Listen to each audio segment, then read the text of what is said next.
I would like to call this hearing to order this morning. The topic of our hearing this morning is it's a legislative hearing on the Energy Tax Prevention Act of 2011. I certainly want to welcome the members of the subcommittee. I look forward to working with all of you as we seek to craft an energy and environmental strategy and policy that will be in the best interest of the American people. And I believe that can best be accomplished by Congress and the EPA working together.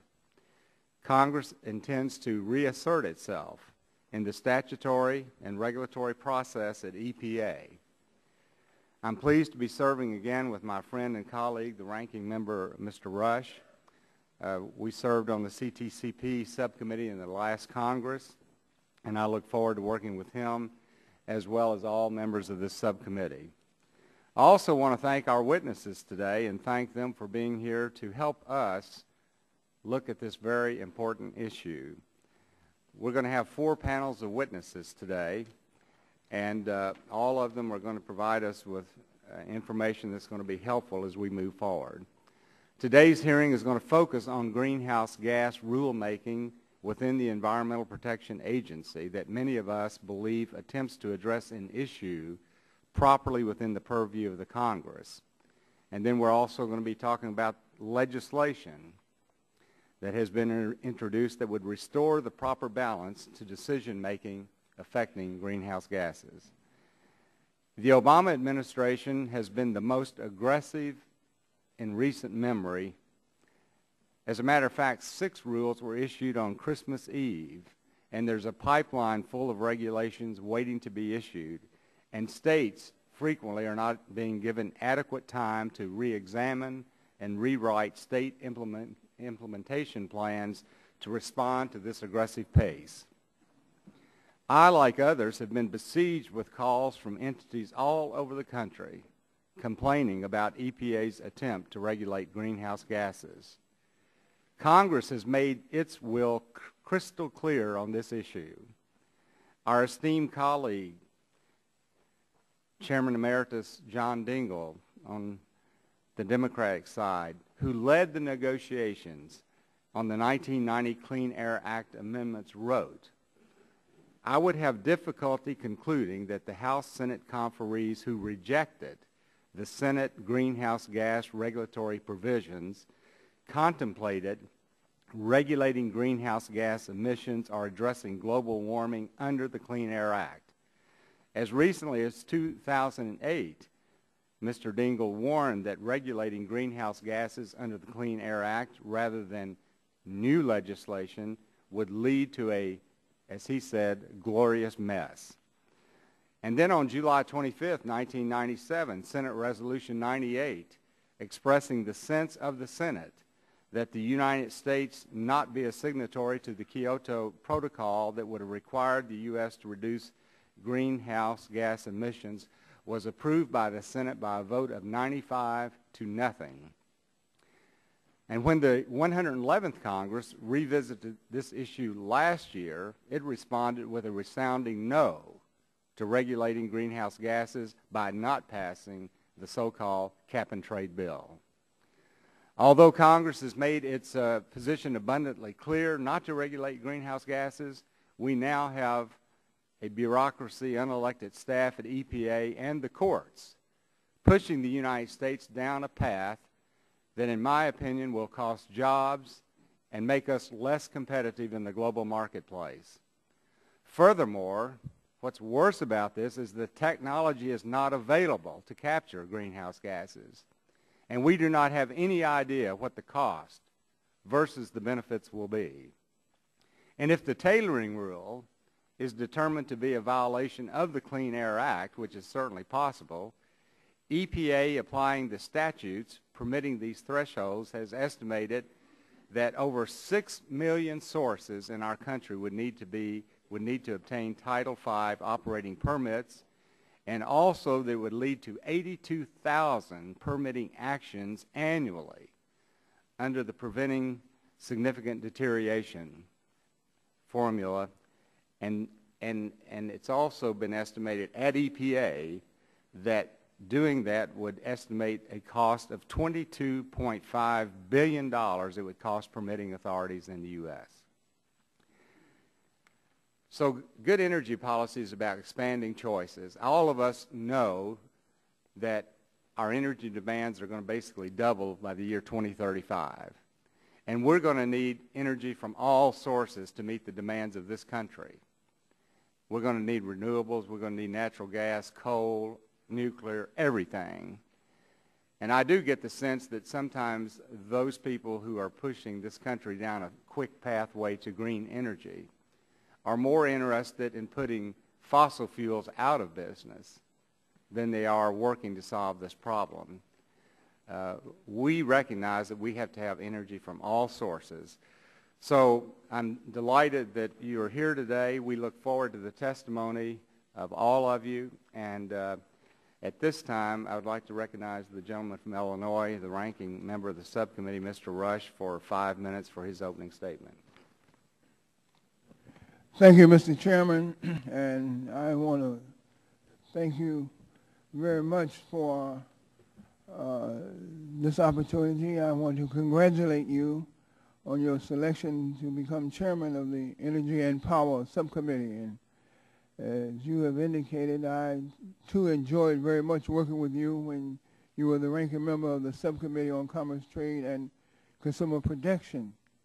You and I worked together hand in hand to move a lot of legislation through the subcommittee in the 111th Congress, and I look forward to the same outcomes in the 112th Congress.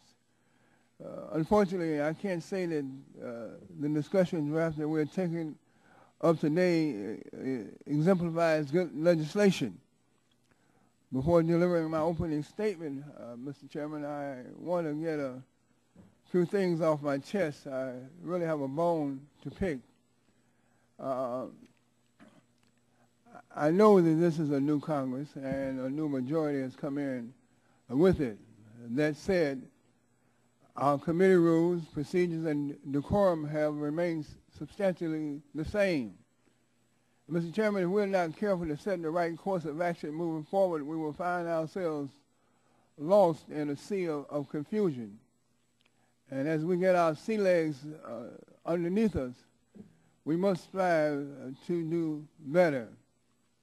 I'm extremely troubled by the majority's stubborn resistance to inviting and seating credible witnesses at this hearing who think and believe the EPA has a duty and the authority under the Clean Air Act to regulate greenhouse gases. Stacking a deck of cards with the same suit will rig the outcome before the first hand is even dealt. But that isn't what the American people and the American taxpayers want. And that is not certainly what they deserve. This is the House of Representatives, and we represent all the American people and all businesses and public interests, not just some of them or the ones who support what we in our little circles want to do and desire to do. As I said earlier, this hearing focuses on a legislative draft known as the Upton-Inhofe Energy Tax Prevention Act. The draft bill will eviscerate the EPA by repealing indispensable responsibility and authority the agency holds under the Clean Air Act to preserve and protect human health, our environment, and to promote more efficient use of energy. It would further overturn a Supreme Court decision affirming a lower court's ruling that the EPA has the authority to regulate greenhouse gases.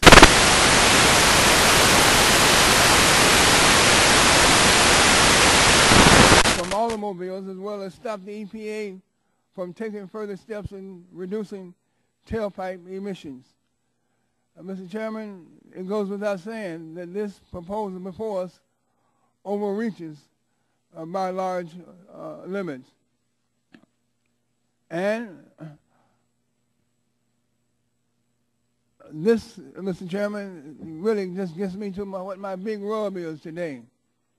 What irritates me the most is the majority's refusal to invite the administrator of the EPA Ms. Lisa Jackson to testify at today's hearing. The only reason that Administrator Jackson is appearing before us today is because we, here in the majority, had to kick and scream and scratch so that the Madam Administrator could have her day and the opportunity to defend her agency's findings and judgments here in the halls of Congress.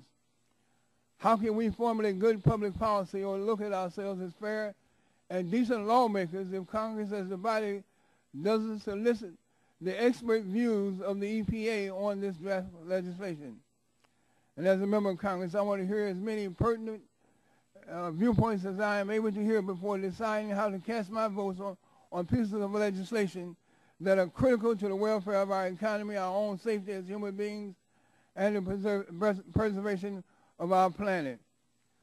Mr. Chairman, it goes without saying that we should not have to push this hard to get key officials and important witnesses invited to hearings of this magnitude. And that is one reason why, Mr. Chairman, I ask for unanimous consent to enter into the record a response dated December 8, 2010 to a Wall Street Journal editorial entitled "The EPA Prematorium." Mr. Chairman, with that said, I yield back the balance of my time. Well, thank the gentleman for that opening statement, and we do look forward to hearing Ms. Jackson. She'll be here on the second panel, and we all will look forward to her testimony. This time I'd like to recognize for 5 minutes the chairman of the committee, Mr. Upton of Michigan. Well, thank you, Mr. Chairman. It is a delight to be here, and I would just open my remarks by saying that it was the minority that asked for Administrator Lisa Jackson to come, and we're delighted to have her. And we made sure she's got a good parking place right outside the door as well. But we, in all seriousness, that was the minority's request, and we're certainly delighted to make sure that it happened. This hearing really is about job creation. It's a simple goal, but unfortunately one that Washington lost sight of in the last few years. No more. Cap-and-trade legislation failed in the last Congress in that it did not get through the Senate or to the President's desk. But now we face the threat of the EPA bureaucrats imposing the same agenda through a series of regulations. Like cap-and-trade, these regulations would boost the cost of energy, not just for homeowners and car owners, but for businesses large and small. EPA may be starting by regulating only the largest power plants and factories, but we will all feel the impact of higher prices and fewer jobs. These regs go after emissions of carbon dioxide, the unavoidable byproduct of using coal, oil, and natural gas that provides the nation with 85% of its energy. These fossil fuels are such an important part of our energy mix because they are often the most affordable choice. EPA regs seek to take away that choice by making the use of these fuels prohibitively expensive. It's worth noting that for all the mentions of clean energy in the President's State of the Union address, he never once mentioned keeping energy affordable. Affordable energy is what keeps our economy moving. We live in a global marketplace filled with manufacturers working to produce high-quality goods at the lowest cost. I know American manufacturers can compete, but not if they're saddled with burdensome regs that put us at a distinct unfair disadvantage. Needless to say, the Chinese government and other competitors have no intention of burdening and raising the cost of doing businesses for their manufacturers and energy producers the way the EPA plans to do here in America. Our goal should be to export goods, not jobs. To do that, we released a draft. It is a draft called the Energy Tax Prevention Act. This is a bill that would protect jobs and preserve the intent of the Clean Air Act. It's narrowly crafted. It specifically targets EPA's regs under the Clean Air Act that regulate carbon dioxide and other greenhouse gases as related to climate change. It allows states to continue setting climate policy as they please, but prevents those actions from being imposed or enforced nationally. It leaves in place the tailpipe standard for cars and light trucks for model years 12 through 16 and allows NHTSA to continue to regulate fuel economy after 2016. I've mentioned what this proposal does, but let me emphasize what it does not do. It does not weaken the Clean Air Act. It does not limit EPA's ability to monitor and reduce pollutants that damage public health. I have looked back at the comments made by the authors of the revisions of the Clean Air Act in the early 90s, and I am convinced that our bill actually restores the Clean Air Act to its intended purpose, and I yield the balance of my time to Chairman Emeritus Joe Barton from Texas. Well, thank you. Thank you, Chairman Upton. Welcome, Senator Inhofe, former House member and good friend and senior member of the other body. We're glad to have your comments. I also want to welcome my Attorney General, Greg Abbott, my good friend from Austin, Texas, and the General Manager for Environmental Affairs of Nucor Corporation, Mr. Steve Rowland, who has several manufacturing facilities in my district.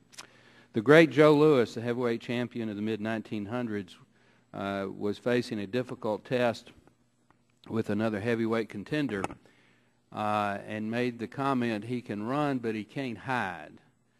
Well, today we're going to use that in the legislative arena. The Environmental Protection Agency and the Obama administration have decided, basically just because they have the ability to decide as the executive branch, that they want to put the American economy in a straitjacket and cost us millions of jobs and hundreds of billions of dollars a year with these greenhouse gas regulations. They couldn't get it through the legislative process. The Markey Waxman bill in the last Congress barely passed the House, and it did not go anywhere in the Senate. So they tried to do it by a regulatory approach. It's not going to work. Chairman Upton, Subcommittee Chairman Whitfield have introduced this draft legislation, and I fully expect in the next month or two that it's going to pass the subcommittee and the full committee. So today we're going to start that legislative process. I am going to put into the record some comments from one of the EPA officials who had the authority at the time to take a look at the proposed endangerment finding, and I'm going to read from the executive summary one sentence and then yield back the balance of Mr. Upton's time. It says, in many cases, the most important arguments are based not on multi-million-dollar research efforts, but by simple observation of available data, which has surprisingly received so little scrutiny. In the end, it must be emphasized that the issue is not which side has spent the most money or published the most peer-reviewed papers. The issue is whether the greenhouse gas CO2 hypothesis meets the ultimate scientific test, conformance with real-world data. What these comments show is that this is, in this case, the ultimate test. The hypothesis fails. That's why we've put this legislation forward, and that's why at the appropriate time it is going to pass and go to the House floor. With that, I yield back. This time I recognize the ranking member of the Full Energy and Commerce Committee, the gentleman from California, Mr. Waxman. Thank you very much, Mr. Chairman. Today we hold a hearing on legislation that would roll back the Clean Air Act and block the Environmental Protection Agency from regulating dangerous carbon emissions from power plants, oil refineries, and other large polluters. The underlying premise of this bill is that climate change is a hoax.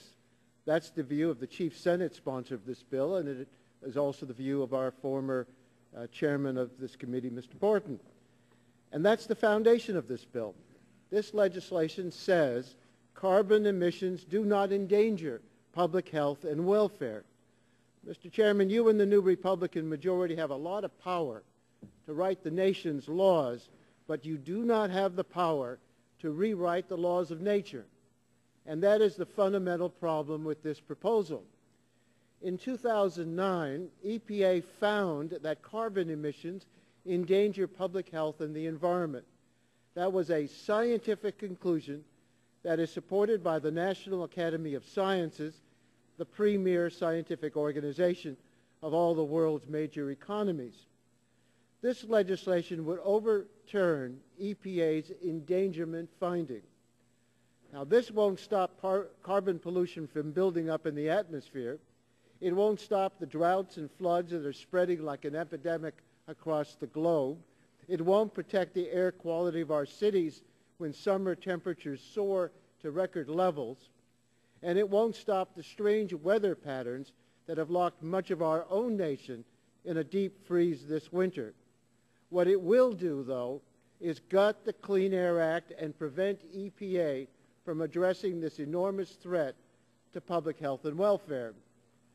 Protecting public health and preventing climate change should not be a partisan issue. In January 2008, Stephen Johnson, the former EPA administrator under President Bush, sent a letter to President Bush.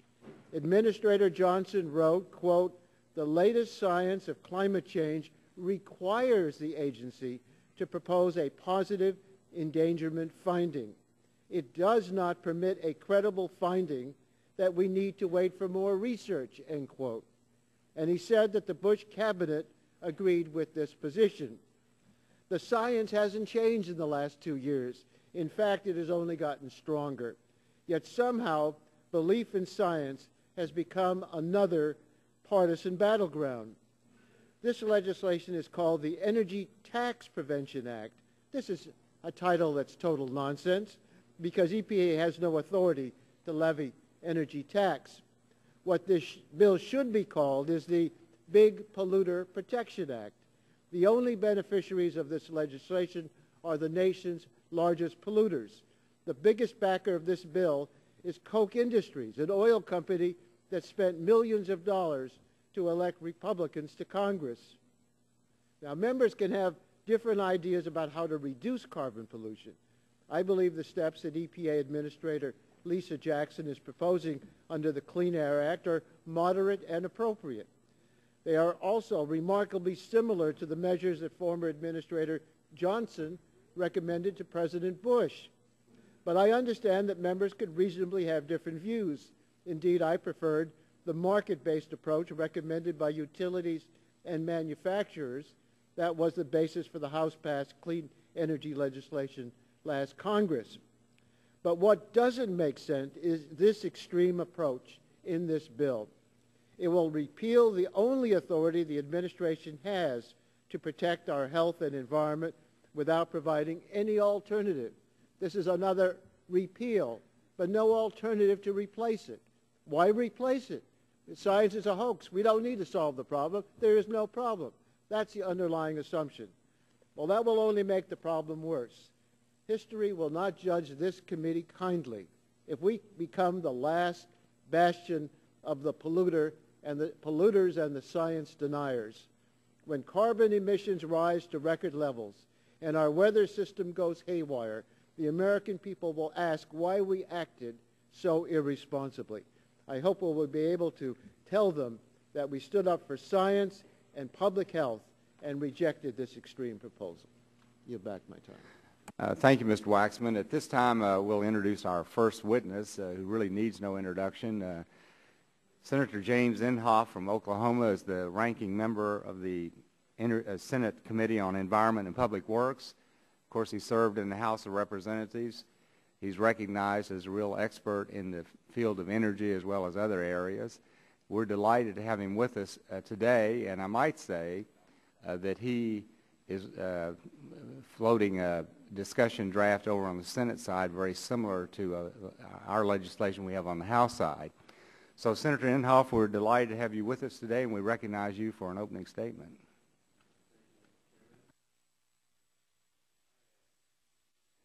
Here, let's try that. All right. First of all, let me thank you for the invitation to be here. It's a joy. The only disappointment I have is that I'm not sitting at the same table with Administrator Jackson. I know it surprises and disappoints a lot of people, but she and I are really very good friends. I find her, a lot of liberals aren't this way, but in her case, she responds to a question, she gives you an honest answer, and I've always appreciated that. Much to the chagrin of my staff, I'm not going to use my opening statement that they prepared, but so they won't be completely overlooked, I'd like to ask that it be made a part of the record. And I'll go ahead and ramble just for a few minutes. Let me share a couple of thoughts that I have with you. First of all, this issue is a new issue to the House, relatively new. We've been dealing with it since Kyoto, since the middle 90s. And I was in the middle of it back then, and you're right, you quoted the statement that was made by some 95 to nothing in the Senate. Now that statement, to refresh memories here, was that we're not going to ratify anything that doesn't treat developing nations like developed nations or that is devastating to our economy. However, most of the senators at that time were believers, and I use the word the alarmists. I think most of them that would fit them. And so we, and I have to admit, you know, confession's good for the soul. When I was the chairman of the subcommittee, I believe the Clean Air Subcommittee of EPW, I thought, too, that catastrophic global warming was caused by anthropogenic gases because everybody said it was. And it wasn't until the Wharton School came out with, I think it was called the Wharton Econometric Survey. The question was this, should we ratify the Kyoto Treaty? What would it cost the people of America? And the result was a range. That range was between $300 and $400 billion a year. Then I happened to think, you know, when you get up in the billions and the trillions, it's kind of hard. You have to bring this back home. I remembered how outrageous it was when the Clinton-Gore tax increase of 1993 came through. And that was a $30 billion tax increase. I thought, wait a minute, this is 10 times greater than that. So I thought at that time, let's at least look and be sure that the science is there. And I remember at that time, there was a scientist by the name of Tom Wigley. Tom Wigley was commissioned, I believe, by then Vice President Al Gore to answer the question that if all nations, all developed nations, were to get together and agree to the Kyoto Treaty and live by their emission standards, how much would that reduce the temperature in 50 years? And the answer was something like 7/100ths of 1 degree Celsius. Well, of course, that was something that wasn't even measurable. So when we started questioning the science, all of a sudden the scientists came out of the woodwork, and they're coming in and giving testimonials about how the IPCC would not consider any views that anyone had unless they themselves were an alarmist. Well, we started talking about that, and then we obviously we did not ratify. By the way, it's important to note that the ones who were really pushing the Kyoto Treaty, that would have been the Clinton-Gore administration. They never submitted to the Senate for ratification. So it's not our fault that we never had that before us, but they wisely did not do it. Then we started coming up with the bills. We had McCain-Lieberman of 03, McCain-Lieberman of 05, Waxman-Markey bill, the Lieberman-Warner bill, the Sanders-Boxer bill. Now, they were all very similar. Cap and trade is cap and trade. Now, you could argue, well, wait a minute, and I'm sure that Congressman Waxman would disagree with this, but all these bills, along with the Kyoto Treaty, would cost in that range of somewhere between $300 and $400 billion a year. It's not just Wharton, MIT, Penn State, and others have come in and talked about that. So when I am going to mention I want to end my opening statement with two quotes or responses to questions by Lisa Jackson that I have a great deal of respect for. Well, we have made a decision some time ago, and as we're passing or we're trying to defeat and successfully did defeat all the bills that I mentioned on the floor of the Senate. And one of the things I did was say, since at best the science is mixed, there's nothing conclusive in the science, but it is mixed. Let's go ahead, and I did this, I think it might have been when we were debating the Waxman-Markey bill, or it might have been the Sanders-Boxer bill. I can't remember which one. But I said, even though I don't agree the science is there, let's stipulate to it so we can talk about the economics. And so we did, and that's when we started talking about the cost of this thing. I think that maybe in response to questions I can be more specific, but this bill that I will be the sponsor in the Senate, and it'll be the same wording I say to Chairman Whitfield. That's just one of the problems that we're having right now with the overregulation of the Environmental Protection Agency. We have such things as the Boiler and Utility MAC, that's a maximum achievable control technology, ozone, the PM10 dust, hydraulic fracturing, all these things to put American jobs either overseas or just kill them and destroy our economy. These things are happening right now. This is one part of it, but a very important part of it. Now, what I'm going to stay within my time frame here and make two observations, and this came from Administrator Jackson. In one of our committee hearings, and I'll tell you when it was in December of a year ago, right before, the day before I was going to go to Copenhagen. I was the one-man truth squad in Copenhagen, I might add. And before I left, I said in a hearing, Mr. Chairman, I said, Madam Administrator, I understand, and I believe that once I leave town, you're going to have an endangerment finding. And she did not deny that, and she kind of nodded with her very pleasant smile, like she always has. And I said, when you do this, it's got to be based on some kind of science. What science would you base this on? And she said, well, primarily it's the IPCC. That's the United Nations. Well, that was right in the middle of the time that they had been totally debunked. Now, they try to say that ClimateGate wasn't a real thing. It was. It's tried to be. They've tried to play it down. Let me just real quickly, so it's in the record, talk about Atlantic magazine said the closed-mindedness of these supposed men of science, their willingness to go to any length to defend in a preconceived message is surprising even to me. The stink of intellectual corruption is overpowering. The statement, Atlantic, the Daily Telegraph, this is the largest one in London.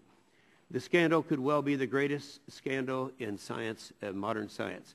So we have this, all of the fact that this is the science on which this is based, and I'm hoping that people are going to keep this in the dialogue and let people know how phony this was. The other thing was, and I'm speaking now to the many people out, not just in my state of Oklahoma, but throughout America, who think I'm wrong on this issue.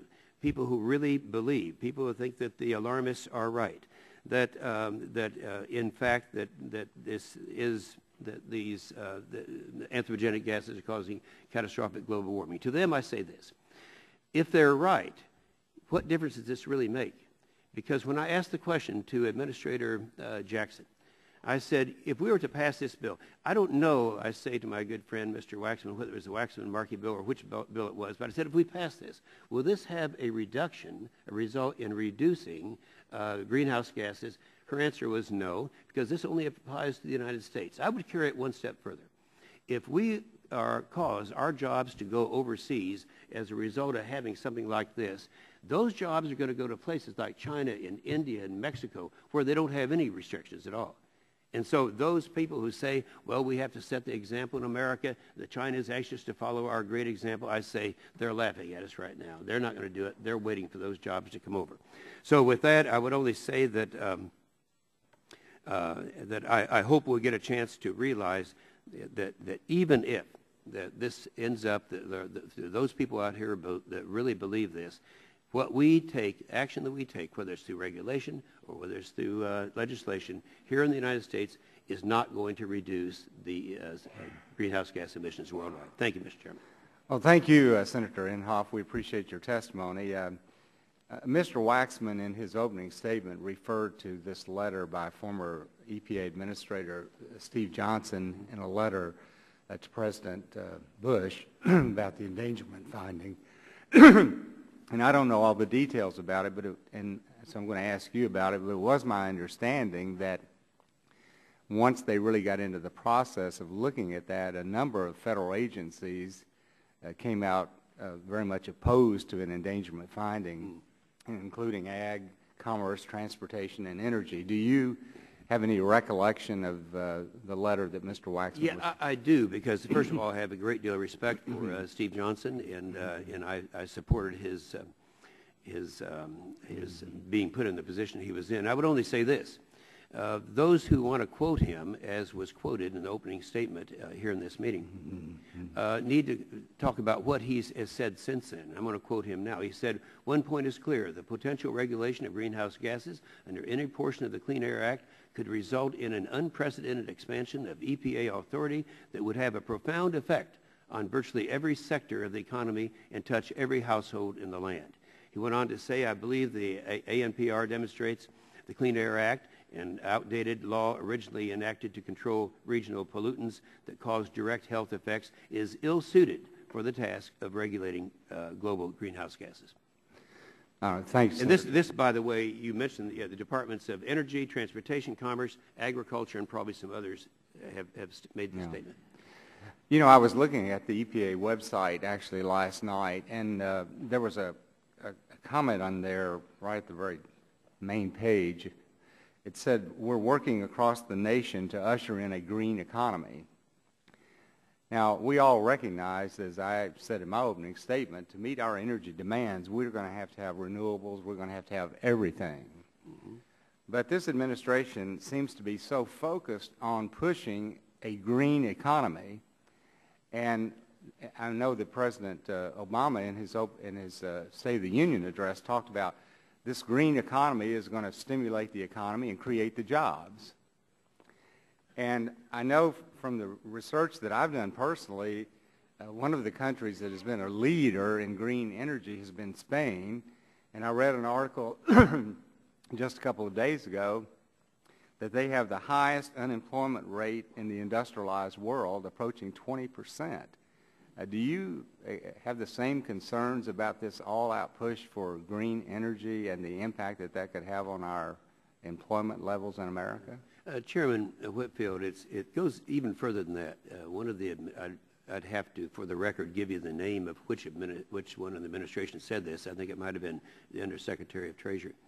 I made the statement that we're going to have to do, they say, take away the perks that are out there for the energy industry so that we can force people to concentrate on green energy. You know, I'm for, I think everyone here, I think every Republican and Democrat, or the Republicans anyway, they want all of the above. We want gas, oil, coal, nuclear, renewables, green. We want it all. But what is available now to run this machine called America? We have oil and gas.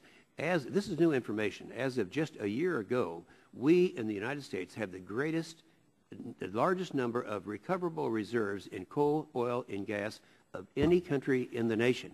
We're not number two, we're number one. Now, if you look at the shale opportunities that are out there, and the fact that these are close formations, we have enough natural gas to take care of this country for 110 years. Now, yes, during that time, perhaps technology will be here. We'll have all kinds of green opportunities. That's great. I'm all for it. But until then, you've got to run this country. The thing that bothers me over in the Senate, I hear from my good friends John Kerry and Barbara Boxer. They all talk about our dependence on foreign countries for our oil, our energy. And as if, you know, we can shut down fossil fuels and somehow not be as dependent upon them. Just the opposite. Right. You know, we have to run this machine called America, and we can't do it now without fossil fuels. If we could release all of the political pressures that are on our resources out there, we wouldn't have to be dependent upon any foreign country or the Middle East for 1 barrel of oil. I forgot what your question is, but that's the answer. Yeah, thank you. I thought it was a good answer. I recognize Mr. Rush for 5 minutes.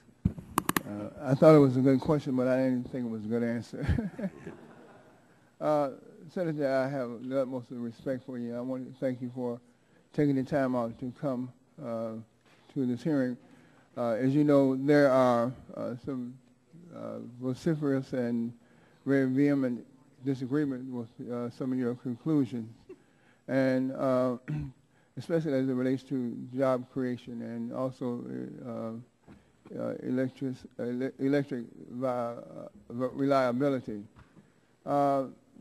Administrator Jackson, she's pointed out in her white paper that she released earlier that the environmental technology and services sector generated under the Clean Air Act an estimated $300 billion in revenue. That's $300 billion in revenue, and supported nearly 1.7 million jobs. And I think those are real jobs, and it's certainly not chump change.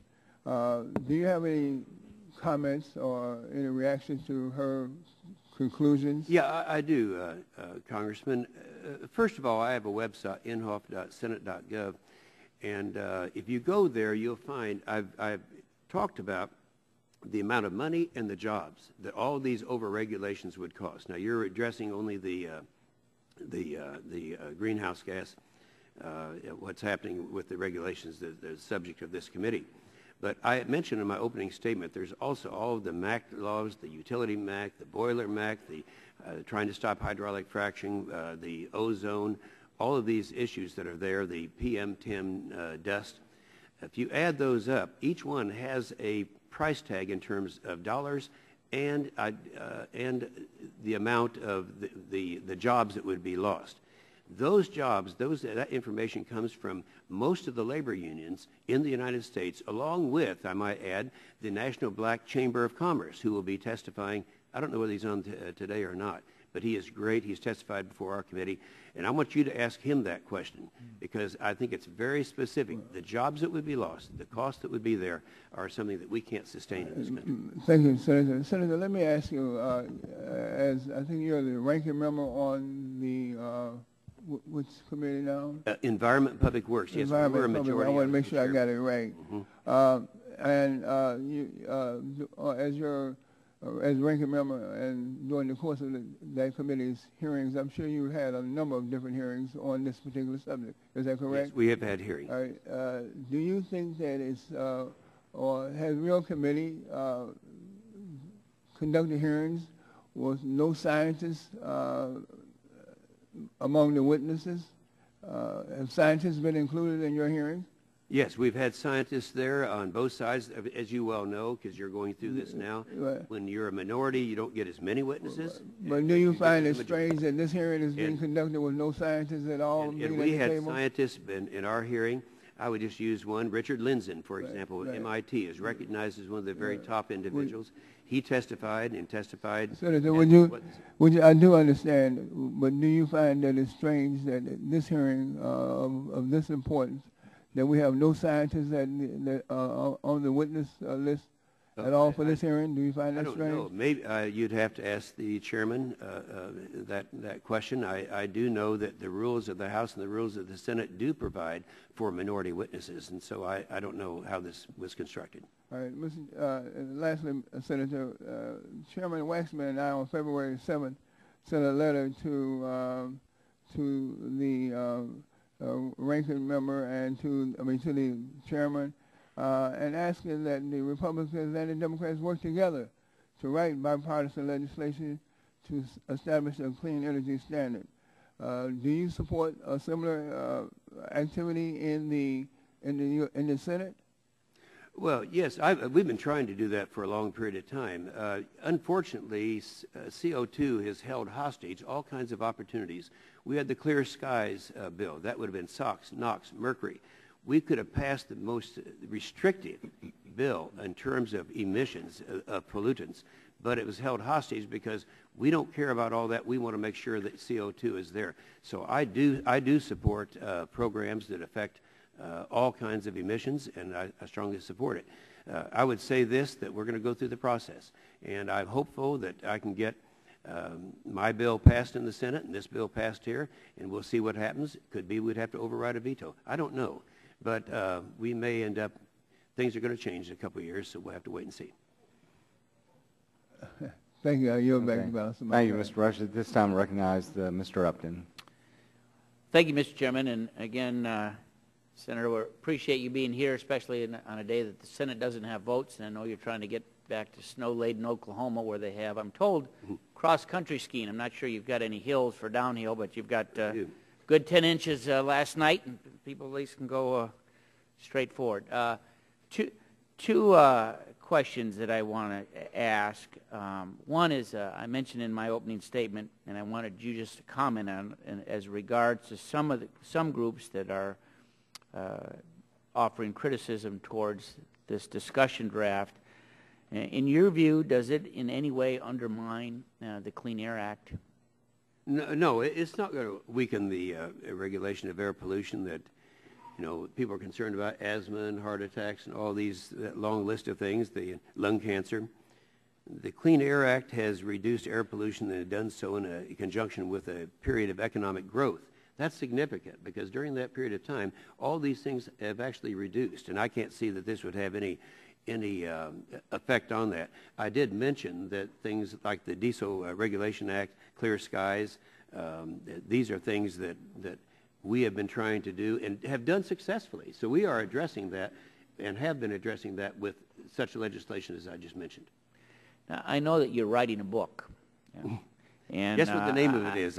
Well, you can tell me in a second. I just want to know if you're going to talk in your book, or you're planning to write in your book, whether EPA has calculated the further reduction in temperature from the tailpipe rule at about 1/100 of a degree Fahrenheit by the year 2100. I think what you're getting to here confirms what I said in my opening statement about the Tom Wigley report on the Kyoto Treaty, that it's hardly detectable. I won't tell you about my book. I did finish it last week on the 5th, although now I see we're going to have to go forward with it a little bit further. I won't tell you what it's about, but the name of the book is The Hoax. Yes, there have been a lot of things that have, so Don Rumsfeld's not the only one writing it. Yes, sir. Thank you. I yield back, Mr. Chairman. Thank you. This time recognize the gentleman from California, Mr. Waxman. And he'll be the first to receive an autographed copy. No, I already I will promised be, that to I will Barbara be Fox. greatly honored. I've received a lot of books. In fact, I just got one that pointed out that Jack Abramoff was railroaded into prison by the establishment. So I'm looking forward to reading both books. Senator Inhofe, it's my understanding you've said, and I think you've said it very clearly a minute ago, that this climate change idea is just a hoax being perpetrated on the American people. Is that right? That's right. Okay. I I'm made that statement back I'm a in, lawyer. 2003. I'm a lawyer, and I don't have a scientific background. I understand your degree was in economics, and you ran small businesses before you were elected to public office. Like me, you're not a scientist by training. Isn't that right? That's correct. Okay. Now, I want to read you a quote from our nation's premier scientific organization, the National Academy of Sciences. According to the National Academy of Sciences, quote, climate change is occurring, is caused largely by human activities, and poses significant risks for, and in many cases is already affecting, a broad range of human and natural systems, end quote.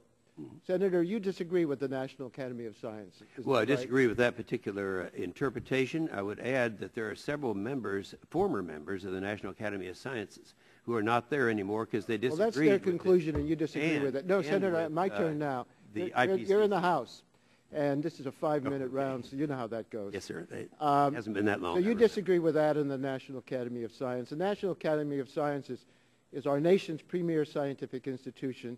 I don't know why they would want to mislead the American people, but they're not alone. The American Association for the Advancement of Science, the American Geophysical Union, the American Meteorological Society, along with 15 other leading scientific organizations have concluded, and I want to quote, if we are to avoid the most severe impacts of climate change, emissions of greenhouse gases must be dramatically reduced, end quote. 13 federal departments and agencies, including NASA, the National Science Foundation, the Department of Defense, have reported that global warming is, quote, unequivocal and primarily human-induced, end quote. And the leading scientific organizations in England, France, Germany, Russia, Japan, China, Brazil, and India have all reached the same conclusion. Now, Chairman Upton and you have gone as far, Chairman Upton and you have gone to the point where you say that this is not something we need to deal with. I think Mr. Upton says it's a problem that's occurring, but he doesn't accept that it's human emissions that are causing climate change.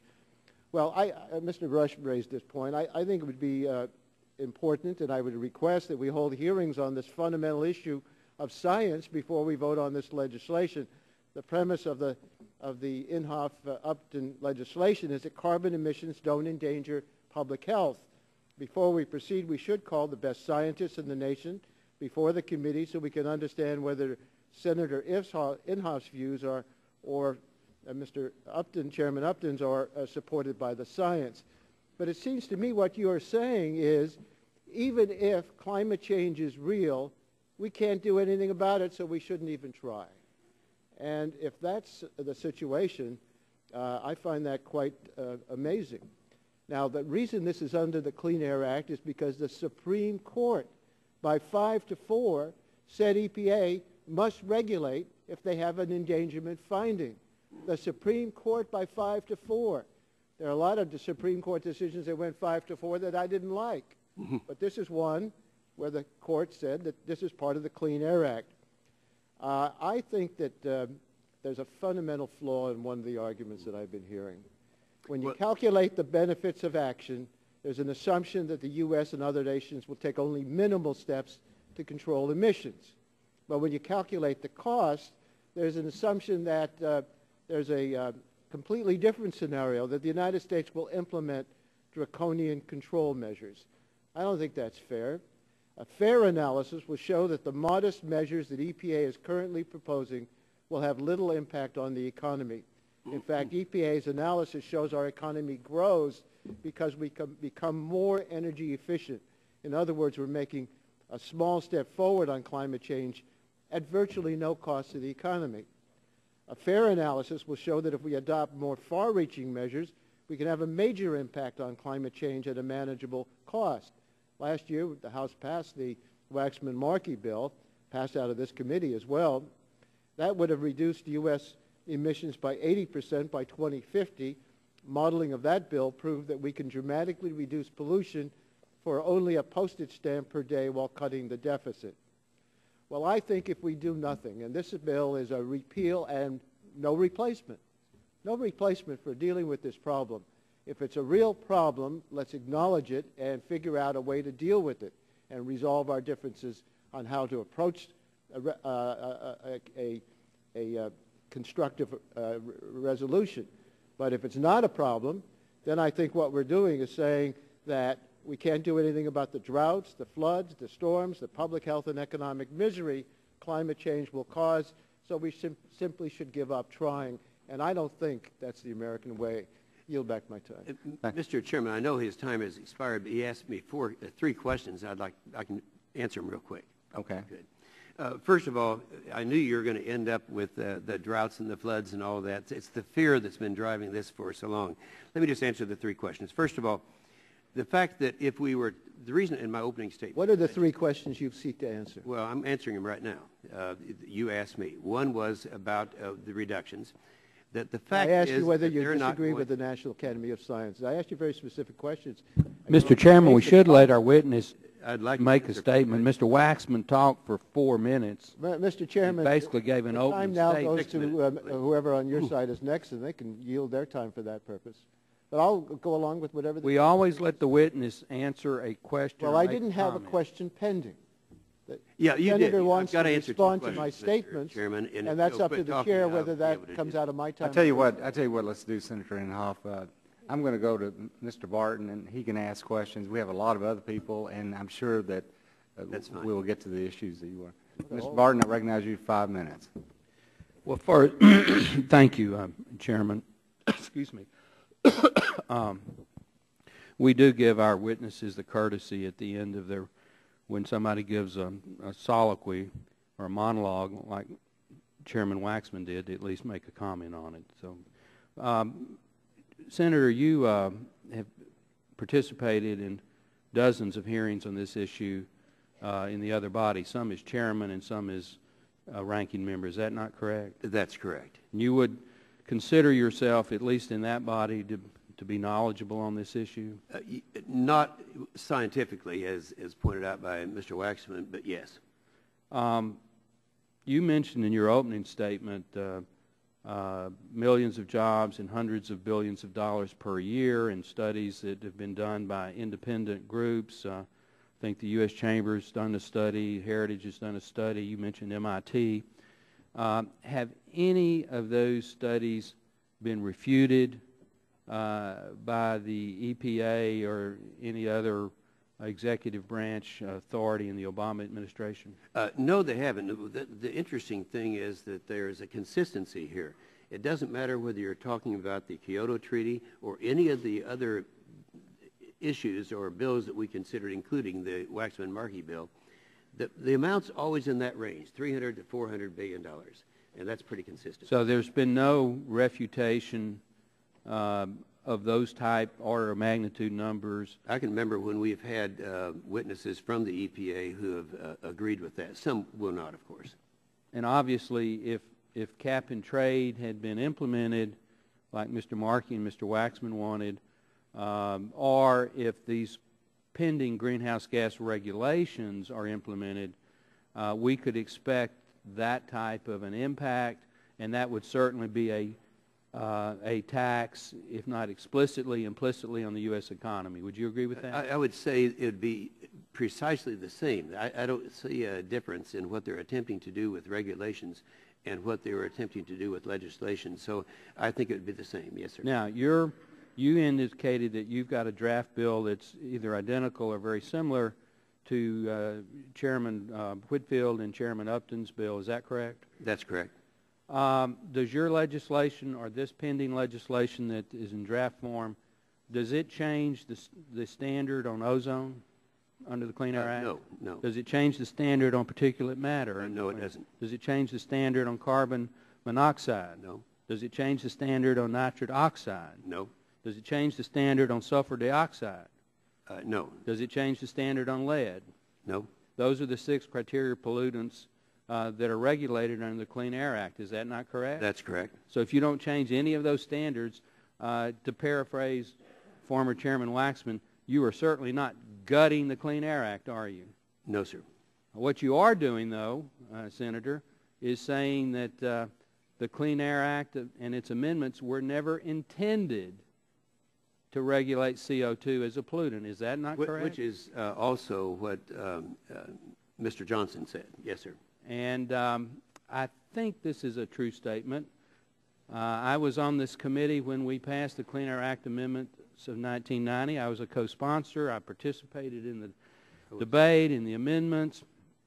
Chairman Dingell was the full committee chairman and was very fair in allowing what was then the minority that I was a member of to be a full participant in those debates. I don't remember that we put CO2 in any way in the Clean Air Act amendments. Is that your recollection? That's correct. Okay. Are you familiar with the comments of a scientist, or at least a senior staffer at the EPA who's since retired, named Mr. Alan Carlin? Yes, I am. And are you cognizant of the report that he attempted to publish that was suppressed for some time by the EPA, that basically said the endangerment finding put forward by the Obama administration was totally incorrect? Now, I'm paraphrasing when I say totally incorrect, but he pointed out 7 or 8 basic flaws that says the hypothesis is not supportable. It was a career ender, yes. He has since retired. Mm-hmm. Okay. I'm going to submit that statement, this report, for the record, Mr. Chairman. Without objection. It's about 50 pages. I don't know what the rules are on that lengthy of a statement being put in the record, but I would hope the minority would allow us to. And with that, again, thanks, Senator Inhofe, and we look forward to working with you, and I yield back, Mr. Chairman. Thank you.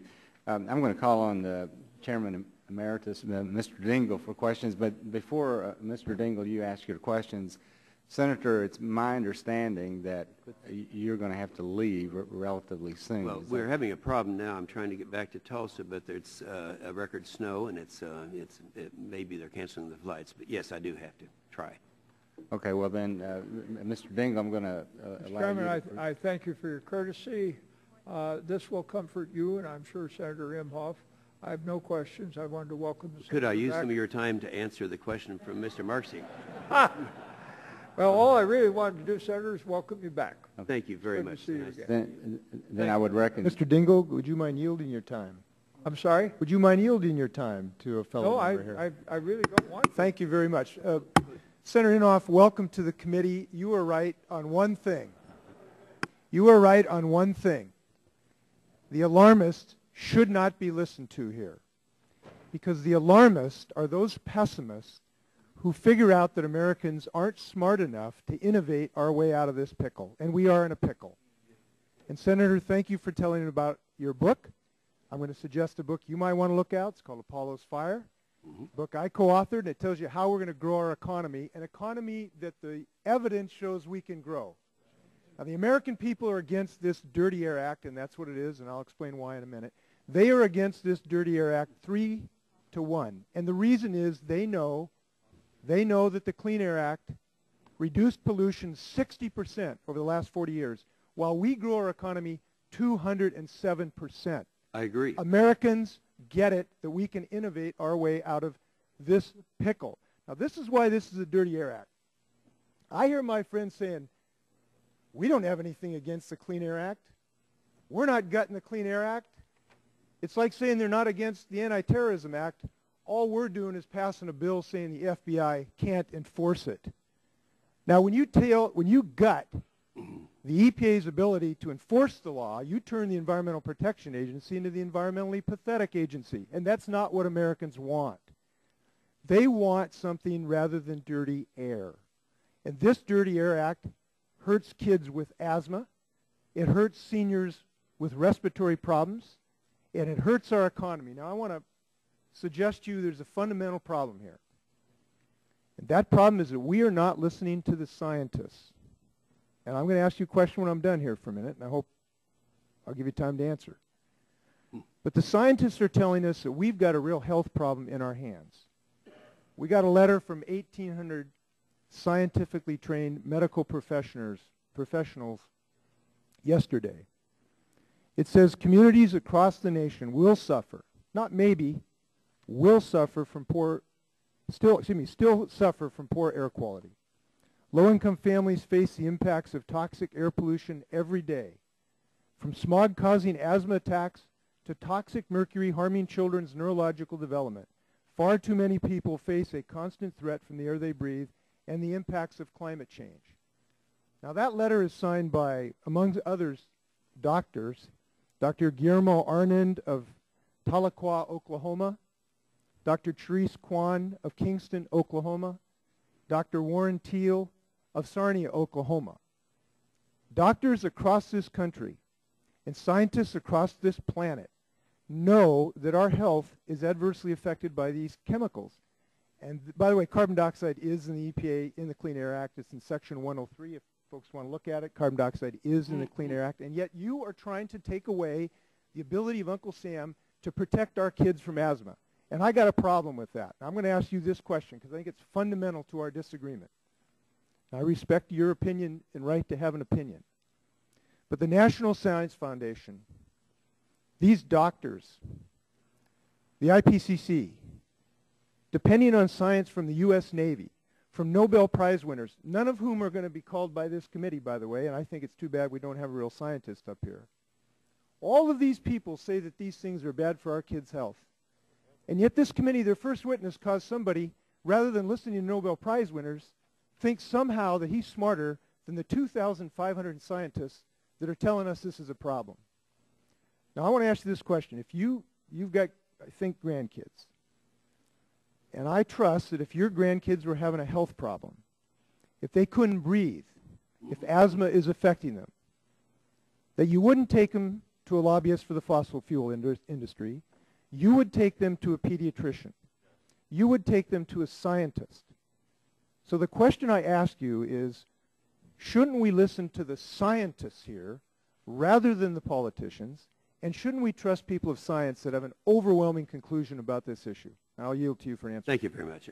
And that's essentially the same question that Mr. Waxman had, so I'll respond to it.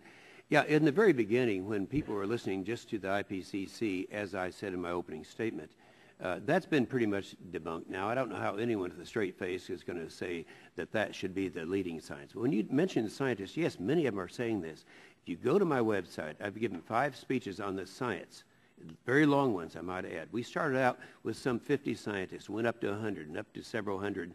And so there are many scientists that have varying views. That's why I say the science on this issue is mixed. The economics are not mixed.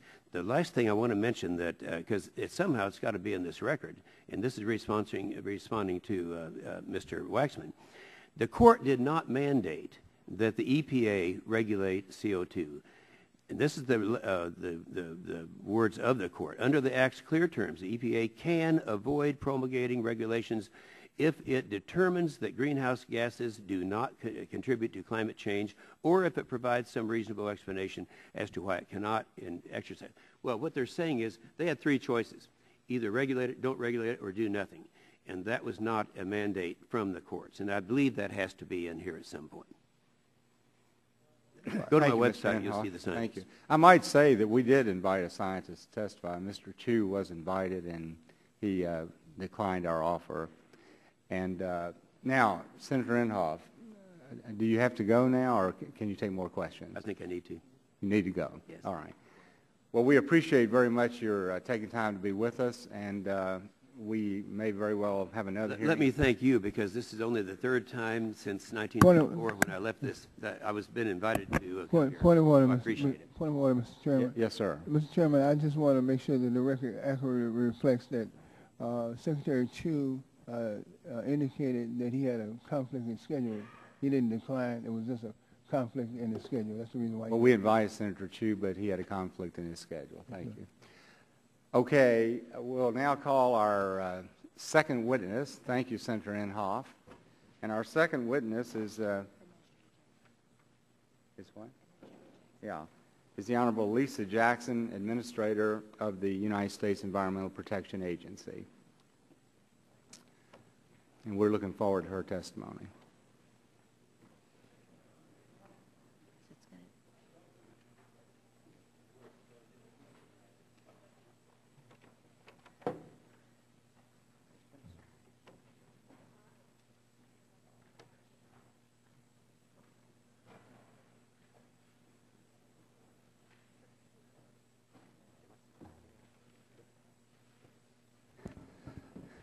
Ms. Jackson, thank you very much for taking time to join us today. We are looking forward to your testimony and the opportunity to ask questions.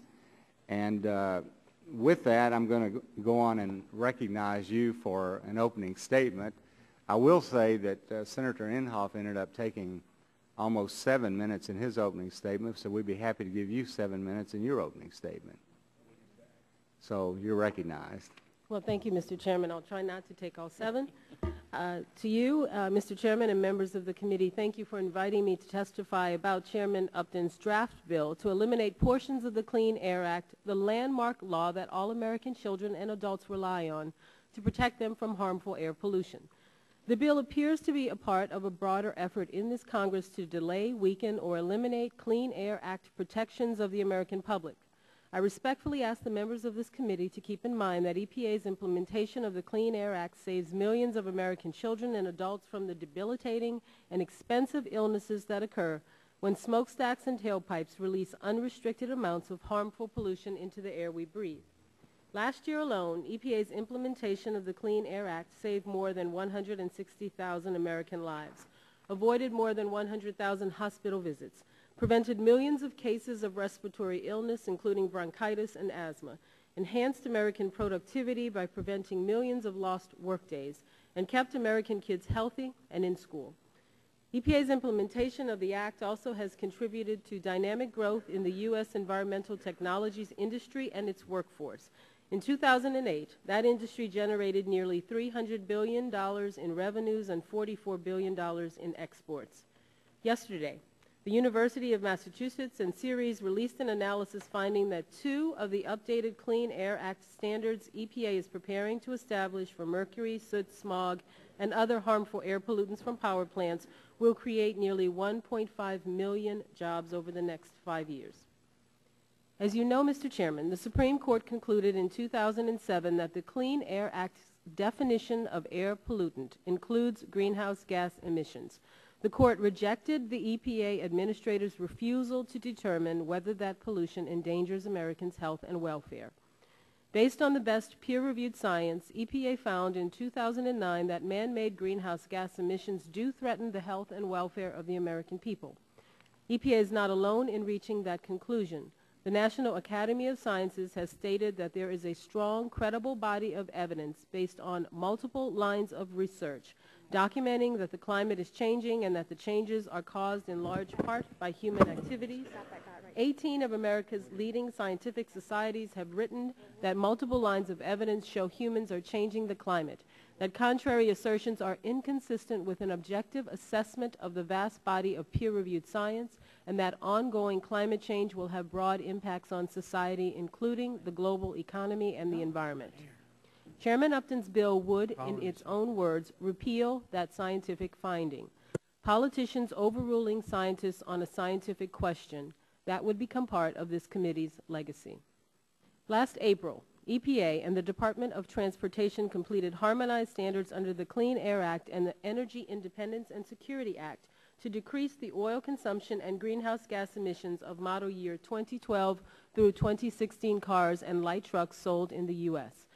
Chairman Upton's bill would block President Obama's plan to follow up with Clean Air Act standards for cars and light trucks of model years 2017 through 2025. Removing the Clean Air Act from the equation would forfeit pollution reductions and oil savings on a massive scale, increasing America's debilitating oil dependence. EPA and many of its state partners have now begun implementing safeguards under the Clean Air Act to address carbon pollution from the largest facilities when they are built or expanded. A collection of 11 electric power companies called EPA's action a reasonable approach focusing on improving the energy efficiency of new power plants and large industrial facilities. And EPA has announced a schedule to establish uniform Clean Air Act performance standards for limiting carbon pollution at America's power plants and oil refineries. Those standards will be developed with extensive stakeholder input, including from industry. They will reflect careful consideration of costs and will incorporate compliance flexibility. Chairman Upton's bill would block that reasonable approach. The Small Business Majority and the Main Street Alliance have pointed out that such blocking action would have negative implications for many businesses, large and small, that have enacted new practices to reduce their carbon footprint as part of their business models. They also write that it would hamper the growth of the clean energy sector of the U.S. economy, a sector that a majority of small business owners view as essential to their ability to compete. Chairman Upton's bill would have additional negative impacts that its drafters might not have intended. For example, it would prohibit EPA from taking further actions to implement the Renewable Fuels Program, which promotes the domestic production of advanced biofuels. I hope this information has been helpful to the committee, and I look forward to your questions. Thank you. Ms. Jackson, thank you very much.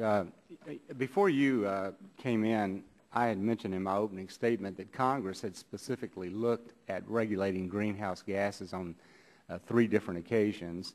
One in 1990 when the last Clean Air Act amendments were adopted. They rejected it then. Number 2, 1998, when the Senate voted 95-0 not to take up the Kyoto Protocol, objecting to the greenhouse gas regulations in the Kyoto Protocol. And then last year when the U.S. Congress refused to adopt the cap-and-trade bill. So Congress, on 3 separate occasions, has spoken very clearly that in its opinion, we do not need to regulate greenhouse gases. So I would ask you the question, just your personal opinion.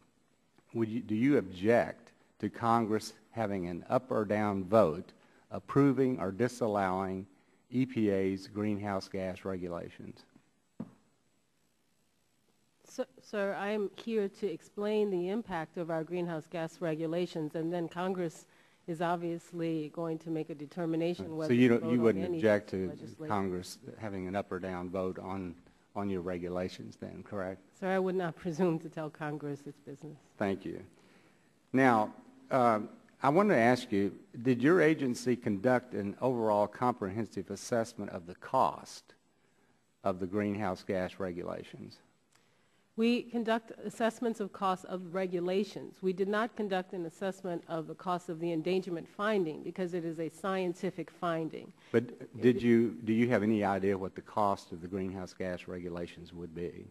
As we propose regulations, for example, the CARS rule that I mentioned in my opening statement, we do a regulatory impact analysis that's required. Now, by the way, on the car thing, it's my understanding that that costs $52 billion.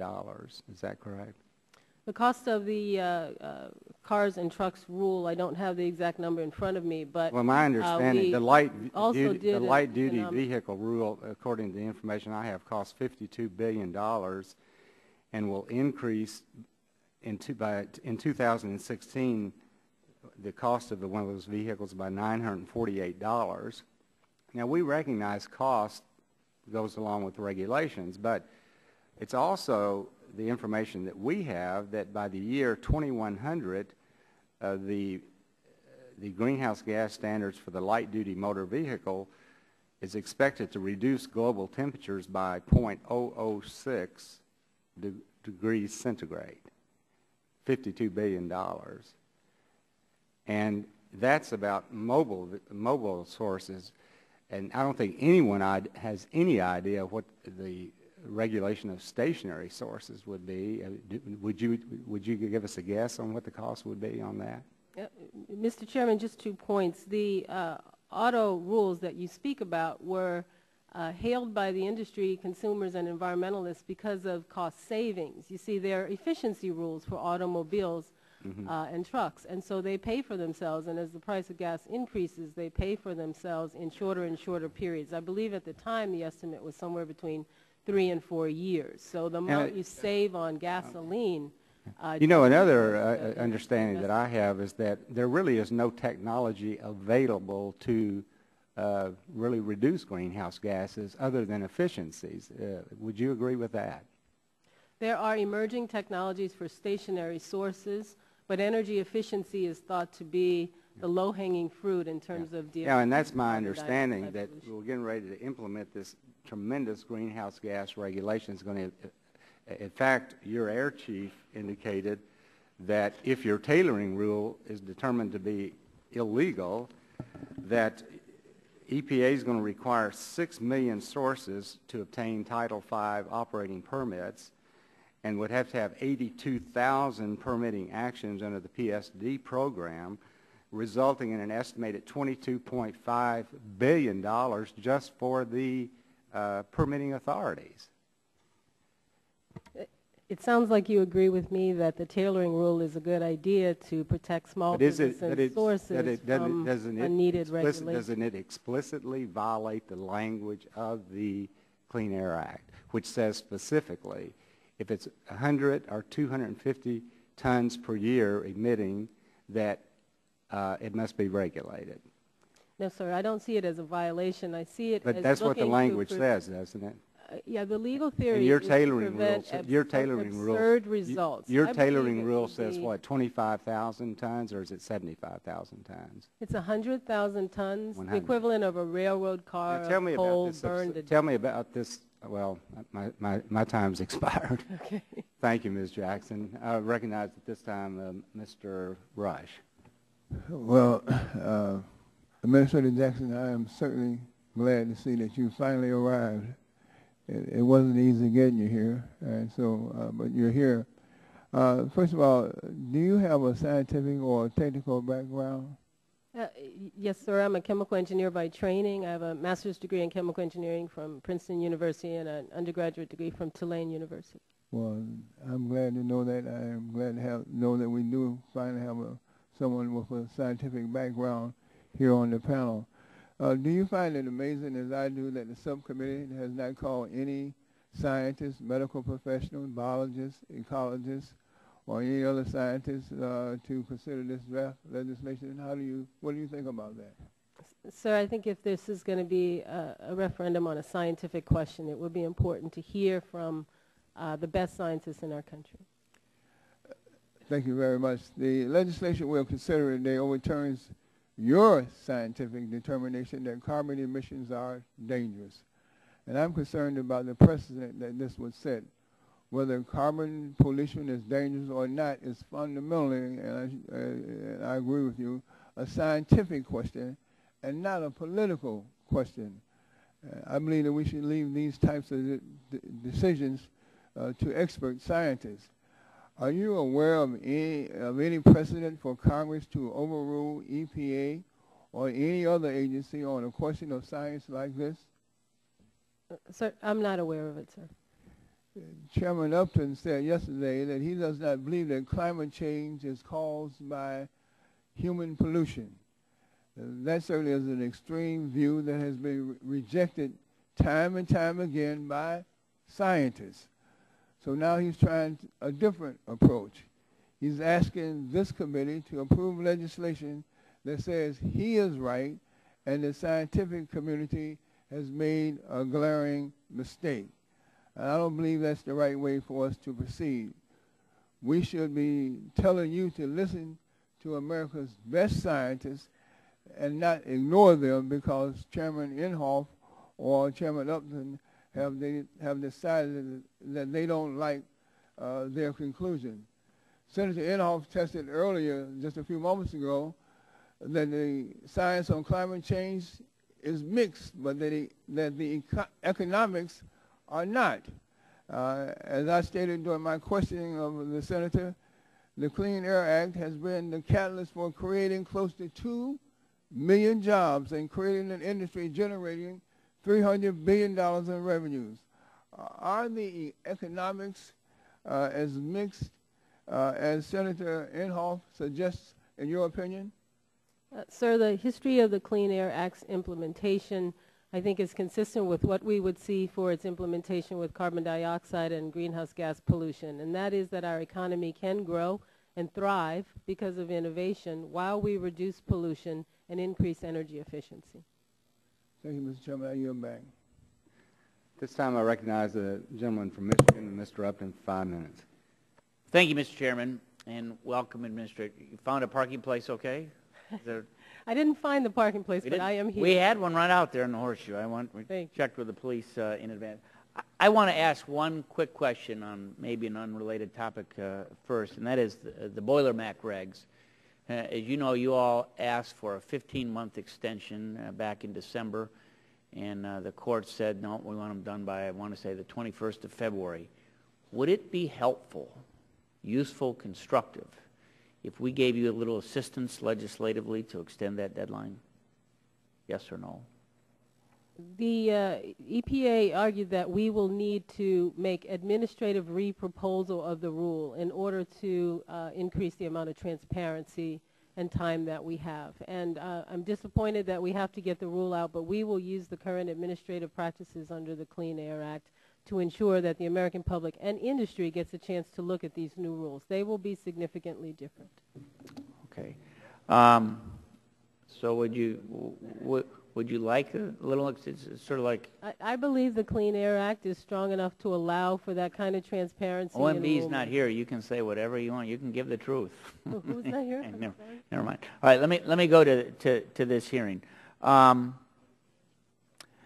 You have petitioned to set GHG standards for agriculture emissions. We have the Farm Bureau coming on a later panel this afternoon. Do you intend to act on the agriculture emissions as part of GHG? The number of agricultural sources subjected to EPA's reporting rule is 0. The number of agricultural sources that would face any regulation for greenhouse gas emissions under Clean Air Act permitting before July 2013 is 0, sir.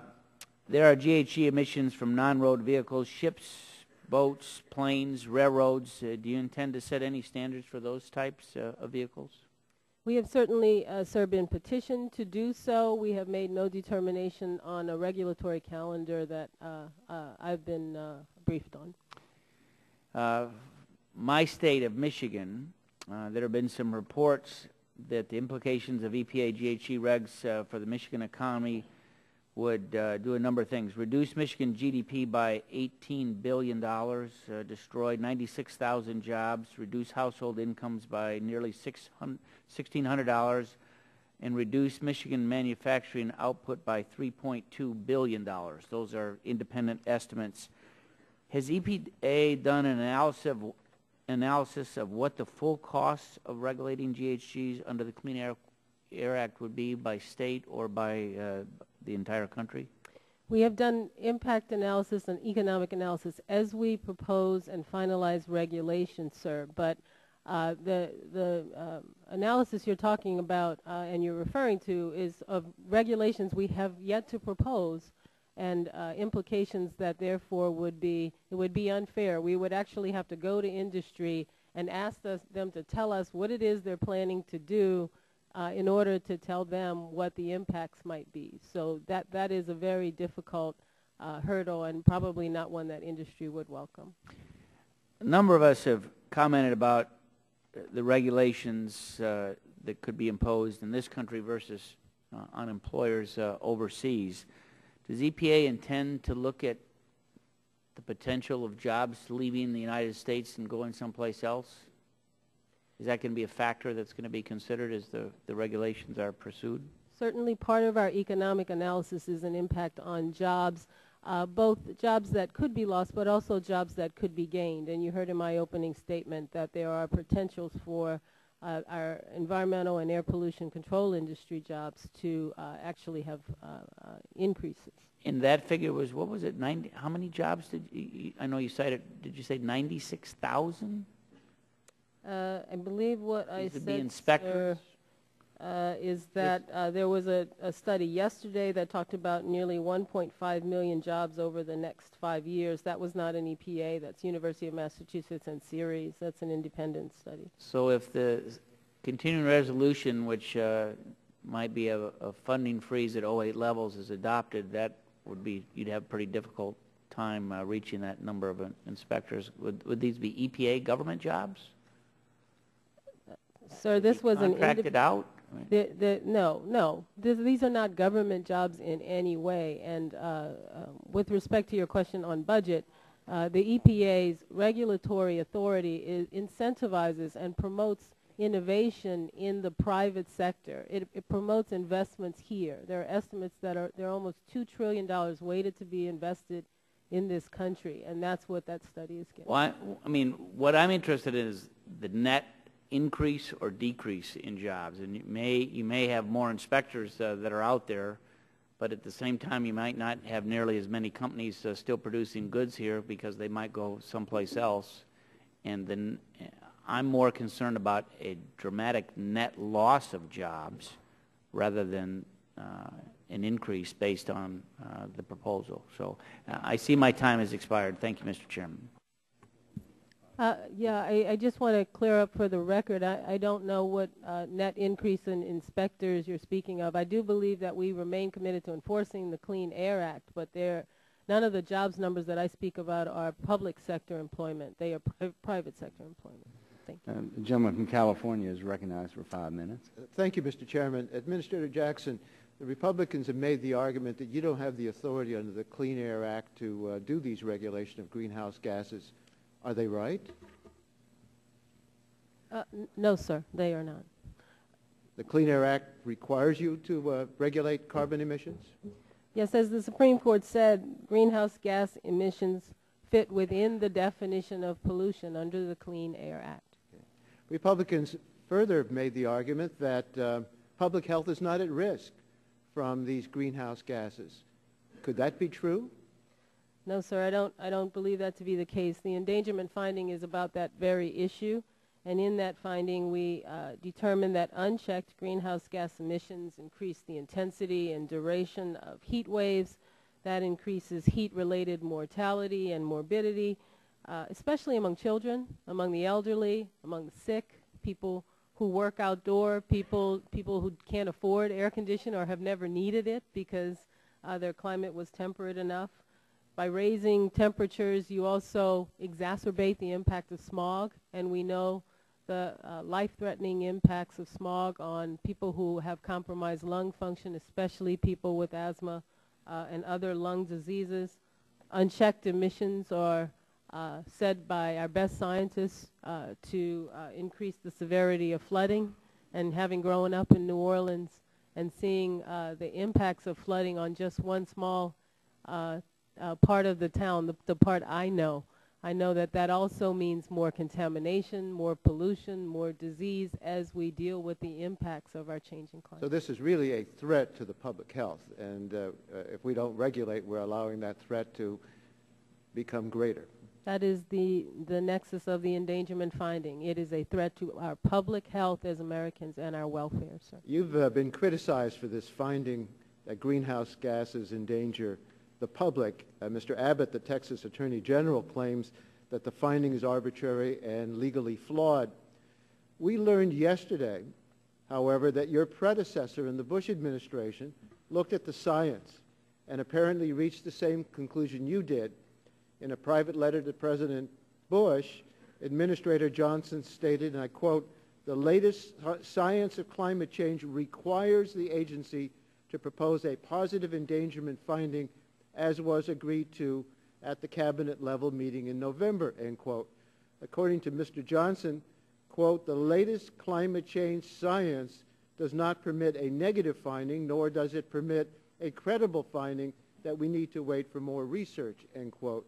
Now, I gather Mr. Johnson didn't like to have to say that because he's not happy about the proposals that you've made, but as a matter of fact, what you've proposed is very similar to what he would have had to propose as well. Are you surprised that the predecessor in the Bush administration privately reached the same conclusion that you have? I think that the letter which I saw yesterday when it was released is proof that it is not me sitting in the administrator's chair who looks at the science and makes a finding of endangerment, but clearly past administrators have felt and have believed the same based on their staff's review. Well, once you reach those findings, once you reach the conclusion that this is not a hoax, but that the public health and public welfare is endangered, then the question is, what do we do about it? And the Republican approach is not to let anything be done, not to pass legislation. So they didn't offer an alternative to our bill last year, not let EPA act. In fact, they would go so far as to say that you can't even allow some of the voluntary efforts to report and try to reduce carbon emissions. You're being vilified for proposing the same measure that your Republican predecessor called, quote, prudent, responsible, cost-effective, and practical, end quote. End quote. Both Republican and Democratic administrators saw the same science and reached the same conclusion. Unfortunately, President Bush and his people told Administrator Johnson, don't move forward on it.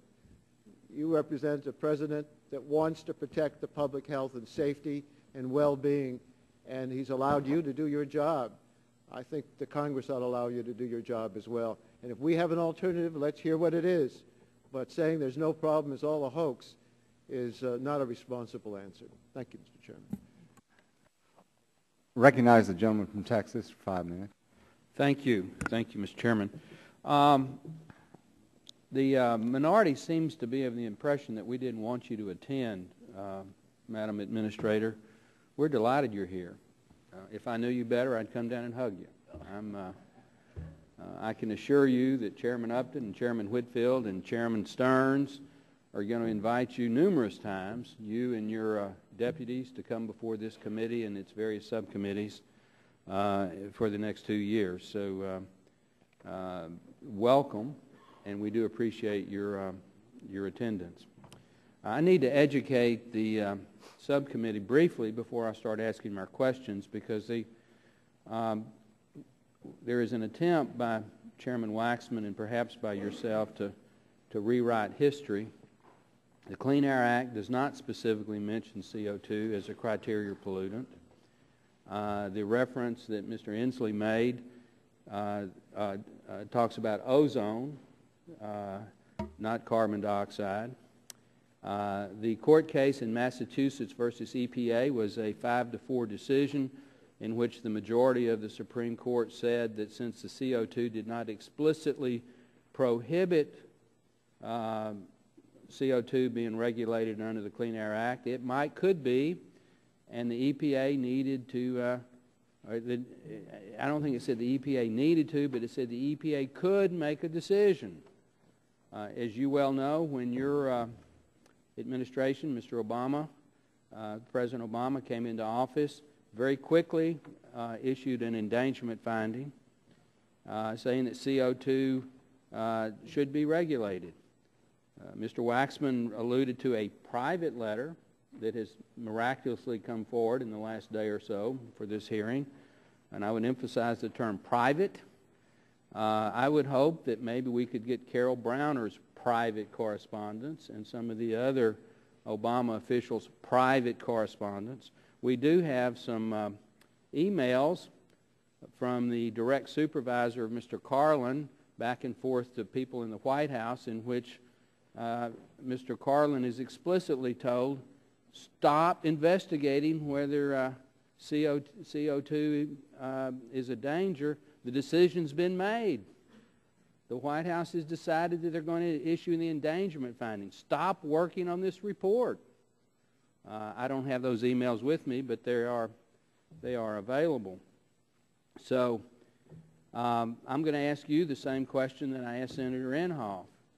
Under the Clean Air Act, which is the law of the land as amended, does anything in Mr. Whitfield and Mr. Upton's pending legislation change the standard on ozone? The The changes. answer is no. Would you like me to answer, sir? Well, I'm willing if you'll go through it quickly. I've got 1 minute and 50 seconds here. I see. Well, what I would say is that I am concerned that there needs to be an analysis to ensure that there aren't unintended consequences. My belief is that there is no intention in the legislation. But the legislation does not change the standard on ozone. It does not change the standard on particulate matter. It does not change the standard on carbon monoxide. It does not change the standard on NOx. It does not change the standard on sulfur dioxide. And it does not change the standard on lead. Does not change the enforcement criteria, does not change the quantities, does not change any of the Clean Air Act on the criteria pollutants that this committee amended and passed back in 1990. Is that not correct? I believe the intent is only to gut portions of the Clean Air Act, sir, not That is the Clean Air Act. But it is gutting portions of the Clean Air Act for certain pollution, some of which is pollution not only because it's a greenhouse gas. Madam Administrator, CO2 is not mentioned in the Clean Air Act. It's a 5-4 decision that it might be. It is your administration's position that it should be. I respect that. But that doesn't mean that it has to be. And unless you can refute all these cost-benefit analyses that have been done independently about the millions of jobs and hundreds of billions of dollars per year, I would say that the Congress, as an independent arm of the federal government, has an obligation to clarify what the Clean Air Act really does regulate. That's our obligation.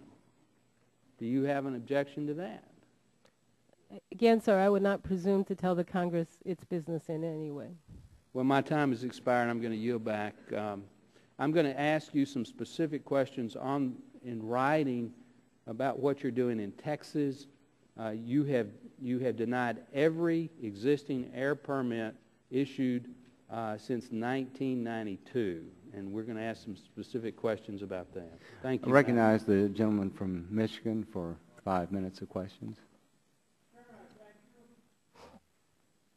Madam Administrator, welcome to the committee. I have a number of questions on which I would like, if possible, to get yes or no answers, and I say that with request, or rather with respect. EPA has already issued regulations under Title II of the Clean Air Act. It has issued its determinations for regulations under Title V permit program, and it is also for under Sections 111 for the prevention of significant deterioration. And in addition to that, it would appear that EPA can issue regulations under the National Ambient Air Quality Program. Is that correct? Yes, sir. So we have a potential here then for at least 4 different sets of regulations plus state implementation plans which could also cover these questions. Yes, sir, pursuant. So you have an unholy complicated mess here if you're going to regulate greenhouse gases. Is that right? Pursuant to the Clean Air Act, those are all requirements, sir. Now, Madam Administrator, what other provisions of the Clean Air Act can EPA use to issue regulations under in the next 5 years in terms of greenhouse gas emissions? Yes? Sir, did you mention the new source performance standard provisions of the Clean Air Act? EPA has already announced a schedule to put forth new source performance standards for utility sector and for the refinery sector. I know you said 5 years, but those are in the next 2 years. This gives you an unbelievably complicated process, especially if you're going to bring the states into the matter as required under the state implementation plans. Now, Madam Administrator, how many different regulations to introduce greenhouse gas emissions could this add up to? I don't think you can tell us here this morning, and I'm not sure anybody, including the Prophet Esau, can give us that number. But would you please submit for the record the number of potential regulations and the number of potential regulatory sources under the statute that are going to be used here? Now, Madam Administrator, So it's clear that these regulations could add up to a great multiplicity of both stationary and mobile source controls. Isn't that right? Yes, sir, but I do want to point out that the purpose of the tailoring rule was to manage that workload in a way that ensured that the vast majority of sources would not be caught Madam Administrator, this is under the not to Clean Air. criticize you. It's to try and dig you out of an intolerable hole in which I find you. And I'm looking forward to your help in achieving that very important purpose. Now, under the provisions of the bill before us, should this legislation become law, it would repeal the endangerment finding. Does that put the national standards at risk, yes or no? Yes, sir. I would think it would invite litigation on past standards, and future standards are explicitly prohibited under the draft bill. Now, Madam Administrator, do you and the administrator, rather than the administration, firmly support a national standard for auto fuel economy and greenhouse gas emissions? And are you committed to a single national standard for the model years 2017 to 2025? Yes, sir. We are very much committed to working collaboratively with the industry and the states and staying at the table as we did for the standards that we put out in May of 2010. Now, does the draft legislation prevent EPA from enforcing greenhouse gas reporting rule, which contains information that could inform the Congress relative to the Congress's future action, yes or no? Yes, sir. Now, Madam Administrator, EPA's endangerment finding, let's refer to that. Was that or is that a scientific finding or a political finding? It is a scientific finding, sir. Now, Madam Administrator, could EPA have found otherwise than it did? No, I do not believe so, sir. Madam Administrator, did your predecessors in the previous administration, that of Mr. Bush, find or propose otherwise than you have done? An endangerment finding was prepared and sent to the White House, but the White House did not open the emails. So. Okay. We've done it with 7 seconds overrun. Sir, may I correct one inaccuracy in my answer? National ambient air quality standards and state implementation plans are not required for greenhouse gases at this time. We have been petitioned with respect to that matter. Thank you. But I should be somewhat concerned that that a court which would make a finding that the Clean Air Act affected greenhouse gases, that they might insist that that also be used on the state implementation plans. Isn't that so? Yes, sir. I just wanted to be clear on the current state of. I recognize the gentleman from Illinois, Mr. Shimkus. Thank you, Mr. Chairman. Welcome, Administrator Jackson. Just so we don't get into a debate next week when we have our hearing on the environment and job creation, I'm formally asking you if you'd like to return to talk to address my subcommittee that deals with a huge portion of the portfolio and also jobs. This hearing is about jobs, and that's why we're focused on it. So I'll give you time to think about it, but I am formally asking if you'd like to join us next week at our hearing. This hearing is about jobs, and there's a chart on the screen. I don't know if you've ever seen it. The National Environmental Policy Act and Environment Protection Agency were both first authorized in 1970. Have you ever seen this chart? Has it ever occurred to you that there appears to be a cause and effect between U.S. oil imports and these policies? So if you look what's up there, this is production and imports. And as we've been involved with, and a lot of us would agree, important Clean Air Act amendments, it has affected jobs and our reliance on imported crude oil. Have you ever seen that, and do you think there's a relation? Sir, it's the first time I'm seeing this particular chart, and what I do know is that the energy efficiency and ability but to you wouldn't make dispute sensible that. You wouldn't regulations, dispute that our importation and our ability to produce has declined. I mean, those are just as Energy Information Agency. Timeliness with the Clean Air Act and Clean Air Act amendments, that it has had an effect on our energy production. Well, let me move on. I'll give you a chance to look at that, and I maybe don't see next anything week. on that chart that talks about the Clean Air Act, sir, but Well, happy it's to related review to chart for the record. time frame on the bottom with 1970. So this is a timeline from 1920 to 2000. So I'm sure there are a lot of things that happened in 1970. let me but you can't attribute cause and effect. let me just go back now to other issues. This is about job creation and the effect that the Environmental Protection Agency has, and we're going to hear the testimonies when we have the next panel. You recognize these folks, right? And my friends on the other side. These are the folks that were affected by the 1992 Clean Air Act amendments. This is from Kincaid Mine in my district. 1,000 miners' jobs were closed because of the Clean Air Act. I've used it in the reason why we could not pass into law through the Senate Waxman-Markey is because we successfully made the argument that this would create higher cost energy and jobs would be destroyed. And these folks should be awarded a medal for stopping the job-destroying aspects of the Waxman-Markey bill. Illinois lost 14,000 jobs during the last round, and Ohio lost 35,000 jobs during the Clean Air Act amendments. And so this hearing is about jobs and the effects of jobs. And I think we can make an argument on carbon dioxide not being a criteria pollutant under the Clean Air Act. And that we've gone around the legislative ability by using the courts and using regulatory authority to regulate something that should not be regulated. But let's assume you all are successful. I have in front of me a power plant that's being built, 1,600 megawatts. If we mandate them to reduce carbon dioxide emissions by 60%, what amount of the energy that they produce will have to be used to capture that carbon? Do you know what that is?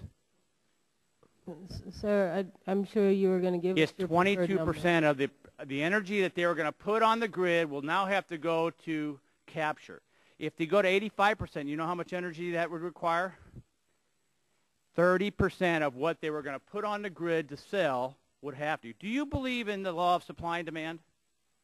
Do I believe in the law of the Supply economic and demand, principle economics of supply 101? and demand? It's not a tentative case, sir. It is a do you believe it? economic model, and I was trained in it. Do you believe it? Yes, I believe That it if you generally. constrain a product and there's a high demand, that costs go up? It depends on the elasticity of the cost curves. Oh, and I would say that here's an example of us having power on the grid that this regulation is now going to constrain because we're going to have to use energy to capture carbon, which is not energy we can put on the grid, so the people who are going to buy this have to buy what? Higher power.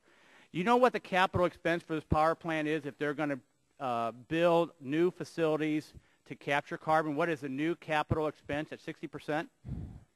It's $1.8 billion they will have to. If it's 85%, their capital expense, this is new spending, $2.3 billion. Sir, under their next, you know where they have to go to pipe the carbon capture and sequestration? How far? We think the closest might be 70 miles. Who's going to pay for the pipeline? And then how big a sequester facility has to be there? The point is, this regulation is going to skyrocket electricity costs, which will destroy jobs. I yield back my time, Mr. Chairman. Thank you. Sir, may I respond to just a few things for the record? The first is under the Clean Air Act, which is a public health Mr. Chairman, I would like to, if she would yield, I would address this the same way that Chairman Waxman addressed Senator Inhofe and not allowing him. So if my colleagues on the other side want to give her time, they should do it on their time. Very good point. Mr. Inslee, you're recognized 5 minutes. Thank you. I think this is interesting. A 5-4 Supreme Court decision was good enough in Bush versus Gore to be settled law. A 5-4 decision in United Citizens was good enough to allow corporations to run America. But all of a sudden, a 5-4 decision in Supreme Court that you expect the EPA and us to just ignore. Now, I want to make sure that we're clear about this. The Supreme Court decision, which binds all of us who have taken an oath to the Constitution at the moment, says, quote, carbon dioxide, methane, nitrous oxides, and hydrofluorocarbons are without a doubt, quote, physical and chemical substances which are emitted into the ambient air. The statute is unambiguous. close quote. The statute is unambiguous. Madam Secretary, is this clear that you are bound by this decision and that we've got to regulate CO2? Absolutely, sir. And I want to tell you that the last witness, Senator Inhofe, and we appreciate him coming here. We know he's a person of strong beliefs. He tells us he's writing a book called The Hoax.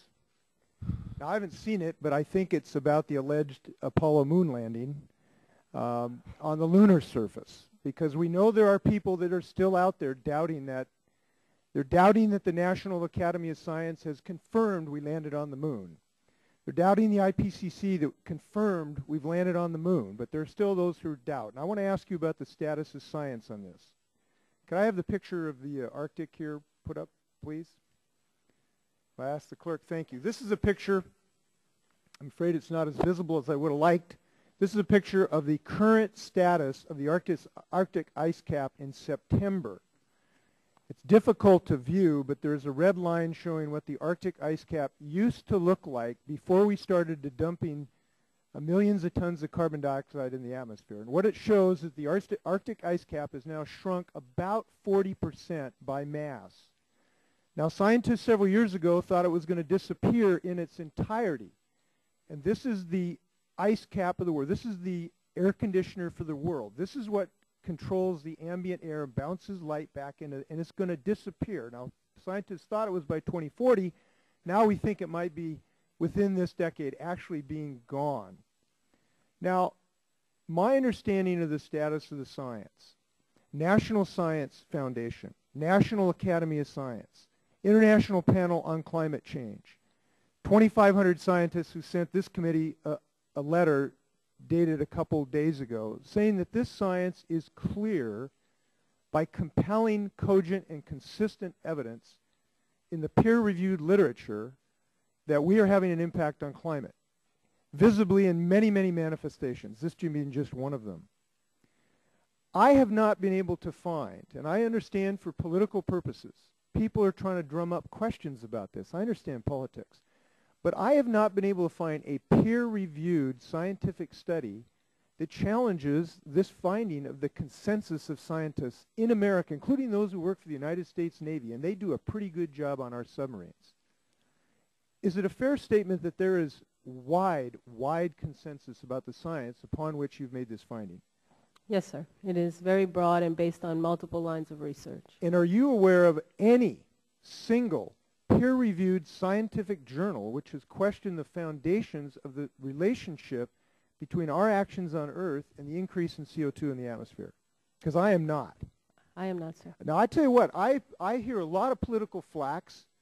I hear a lot of people on television saying this science is questionable, but we can't find one single peer-reviewed research study that has questioned this science. And I hope people who are distributing information of this hearing will point out that the Republican Party that wants to pass this Dirty Air Act will not produce one single peer-reviewed scientific piece of literature which questions the finding of the Environmental Protection Agency.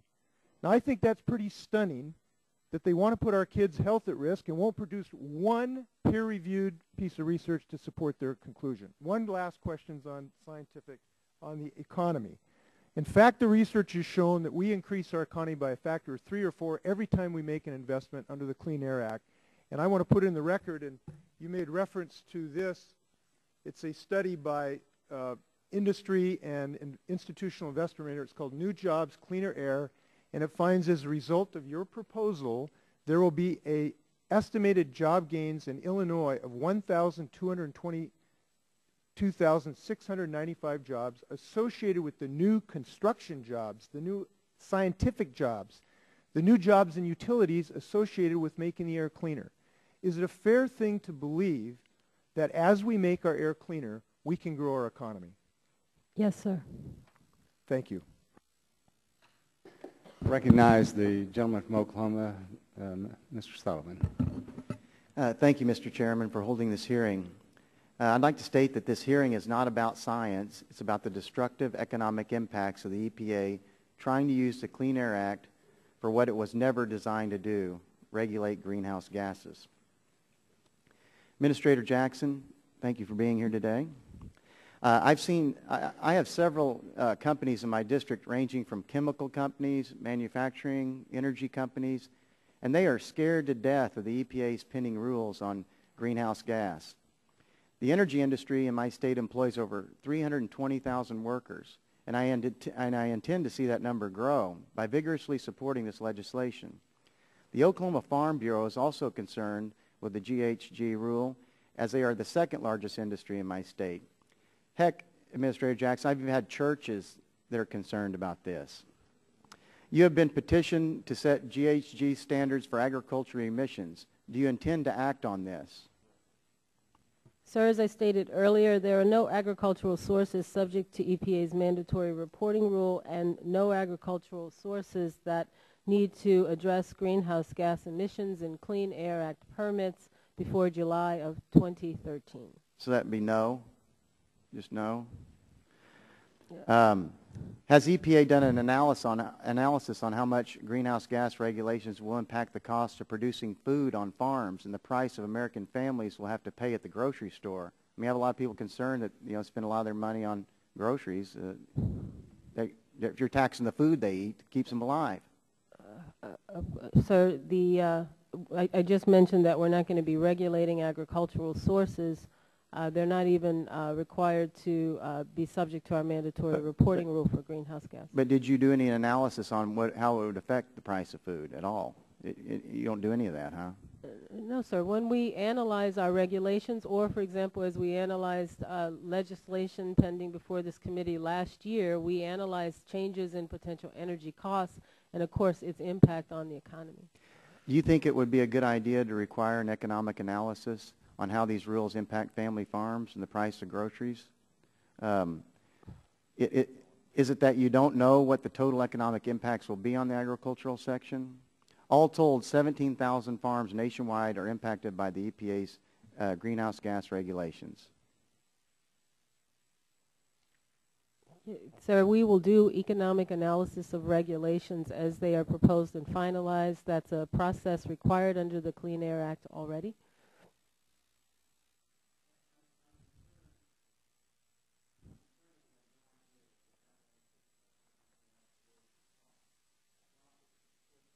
Your mic's not on, sir.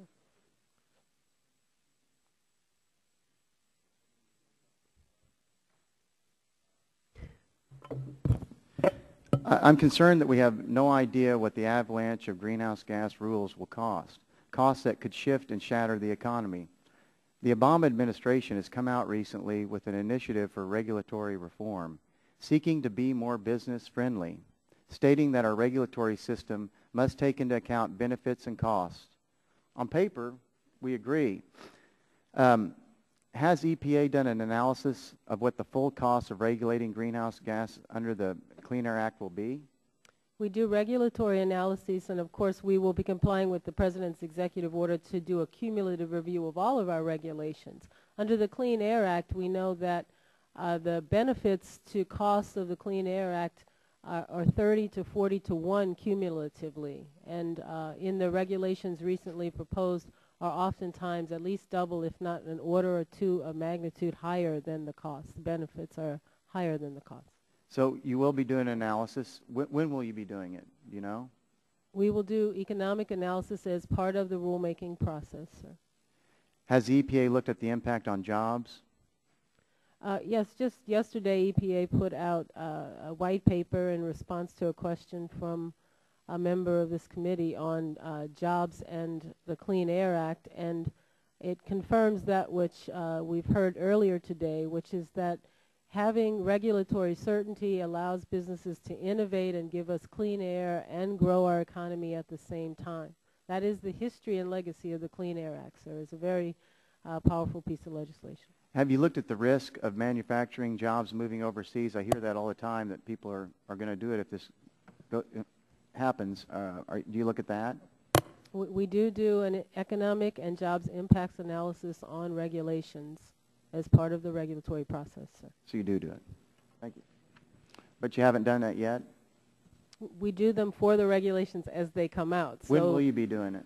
When the regulations are proposed for example, new source performance standards, we will do analyses as part of the regulatory process. Thank you. I yield back. Chairman, Yes. I respectfully request that the white paper that the Secretary mentioned that it be entered into the record. Without objection.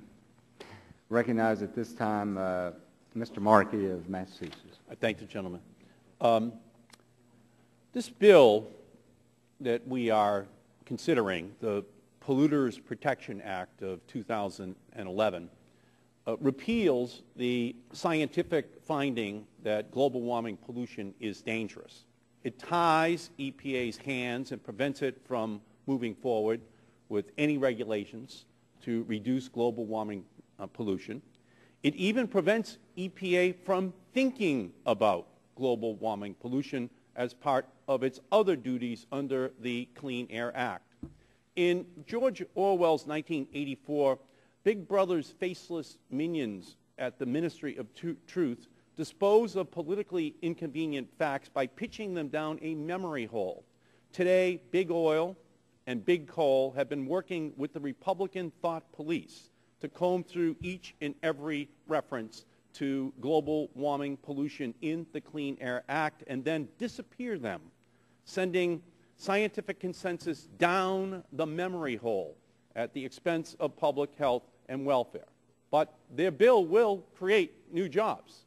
I mean, the oil and the coal and the utility lobbyists who are here today and watching on the web all across America, there's new people being hired in those industries to make sure that the EPA cannot do its job. And we congratulate you for that purpose. But what this bill also does is to bar EPA from doing anything further to reduce oil from cars, trucks, planes, boats, or other sources. The legislation might even nullify the progress we've already made over at the EPA in reducing demand for oil. The Republican bill could result in an increase in our dependence of more than 5 million barrels of oil per day by the year 2030, more than we currently import from OPEC. So that's what we're doing today. Tomorrow, in this very same subcommittee, we are holding a hearing on the impact of Middle East unrest and its impact on U.S. energy prices for consumers. That's like holding a hearing on repealing FDA's authority to regulate tobacco and then holding a hearing the very next day on the dangers of tobacco in creating lung cancer. 5 million barrels of oil per day. At $90 per barrel, that's $164 billion a year we would send to OPEC if the Republicans are accurate. That would fund Al-Qaeda. That would fund Hamas. That would fund Hezbollah. That would fund the Muslim Brotherhood. That's what this money would be used to accomplish. That's what their bill makes possible. Now, I understand why Arab oil sheikhs and Oklahoma oil men want the price of a barrel of oil to continue to rise and to rise and to rise.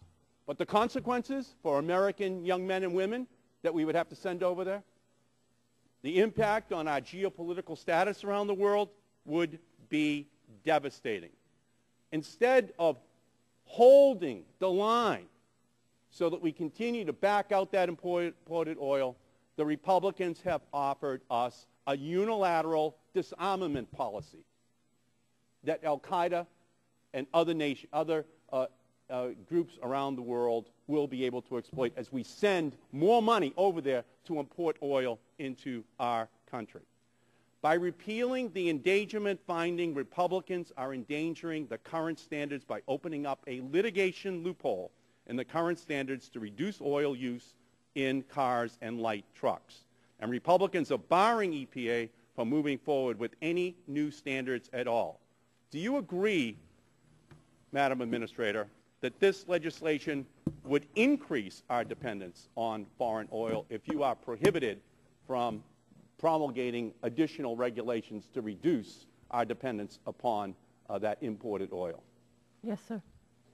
Doesn't this bill also undermine the renewable fuel standards, which is driving the production of homegrown biofuels that will further reduce our imports of oil from OPEC by 1.6 million barrels of oil per day? Yes, sir, I believe it does. Doesn't this bill also prevent EPA from setting standards to reduce oil use in trains, boats, planes, large trucks, and other industrial sources that account for almost 40% of all oil that we use each day? Yes, sir, I believe it would. So basically what we have here then is legislation that is a regulatory relief bill for oil men in Oklahoma and at OPEC that will allow for a tightening of the noose around the neck of American foreign policy and consumers that will come back to haunt us in years ahead because we did not use America's greatest strength, our technological genius, to improve the vehicles that we drive, improve the appliances which we use, improve the efficiency of the buildings within which we live so that we reduce dramatically the amount of energy that we have to consume and tell OPEC we don't need their oil any more than we need their sand. That's what this hearing is all about, and that's why this bill has an historic place in terms of its undermining of our national security. The gentleman from Oregon is recognized for 5 minutes. Thank you, Mr. Chairman. Woody's back in town. I want to talk to you about biomass, first off. You testified and the administration testified in support of the Waxman-Markey bill, and I'd just like to know your scientific underpinning for supporting the provision that treated biogenic carbon emissions off as if they were oil or gas when used in the production of renewable energy. Sir, I recently wrote a letter saying that we believe that there's only limited climate impacts through to the combustion of certain biomass. Now, that's interesting because the scientists at the State University of New York College of Environmental Science and Forestry contend that woody biomass is a substantial CO2 neutral renewable resource that can be used as a fuel for a variety of sustainable, environmentally sound energy applications. Do you disagree with that finding? No, Mr. Walden, what I said is that I substantially agree that we need additional science because it may well be that many sources of biomass are neutral when it comes to greenhouse gas emissions. Do you think that there's a difference between woody biomass that is used for renewable energy that's produced on private, state, or county land versus that comes off federal land? So I don't know what the difference would be except its source, or it would depend on the type of biomass. But if it were the same tree source, right? If you got a fir tree on one side of the line... Scientifically, there's no difference on whose land the tree... Right. So that's what perplexed me about your support for the Waxman-Markey bill that said woody biomass off federal land was different than the woody biomass off other lands when used to create renewable energy. It's a flaw. Now, in your tailoring rule, people in my district are real upset because there are a lot of rules, not just this one, but others coming out that do affect the price of oil. I understand your agency just pulled the air permit on a Shell drilling operation in Alaska that would have potentially reached into 35 billion barrels of oil.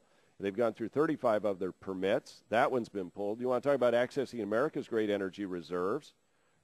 Didn't you pull that air permit? No, sir. Actually, we issued the permit. The courts, the Environmental Appeals Board, ruled against the EPA-issued permit, sir. So what's your plan going forward there? We have motioned to the Environmental Appeals Board for reconsideration, and we are working with the permit applicant to perfect the application and move forward as quickly as we can in response to the application. Will the gentleman yield? No, I won't. So let's go on. Let's go back to, I only have 1:10, Mr. Chairman, otherwise I would. Let's go back to the biomass issue because in the Taylor, a lot of us wrote you in a bipartisan way asking you to not move forward with the rule on biomass, in the tailoring rules that affected biomass. You responded and said you're going to delay this for a couple of years. Now, the practical impact in a district like mine is we've got a lot of people who want to invest in new high-tech biomass facilities to turn woody biomass into renewable energy. They're concerned that you're going to come back in 2013 or later on with a rule that treats biomass as if it were coal or oil. Can you give us any indication that you won't do that? I do know, sir, that the American Forest Products Association hailed the decision to defer for 3 years to get the science, like the science you mentioned, to show the carbon neutrality of biomass fuels. But I want to get to my question. I know what they said. I know what I said. I was glad, except I think we create this delay process where you're stifling investment. You know, the president wants to see $2 trillion in private sector investment come off the shelves and get invested. It's rules like this that are causing people trying to make those decisions to wait because they don't know what your agency is going to do in a couple of years that might affect them if they make that investment today. Because you could go back into the new source performance standards, could you not, and say, no, actually, we are going to regulate the burning of woody biomass as if it were. I support the delay to get the best science, sir, to give scientists a chance to do the studies to determine how best to deal with biomass and to determine whether all biomass is created the same. It was a delay to get to reduce so you can't give us any uncertainty. certainty. So we are on delay for a couple of years. Mr. Chairman, I'd ask unanimous consent that I be given 30 seconds to make a statement for the record. Does anybody object? I just wanted to point out to the gentleman from Oregon that his criticism of our bill would have applied to its initial formulation, but by the time we passed the House floor, the biomass provisions were changed, and I think even in Oregon, the industry was for it. But your criticism was of the draft bill that was in the committee, not the bill that passed. Well, Mr. Chairman, if I might respond to that. Happy to yield. Indeed, there was criticism of the original language. However, the language that was adopted by this committee still left a real problem when you accept, if you go to Section 15, I believe it is, and the new language still precludes the material that would come off of all kinds of federal lands, roadless areas, old growth, late successional stands, except for dead, severely damaged, or badly infested trees. Those definitions was never defined. I had Forest Service employees ask me, what's a severely damaged tree? What's a badly infested tree? Because they said we're the ones who are going to get sued because, and so it still was not workable language in the real forest. We thought we had corrected the problem. I just wanted to make that point. Ms. Jackson, maybe we'll have you back and we'll talk about woody biomass in detail. And at length. This time I'll recognize Ms. Capps of California. Thank you.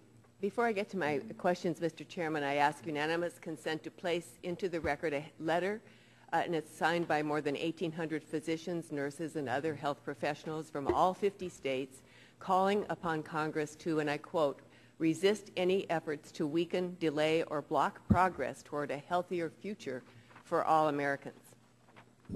Without objection. Thank you. I also ask unanimous consent to place into the record statements from a number of public health organizations, including the American Lung Association and the Trust for Americans' Health, rejecting the draft bill under consideration today. Without objection. Thank you, Mr. Chairman. Administrator Jackson, thank you for your testimony and for your patience this morning. I want to talk about the very real consequences for our public health. And you know my background as a public health nurse. If we do not act to control greenhouse gas emissions, one of the best documented impacts of climate change is the increase in ground level ozone smog concentrations. This is a big problem for many of our metropolitan and suburban areas. Now, I know you were asked and already talked about some of the harmful effects of this carbon pollution on people.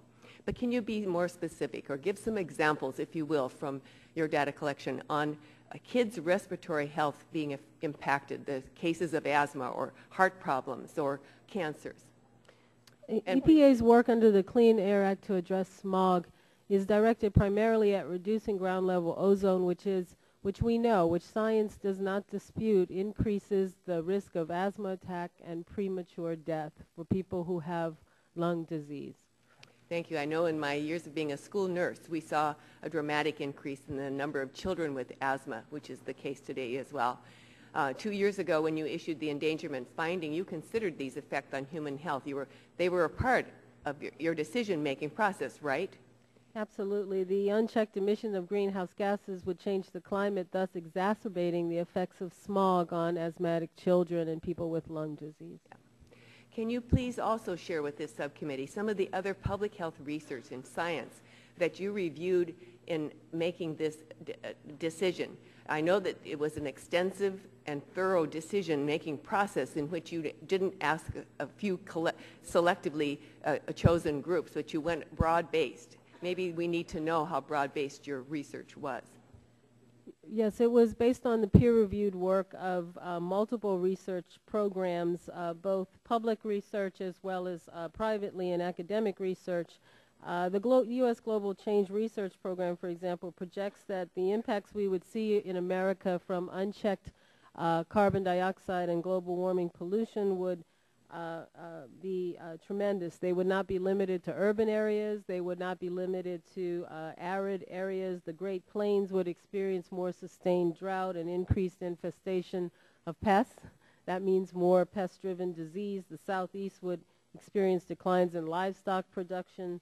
The Great Lakes would have more frequent spring flooding and more frequent drought. That's in addition to the more traditional public health impacts to people who oftentimes are least able to defend themselves, our children. Exactly. And, you know, we've heard today about the cost of implementation of the EPA in your endangerment findings and all the rest, but I've been able to make the case, and I wonder if you wouldn't agree, that the cost, the benefits of the programs that you've implemented really do exceed and add greatly into balance over the cost of the implementation, far and away. That's right. We are talking about the Clean Air Act today, and history, fact, shows numerous studies, 30 to 1, 40 to 1, the health benefits for every dollar invested in this country in clean air technology. And finally, as your agency continues to do the work that you're doing, you're going to be making decisions based on the best public health research and science, I'm sure. And I just want to make sure that we have, because it's in the record now as I've introduced it, one quote from the letter that these 1,800 health professionals submitted. And they say, as health and medical professionals, we are keenly aware of the health impacts of air pollution. Air pollution is linked to a wide range of health consequences, including cancer, asthma attacks, heart attacks, and strokes. The Clean Air Act guarantees all Americans, especially those most vulnerable, that the air be safe and healthy to breathe. Despite tremendous air pollution reductions, more progress is needed to fulfill this promise. And maybe you'll close it out with 3 seconds of illustrating that. I don't know what better way to say it or from more credible source. I like a recent quote I saw from a physician in the Missouri area who said, it's just not conceivable that we wouldn't require our industries not to pollute our air, not to make our air dirtier and our families less healthy in order to increase their profit margin. Thank you, Mr. Chairman. I yield back. Thank you. At this time, I recognize the gentleman, Mr. Terry. 5 minutes. Thank you, Madam Administrator. I appreciate you here. Do you like puppies? Do I like puppies? Yeah. Yeah, as long as somebody trains them for me. But I have a dog. I just wanted to ask you, because I felt like joining Mr. Waxman and Mr. Markey in asking you questions. Now, could you point to the area where in the Clean Air Act it lists, because I've looked at the Clean Air Act and it sets out rather lengthy lists of what's covered. So within the Clean Air Act, could you point to which section CO2 is listed? That determination was made by the Supreme Court, sir. Okay, let's go to Massachusetts versus EPA. And by the way, I want to refute, or not refute, but Mr. Inslee read a portion of, or a paragraph of the Supreme Court, or the court decision, Massachusetts versus EPA, that recognizes a fact that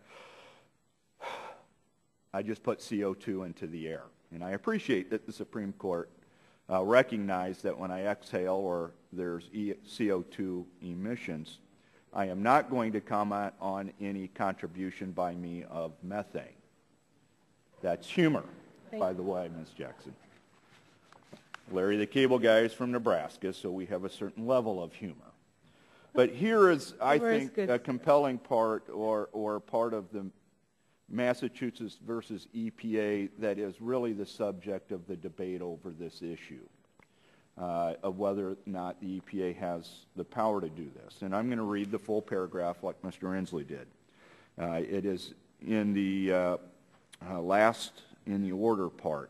It just says, in short, EPA has offered no reasoned explanation in its refusal to decide whether greenhouse gases cause or contribute to climate change. Its action was therefore arbitrary, capricious, or otherwise not in accordance with law. We need not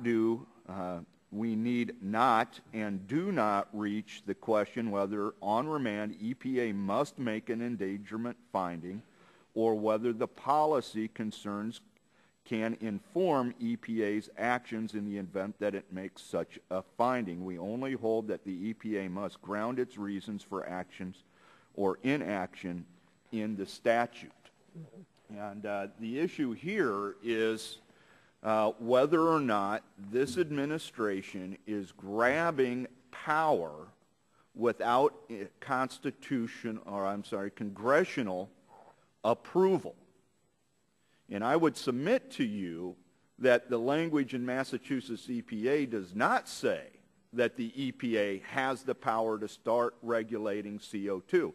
Science and Issues, as Mr. Sullivan from Oklahoma, where all evil oil men evidently reside, made the point. This isn't a debate about science. This is a debate about whether the EPA has authority. Next week, we're going to do the same thing with the FCC on whether they have unilaterally, sua sponte, performed a power grab without congressional authority. So that's what we're here to do today. And then I want to get to the Clean Air Act. If this Clean Air Act was amended and just added carbon dioxide to the section that lists all the pollutants specifically, isn't it, well, then would you be able to say, well, we're only going to apply CO2 if there's more than 100,000 tons emitted within a calendar year? Would you be able to do that? Sir, are you asking about a potential change to the to Section 111 of the Clean Air Act? Well, I'll have to look at 111, but the issue is that you said earlier in your testimony that the emissions that you would regulate would be, for CO2, would be over 100,000. You said that in answering to Ed Whitfield's question. The standard under the tailoring rule that we've Under adopted. the tailoring rule.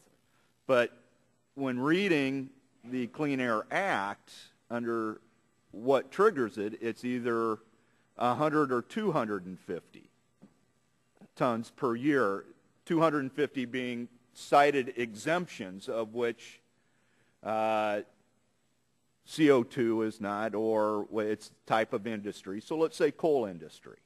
Right. So the United States Supreme Court, whose job it is under the Constitution to interpret our laws, ruled on whether or not EPA could ignore its need to make so since you're saying that the EPA has already ignored that Congress didn't give you the authority, and now you're interpreting they did, that you can just continue to interpret I'm different not interpreting. The United States saying Supreme Court that you're going to that redo the standards of where you are able to regulate, i.e. 100 or 250, and you can arbitrarily set it at 100,000 for a coal-fired plant.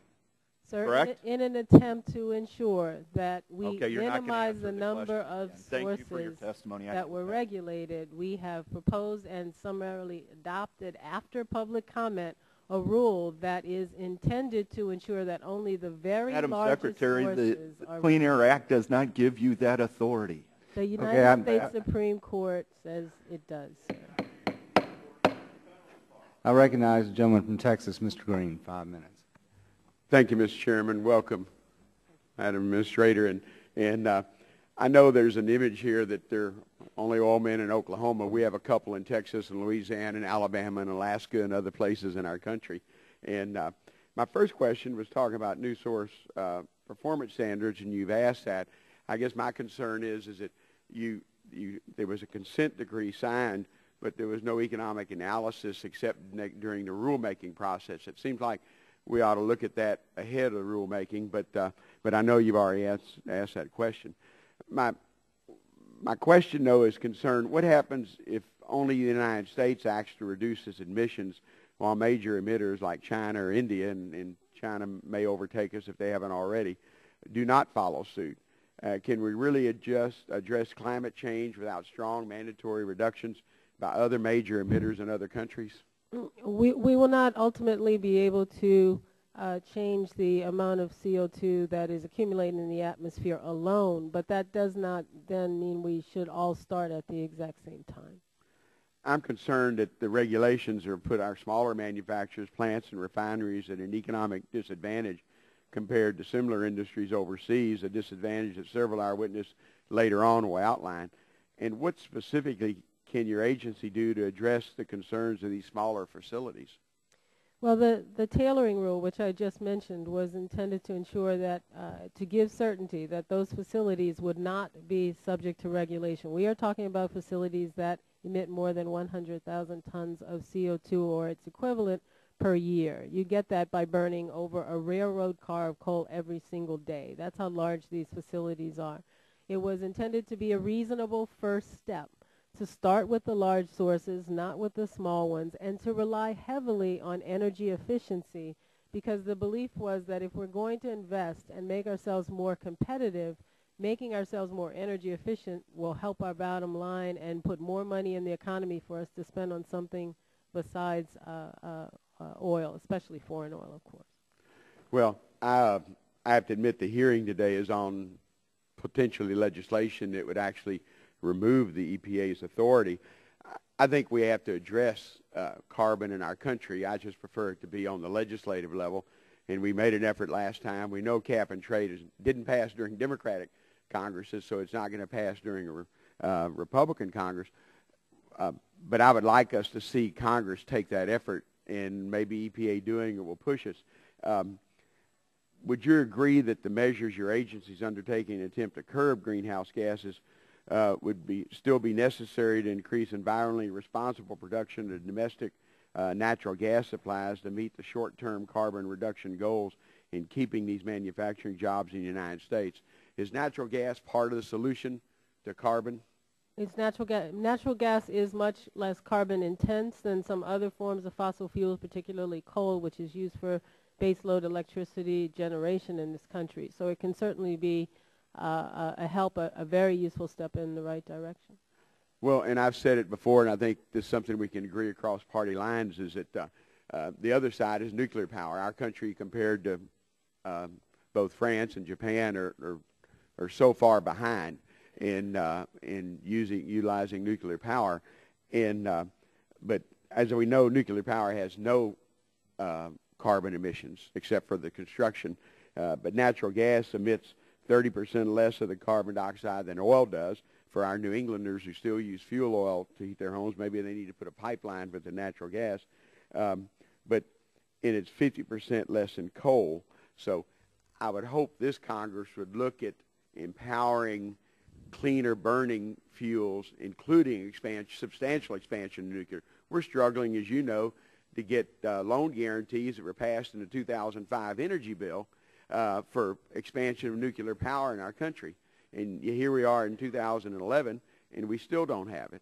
So I share your concern about carbon. I just am concerned that we need to do it on a legislative effort so we can do that economic analysis from the members, or elected members, instead of the agency.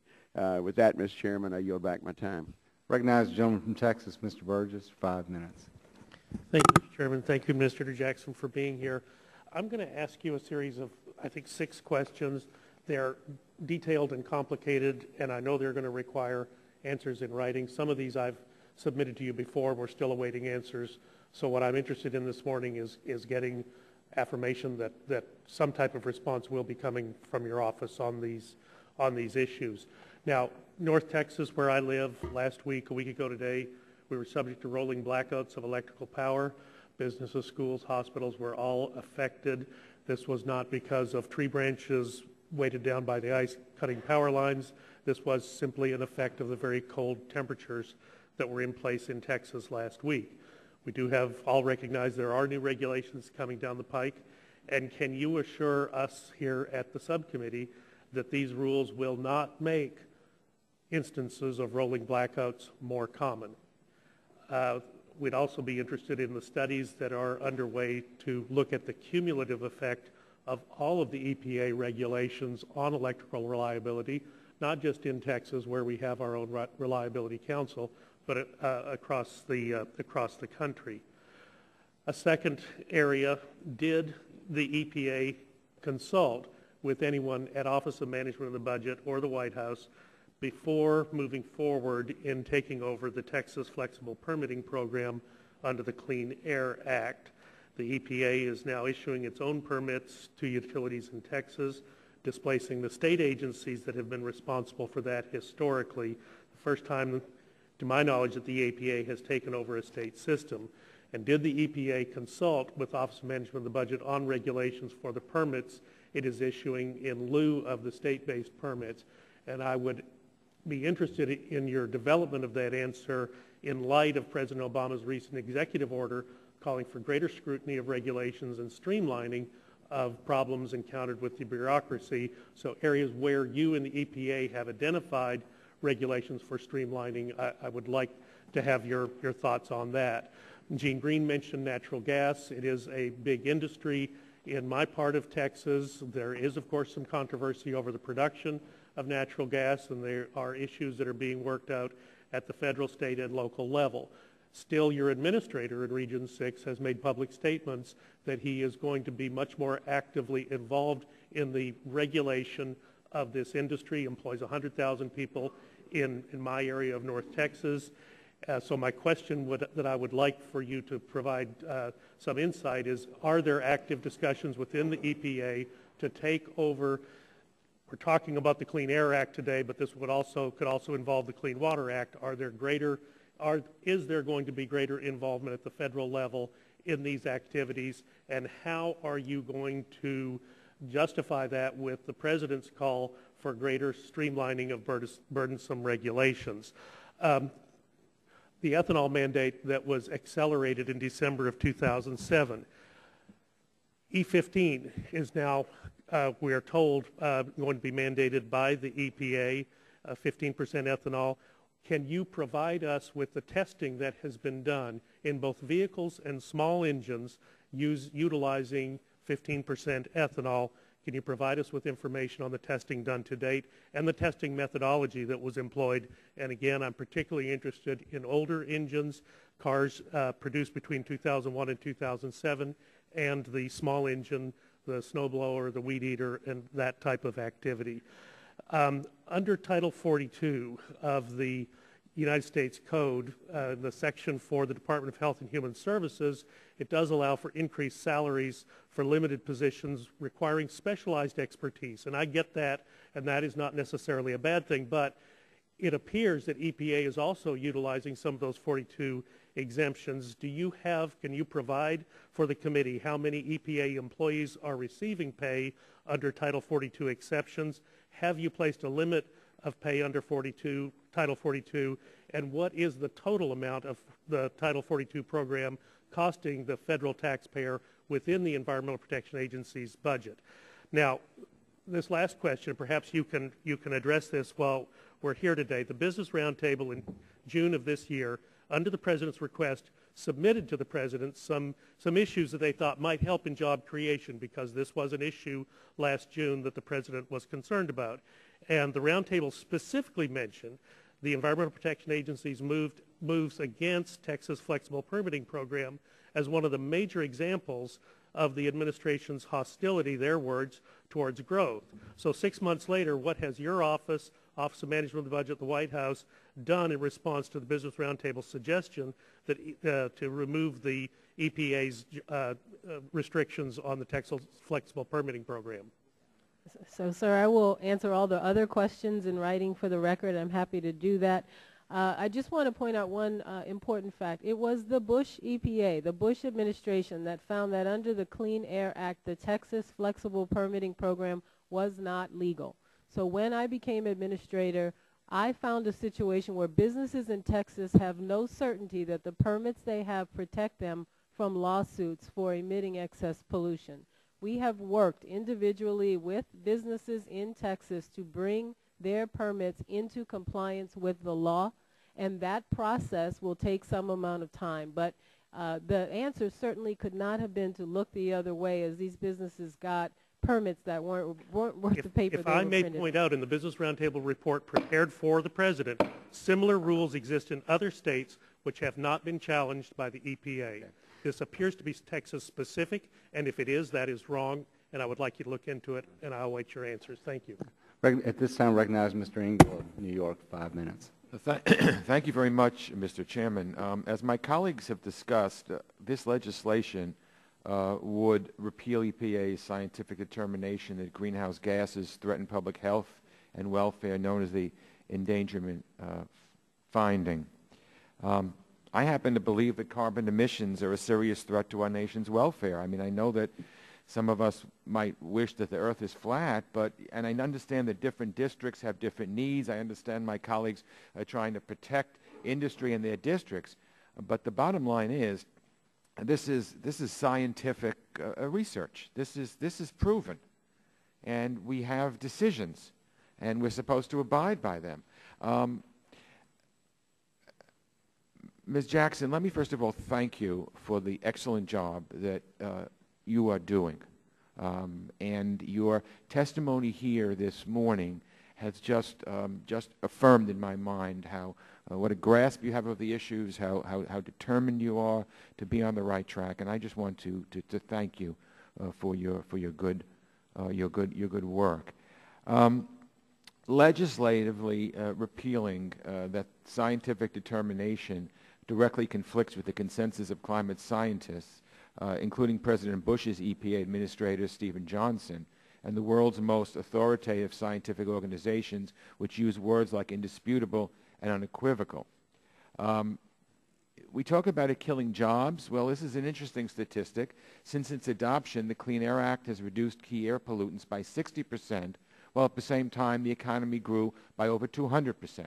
So I don't think that shows that jobs are being killed. From 1990 to 2008 alone, the Clean Air Act reduced key air pollutants by over 40%, and the economy grew by almost 65%. These pollution reductions save lives, improve health, particularly among children and seniors. And in 2010 alone, last year, according to a peer-reviewed EPA analysis, the Clean Air Act prevented over 160,000 premature deaths, 130,000 cases of heart disease, 1.7 million asthma attacks, 86,000 hospital admissions, and millions of respiratory illnesses. So I wanted just to state that for the record. I'd like to explore with you, Madam Administrator, one question on the impacts of this legislation on the renewable fuel standard. As you know, in order to promote renewable fuels and reduce greenhouse gas pollution, Congress has required EPA to issue regulations to ensure that transportation fuels sold in the U.S. contain certain volumes of renewable fuel, advanced biofuel, cellulosic biofuel, and biomass-based diesel. The volume of each type of fuel is established annually by the EPA based in part on the availability of the fuel. Now, it appears to me that the new Section 330B1A would prevent the EPA from establishing these required annual volumes in subsequent years because it prohibits EPA from taking actions related to greenhouse gases. Do you have the same interpretation that I do of Section 330B1A? And if so, what do you think that means for the renewable fuel standard specifically and the future of biofuels generally in the United States? Sir, as I said in my opening statement, I believe the draft bill would likely prohibit EPA from taking further actions to implement the renewable fuels program in the United States. Well, I think that's something that's really, really important, and we really need to think twice before we want to do such a thing. I mean, I think that nobody at this point should conclude that carbon emissions are not a serious threat to our nation. I mean, they are. And we ought to not put our heads in the sand. We ought to figure out a way where we can have cleaner air at the same time have the least impact on business and creation of jobs. But we shouldn't eliminate all these restrictions just because we are concerned about these things with jobs. We don't want our children to breathe filthy air. We don't want it to go back to the bad old days. There are countries all around the world where literally the cancer rates are up because they don't have the rules that we've adopted to prevent these things, and I don't think we want to go back to this Stone Age. So I thank you for your testimony, and I look forward to continuing working with you, and I yield back, Mr. Chairman. Thank you. A number of people have mentioned this renewable fuels issue, and as we move forward with this legislation, we're certainly going to try to address some of the concerns that you all have brought up about it. At this time, I recognize the gentleman from Louisiana, Mr. Scalise, for 5 minutes. Thank you, Mr. Chairman, and welcome back, Ms. Jackson. Thank you. Appreciate you coming to testify. And of course, today's hearing is specifically focused on the Energy Tax Prevention Act, and especially its impact on jobs, and how if we're able to truly prevent your agency from going into an area where it hadn't been before, we would also be able to save thousands of American jobs, potentially millions of American jobs, along with the billions of investment. First, I want to go back to some comments and statements that the President made when he was a candidate.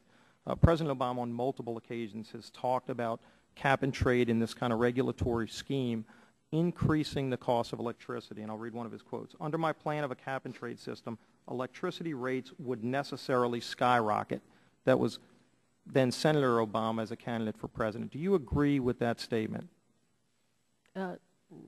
No, sir. I think that statement is... You disagree with the President's statement that a cap and trade scheme would necessarily increase I believe his larger rates? point was that a market-based program could ensure that energy rates, while producers had the certainty they needed to move forward, the market and through innovation would allow it to happen in a gradual fashion. In a gradual fashion where electricity rates skyrocketed, though. That's the key point. The President said this. I'm not saying this. I'll give you Tim Geithner's statement. Tim Geithner said cap and trade would increase the cost of energy. Do you agree with that statement? Yes or no?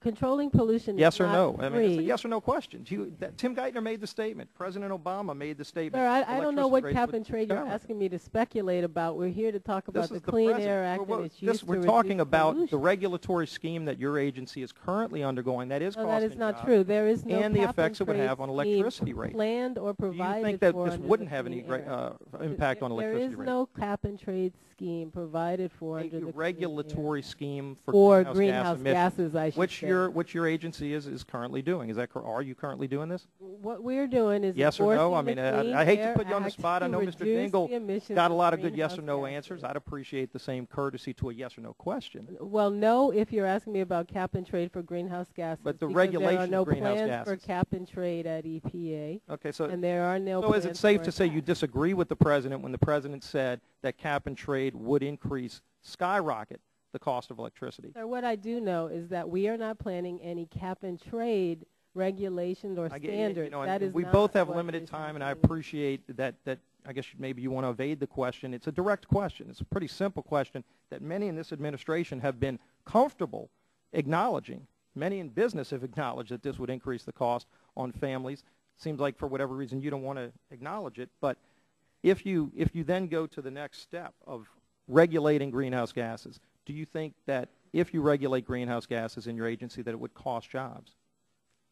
I agree with the President that investing in clean energy will make our economy stronger, will help our economy And I to see grow. you've made statements, these standards will help American companies and create good jobs. The problem is that flies in the face of what the nation's employers in America are saying about what you're doing. You know, and I don't know if there's a parallel universe going on, but I will point to you a number of companies, and I have conversations, as I'm sure most of my colleagues do. The biggest impediment our job creators in this country tell us about is the threat of regulations coming from your agency and a few other agencies in this administration as the impediments to creating jobs. So maybe you think that these policies will help create jobs. I'll just read what one of our later panelists is talking about in terms of how it's costing American jobs. Nucor, which is a plant, company based in America that's preparing to build a major steel plant in Louisiana, in our state. The CEO of that company, this is a $2 billion investment that right now is going to America, hopefully. It was on hold during the whole debate on cap and trade. They said, and this is a comment from the CEO, we're waiting to see what Congress does with global warming legislation. They were holding back on a $2 billion investment. And then I'll go on to say with the testimony that the environmental manager of the company who's here today is talking about. He said, but this project is not as large as the $2 billion investment we initially intended due to the uncertainty created by these regulations. He's talking about your department. The uncertainty created by these regulations, we made the difficult decision to delay the $2 billion investment, also delaying the creation of 2,000 construction jobs and 500 permanent jobs that average $75,000 a year. Now, this is a company. This isn't your theory. Do you recognize that that company has delayed that investment because of your agency? The facility in Louisiana has actually received the first ever state-issued Clean Air Act construction do you recognize that that's will cost require jobs? control for greenhouse gases? They are a permitted facility. And they said they haven't created as many jobs because of your agency, so I just want to talk about exactly the opposite of them But being finally, pulled up. you made a statement about Katrina and flooding. You tried to, I guess, infer that flooding was related to greenhouse gases. Point of order. I just want to point out the failure of the federal levees was caused the floods Hold flooding in it New Orleans. just 1 minute. Okay, Mr. Waxman, what's Look, your point of order? she was asked a question. The gentleman's time has expired. She ought to be able to answer your question. I asked her to answer yes or no, and she refused to answer a yes or no question. Well, I think that multiple times. Yeah, I think she did it for Mr. Dinkle. I appreciate that. I just would have liked the same courtesy. Are you going to have any questions that you're going to submit to her in writing? I'll be happy to submit in writing the remaining questions, especially as it relates to the comment you made about flooding having an attribution to greenhouse gases as opposed to the failure of federal levees in New Orleans, which I know you're aware was the real cause of that. Let me be clear, because this is my hometown. I did not say Katrina was due to greenhouse gas at this emissions. time, I said it was horrible. I'm recognizing Mr. Doyle for 5 minutes. That area in a way that is tragic. Ms. Jackson, Mr. Doyle, 5 minutes. Thank you, Mr. Chairman. Administrator Jackson, welcome, and thank you for your patience today. As most members of this committee know, I've long been concerned about man-made climate change and how it affects our climate. But this committee also knows how concerned I am that as we make efforts to address this serious problem, that we don't harm the competitiveness of American industry. During the comprehensive energy legislation that the House considered and passed last year, I introduced amendments to safeguard many of our industries from some of the effects of the bill, because we're concerned that this not result in jobs being shipped overseas. And if I thought that was what was going to happen, I'd be very concerned too. You know, initially many of us were concerned because the Clean Air Act had the potential to require numerous sources to obtain permits for greenhouse gas emissions. But EPA acted promptly and effectively to issue a tailoring rule and limit these requirements only to the largest sources. Administrator Jackson, could you just briefly explain what that tailoring rule did? The potential universe of sources could have been 6 million. The tailoring rule took it down to a universe no larger than about 15,000 potential. But since you're only regulated if you are building a new facility or substantially increasing your emissions, we expect that there are a couple of hundred additional permits that would be required a year. But that was intended to be a deregulatory action, frankly. So does this rule affect every large facility? It will only affect very, very large facilities, those that emit more than 100,000 tons a year, and only if they're new, or 75,000 tons a year if they're going to have a significant increase in their greenhouse gas emissions. So right now, if you're an existing factory or steel mill and you don't expand or increase your greenhouse gas emissions by a significant amount, you don't need to spend any capital or labor on controlling your greenhouse gas emissions. Is that correct? That's right, sir. So let's say a steel company or another manufacturer does want to build out on an existing facility or bring an entirely new one online. What do they actually have to do? Have you issued guidance on this to let sources know the rules of the road? Yes, we've issued that guidance primarily for states who are the permitting authorities, and they're implementing it. As you heard, Louisiana just recently implemented it to issue a permit there. So, and the permitting authority then basically selects the best available control technology through whatever options there are. Is it your statement that I heard earlier that in most cases the best available technology for reducing greenhouse gas emissions is likely to be efficiency? That's right. So, to be clear, you expect that almost all new sources, the main thing they're going to have to do is just become more energy efficient? That's right. So couldn't that actually save money over time as sources have fewer inputs and reduce their energy use? Absolutely. It could increase the profits because your costs are lower going forward. Yeah, I mean, it just seems to make sense to me that when we build new facilities, they should be efficient. And I think that's something that industry's striving for because they realize it's good for their bottom line. And it certainly doesn't appear that it would be too costly or drive new facilities overseas. But the other concern we have is what if it takes too long for new facilities to get permits? Now, that could have cost implications, even if the requirements are reasonable. So, Administrator Jackson, what is the EPA doing to help ensure that these requirements don't lead to permitting delays? The reason we got the guidance out to the state permitting authorities early is so that there would be no time lapse between when these requirements took effect on January 2nd and when people would be applying for and need these permits. And so EPA is offering technical assistance and guidance to step in for those states, and there are several who, for whatever set of rules or legal obligations back home, are not yet ready to implement the permitting requirements for greenhouse gases. But almost all states are moving in that direction. Many have already gotten to that point. Now, the Upton bill here aims to stop you from issuing minimum standards for the two largest sources of greenhouse gases, fossil fuel-fired power plants and oil refineries. Is EPA currently developing minimum standards for any other sectors of the economy, such as manufacturers? No, sir. Okay, thank you, Administrator Jackson. I'm acutely aware of the challenges that our manufacturers are facing today, and I have to tell you that I was skeptical at first when investigating how this Clean Air Act would be used to regulate greenhouse gases. But it seems to me that when you strip away the rhetoric and the scare tactics, that the approach that you're taking to date seems extremely reasonable. We know our manufacturers are facing tough challenges, but I really don't see how repealing the Clean Air Act authority for greenhouse gases would help them in any way. In fact, I think the legal uncertainties actually make things a little bit worse. Mr. Chairman, will the gentleman yield briefly? Well, if I can, I will. As the time's expired, and we've got a lot of witnesses, so Mr. Olson, Texas, you're recognized 5 minutes. Okay. Thank you, Mr. Chairman, and thank you, Administrator Jackson, for coming here today. I'm going to follow up on some questions from my colleague, Mr. Burgess from Texas, about EPA's taking control of the permitting process for refineries and power sources in my home state of Texas. This is a fundamental change. The feds, under the Clean Air Act, the feds set the standards, and the states and local governments are the ones who implement them through the SIPs.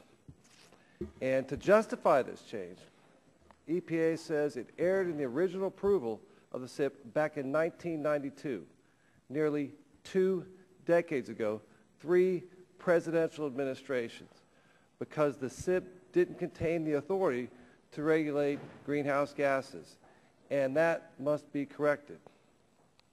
The mechanism to establish this correction was unilateral EPA authority to correct, quote, minor technical errors, unquote. The Fed's takeover of states' authority to issue permits under the Clean Air Act is not a minor error. It's a radical departure from existing law, and under the Constitution, that's not your job. That's our job. So the first question I have for you is twofold.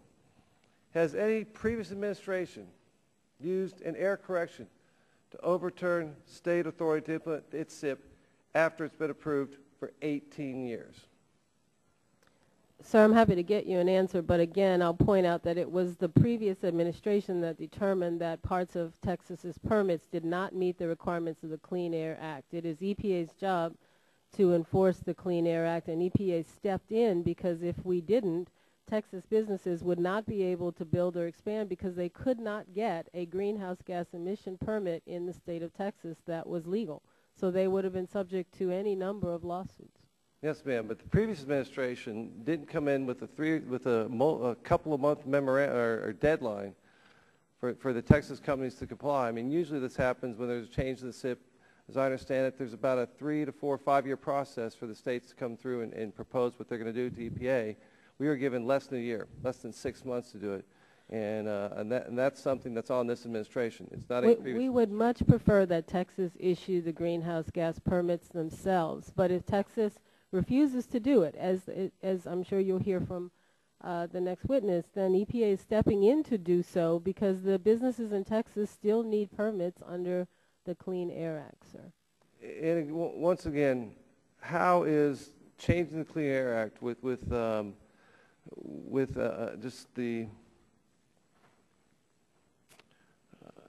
just using the technical corrections legislation, how is that not usurping the legislative branch's authority to pass laws and regulate our environment? I mean, why do you get to be under the Constitution? We should be doing that, not the EPA. Why? How can you justify that? Sir, under the Clean Air Act, EPA's job is to enforce the law and ensure that permits are the same all over the country. So a business in Texas gets a Clean Air Act permit. It's the same as a business in Louisiana next door. And so what EPA has done is move in to ensure that just like the Nucor steel facility just got a permit from the state of Louisiana, if they wanted to build the exact same facility in Texas, they would need a permit for greenhouse gases, and they cannot get one because Texas has refused to consider those permits at this time. Yes, ma'am. Well, there's one other question I have for you. Again, we've talked about what's happening in my home state, and we've talked about, the other side of the aisle has been very vocal about scientifically based actions here, and I agree with that. We should do this if we're going to do it scientifically based. I think the science right now is very much in doubt. But the one thing that I'm really concerned about from the other side of the aisle are at the end of the day, the argument rests on what 5 Supreme Court justices decided. And that case did not say that you had to regulate greenhouse gases. That was not what the decision said. I'll read from the decision. I mean, the court did find that EPA has the authority to regulate carbon dioxide as an air pollutant. But they said only if the EPA makes the finding of endangerment under the provision, Section 202A1. And the court further stated that EPA must ground its reasons for action or inaction in the statute. So basically, they gave you the ball. I guess my question to you is, was Massachusetts versus EPA a mandate for the EPA to implement global greenhouse gas control or not? Yes or no? It was, sir, it was a mandate that we consider the science, and that only if the science, we could come up with reasonable science, which I do not believe exists, that shows that greenhouse gases do not endanger public health and welfare, could we ignore it. They said that it was arbitrary and capricious to simply ignore the science and choose to make no decision. So it did give us the ball in that it said we could not stick our heads in the sand. We had to, per the law, make a determination, and in making that determination, I reviewed our nation's best science by its best scientists and made a finding of endangerment. Okay, basically you could have taken something else. It was EPA that made that decision, not the court. And those comments here are erroneous. EPA did it, not the United States Supreme Court. Thank you for your time. The gentleman from Matheson, recognized 5 minutes. Thank you, Mr. Chairman. Thank you, Administrator Jackson, for coming today. I do think it's important that this subcommittee hold hearings on this issue. I think the challenge of climate change is real, and I think that I think the legislative branch ought to be engaged. I have some concerns about legislation like Chairman Upton's draft bill, which does disapprove of the EPA's endangerment finding and bans the EPA from regulating greenhouse gas emissions. I'm concerned because I think it could substantially weaken the effectiveness of the Clean Air Act. And I think everyone in this room would argue that the Clean Air Act over the last few decades has been an undeniable success. It's been a success in providing cleaner air and contributing to public health interests. I also have concerns that the bill overrides the ability of the EPA to regulate emissions from motor vehicles and weaken the current fuel economy standards for cars and light trucks, which is important to reducing our dependence on foreign oil. But I do hear from folks in my state who are concerned about the implementation of the greenhouse gas regulations and other regulations coming down the pike from EPA and the potential costs associated with this uncertainty and growing regulatory burden, especially as we seek to grow our economy out of this economic recession. Administrator Jackson, I've heard from our State Department of Environmental Quality, and I know you discussed this a little in response to Mr. Doyle's questions, but the Utah DEQ has said that despite the best available control technology guidance issued to the states last fall, there remains a lot of uncertainty over what BACT decisions by states will ultimately be accepted by the EPA. In particular, I've been told that the BACT is still too vague to provide any certainty to sources who are trying to plan for new construction or modifications. In his testimony, Mr. Carter with Santee Cooper also made similar remarks. Can you elaborate on how EPA is working with states to implement best available control technology? Certainly, sir. Through our regional offices, we are offering technical assistance as states work through permit by permit. This is a permit by permit decision under the Clean Air Act.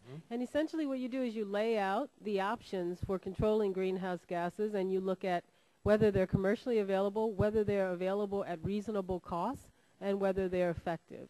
And oftentimes we believe that's going to lead people straight to energy efficiency, which is a very much available way and certainly cost-effective way to reduce and make a real start on reducing greenhouse gas. Do you think there's a way to create additional certainty or predictability that you can provide to state permitting agencies on this? We are certainly happy to try and to continue working with Utah and the professionals there. Do you believe that your regional offices have the necessary resources, whether it's funding or staff, to work with the states on implementing these rules? We have made it a priority that the implementation of these rules for our air staff is priority number one. And I do believe, sir, that we have resources available to any state that needs them. Do you agree with assertions by many in industry and the utility sector that permitting uncertainty in conjunction with the additional EPA rules coming down the pike over the coming months and years is affecting current and future investments in plant modifications, upgrades, and construction? I agree that one thing I hear often from industry is that they need certainty of regulation. I think the Clean Cars rule and the nationwide standard is a great demonstration of how knowing what the road ahead looks like from a Clean Air Act perspective has helped them to move forward and do what they do best, which is make cars. Ms. Good. Another question. EPA has already announced the delay in implementation of efficiency rules for biomass facilities. Do you anticipate any delays in other covered sectors will be announced? Yeah, I have nothing to announce right now, sir. We are trying to do what I said, which is move in a series of moderate steps that give people lots of warning, so there are no surprises about regulations that may come down the pike. And what we've announced so far is that the only two sectors that we are looking at for additional standard setting are the power sector, utilities, and refineries, because they account for such a large percentage of our nation's greenhouse gas emissions. Okay. Thank you, Mr. Chairman. I'll yield back. Recognize the gentleman from West Virginia, Mr. McKinley, for 5 minutes. Thank you, Mr. Chairman. Thank you, Mr. Chairman. I'm trying to keep most of my questions to yes or no answers to the extent you can, and I've got a list of others if you could submit some responses back to those at the appropriate time. Last summer, Senator Reid made a remark that said coal makes us sick and oil makes us sick. Do you agree with that? Only in that pollution makes us sick. So if they are the source of pollution, then yes, but it's the pollution that makes us sick. I've heard a lot today about the health benefits, and I don't want to diminish those concerns about the health benefits. But I've come to Congress 34 days ago with a bigger concern that there are 15 million people out of work today in America. And a lot of it's attributed back to the actions of the EPA and some of their activities or over-regulation. I'm seeing in West Virginia a mine shut down that had a permit 3 years ago. Now 250-some people are out of work. I saw a mine just closed in Pennsylvania by the EPA action. I've seen the issues of water quality in West Virginia and all other states east of the Mississippi that is more stringent than bottled water that you can buy in a supermarket. I'm seeing fly ash being under attack and people using less of it and recycled. I'm just so concerned that the EPA is, with all due respect, out of touch with what's going on in America. And I would like to, if you could please just cite one example of where the EPA has collaborated with a major industrial employer and they've increased their jobs in a significant way. Can you cite one example? Yes, sir. The car industry has reduced their overall emissions over 40 years, while the number of cars on our roads has continued to increase as our population got larger, and that's because of technological innovation that insisted that we not grow their profits at the expense of our health. Specific. I'm looking for one company that you have worked with, you collaborated with them, and they've increased employment. Certainly, sir. Anytime an industry invests in pollution control, they are hiring workers, everything from engineers to technicians to people who design and implement and put on scrubbers so that when you burn coal in a power plant, the emissions are clean. All of those jobs are part of the legacy of the Clean Air Act and EPA's work to protect health. That there were thousands of scientists and physicists across America that have support this this matter, but yet there are thousands equally in opposition to that, such as the physicist Hal Lewis, people within NOAA, people within the United Nations Climate Control Panel. There are others that are supporting that, and they conveniently seem to be ignored in this. Was Hal Lewis wrong when he said this was one of the greatest frauds being perpetrated on the people of America? Well, I do not know Mr. Lewis, sir, but I will say that our best scientists in the country have reached a consensus, and it is unequivocal that the science is clear that man-made emissions of air pollution and global warming gases are changing global warming our is still an issue that the scientists are still debating, and you know it, and I know it. No, I do not agree with that. And I absolutely do not agree with it. I am an engineer as well, and I know to look to scientific experts to make decisions like this. I am not an expert on the climate, so what we've done is look at people like the national academies across the entire federal government. A comment that perhaps it wasn't worded, because I found the answer a little humorous. It said something to the effect that you didn't presume to direct Congress how to act. So I'm going to add maybe, would you favor, do you support the idea that Congress may very well want to take action to, do they have the right to vote up or down on any major EPA regulatory offering? Sir, the laws passed that I implement were passed by Congress. The Clean Air Act was passed by Congress. So I understand and recognize that under the U.S. Constitution, Congress makes laws, and then the executive branch executes the laws. Absolutely. So you would think Congress should have the right to approve any regulations before they're implemented? No, sir. Congress already has the Congressional Review Act, which allows it to review every regulation that is adopted by not just my agency. So that is certainly already a law of the land. I'll get back with the other questions to you. Thank you very much. Thank you. Gentleman recognizes Mr. Gardner of Colorado, 5 minutes. Thank you, Administrator Jackson, for your time here today. Appreciate your willingness to be here. And I think I too have only been here for 34 days, and it continues to amaze me how the scare tactics are thrown out as if everybody is speaking from the same page. But the problem is they're not. And I want to talk a little bit about criteria pollutants versus greenhouse gases. I think a lot of the scare tactics that we've heard in terms of the health concerns are criteria pollutants, and greenhouse gas is not a criteria pollutant. And I think that's important to recognize that a lot of the health concerns that have been raised here as scare tactics are based on criteria pollutants, and this bill does nothing dealing with criteria pollutants, the bill that we're discussing. Now, I want to follow up another question that some of the other members have asked.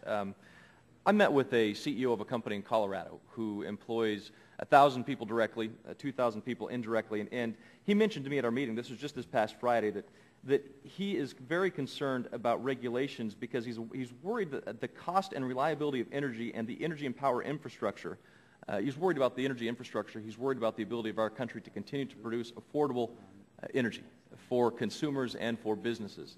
And that being said, I believe Chairman Upton asked an earlier question regarding whether or not the EPA had done any cost-benefit analysis of the impact of EPA regulations. I believe your response was that the EPA had not done so because such analysis would have required the EPA to reach out to businesses in order to gather information regarding the impact of the EPA's regulations. Well, isn't that the right thing to be doing, is to reach out to businesses in terms of the impact of this regulation? No, I think that's not an accurate assessment of how the conversation went. I'm happy to recount it for you. It's in the record. But what I said was... we ought to be talking about American businesses about these regulations first? We talk to American businesses all the time, and I think that is the way to make smart, common sense regulation. And so the American business community agrees that this regulation is the way to move forward? The American business community has commented on the regulations as we move forward, and I would say that there are varying opinions. We've heard from small businesses who support the regulation because they believe it will help the clean energy sector. We've heard from several, I think 11 utility companies who've said that this is common sense, reasonable approach. Have you heard from to some helping they're to make concerned them that energy efficient. they will lose jobs as a result? I think all businesses talk about, when I talk to them, they want to make sure that they have regulatory certainty, and they're worried about their bottom line. They are worried about job losses? Certainly, I have seen studies. Do you think they need to worry about job losses? I think the president has made it clear that the jobs are our absolute focus, sir. Absolute. Jobs are our absolute focus, and we believe the clean energy sector is a place to grow jobs. But what if they're not in the clean energy sector? Should they worry about jobs? I mean, this sounds like we're picking winners and losers and saying some jobs are better than others.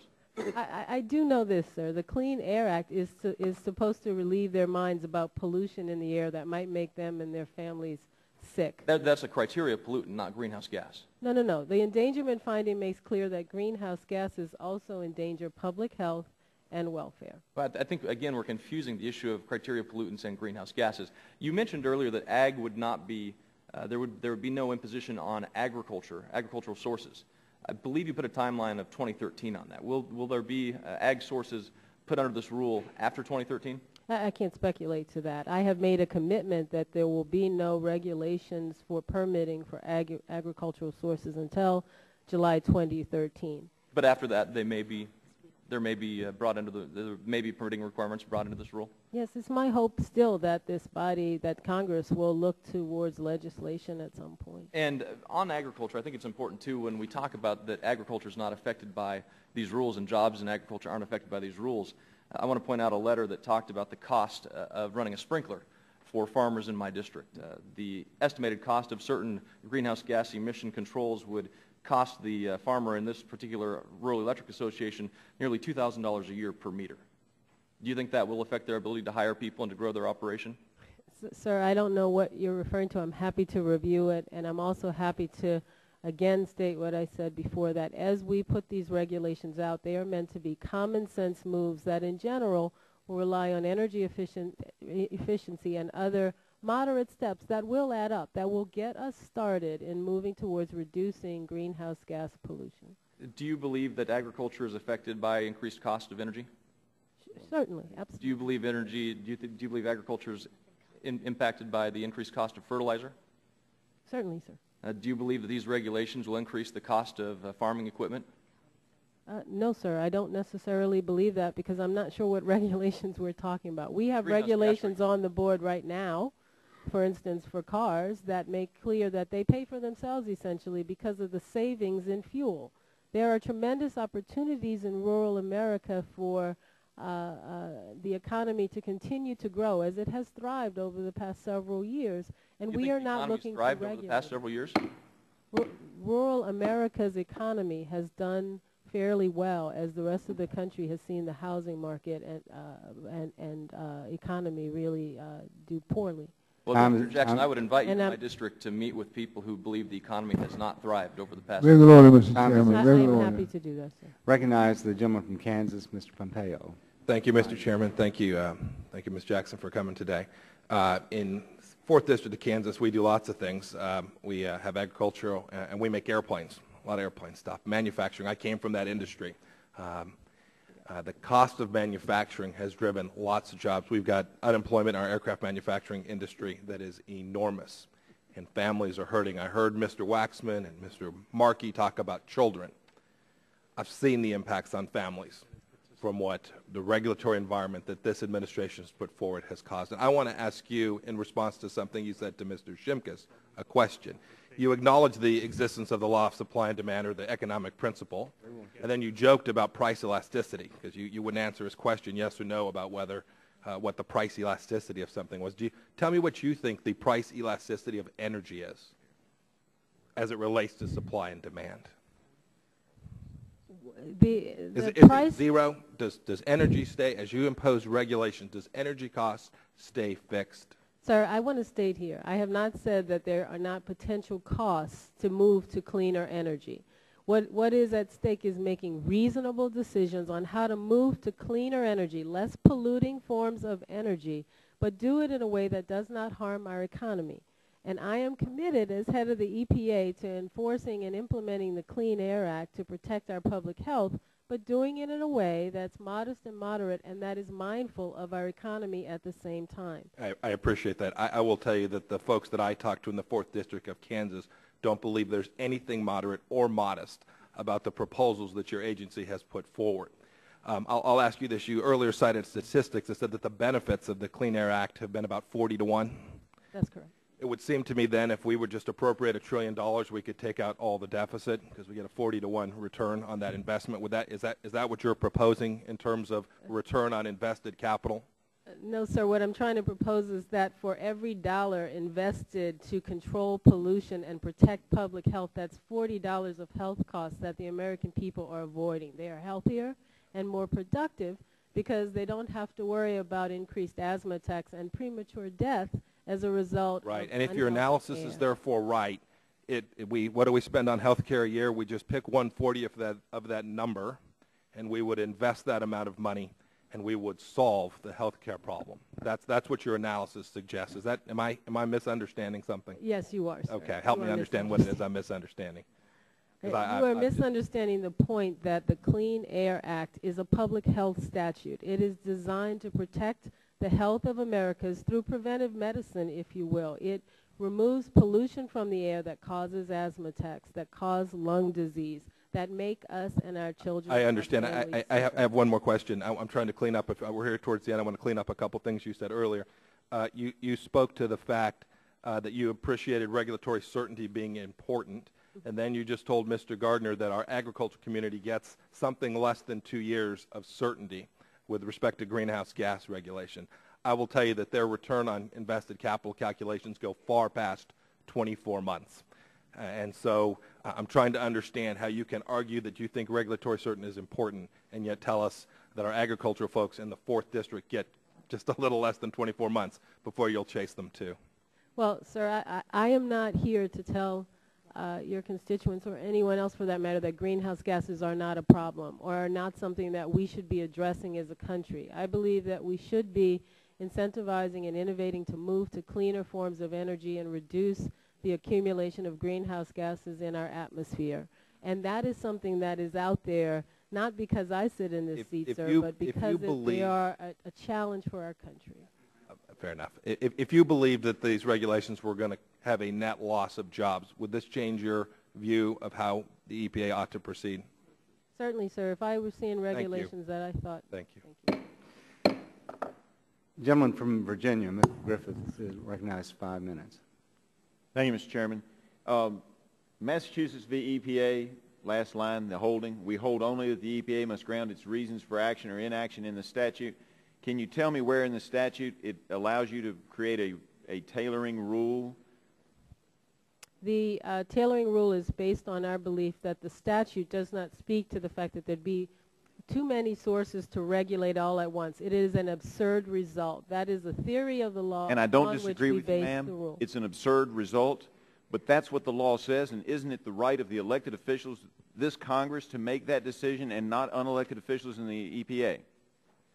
Sir, the United States Supreme Court held that the Clean You had Air to do Act... something, but you said you had to follow the statute. Mr. If you follow the statute, you end up with Mr. an Chairman, absurd result, Mr. do you Chairman, not? Mr. Chairman, we kind of sat here. We've sat here and watched the questions from the members of the committee, subcommittee, and they ask questions, and the witness attempts to answer them, and they won't allow the opportunity to complete an answer. So I think that would you admonish the members to allow the witness to complete her answer before they interrupt her? Mr. Rush, thank you for that.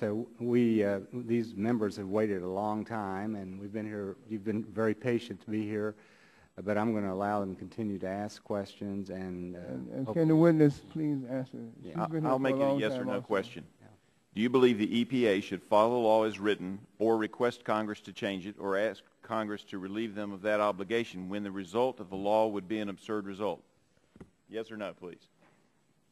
I believe EPA should follow the law as interpreted by the United States Supreme Court, and the rules that we have on the book are designed to avoid the absurd result. That is the basis for the rulemaking we've made.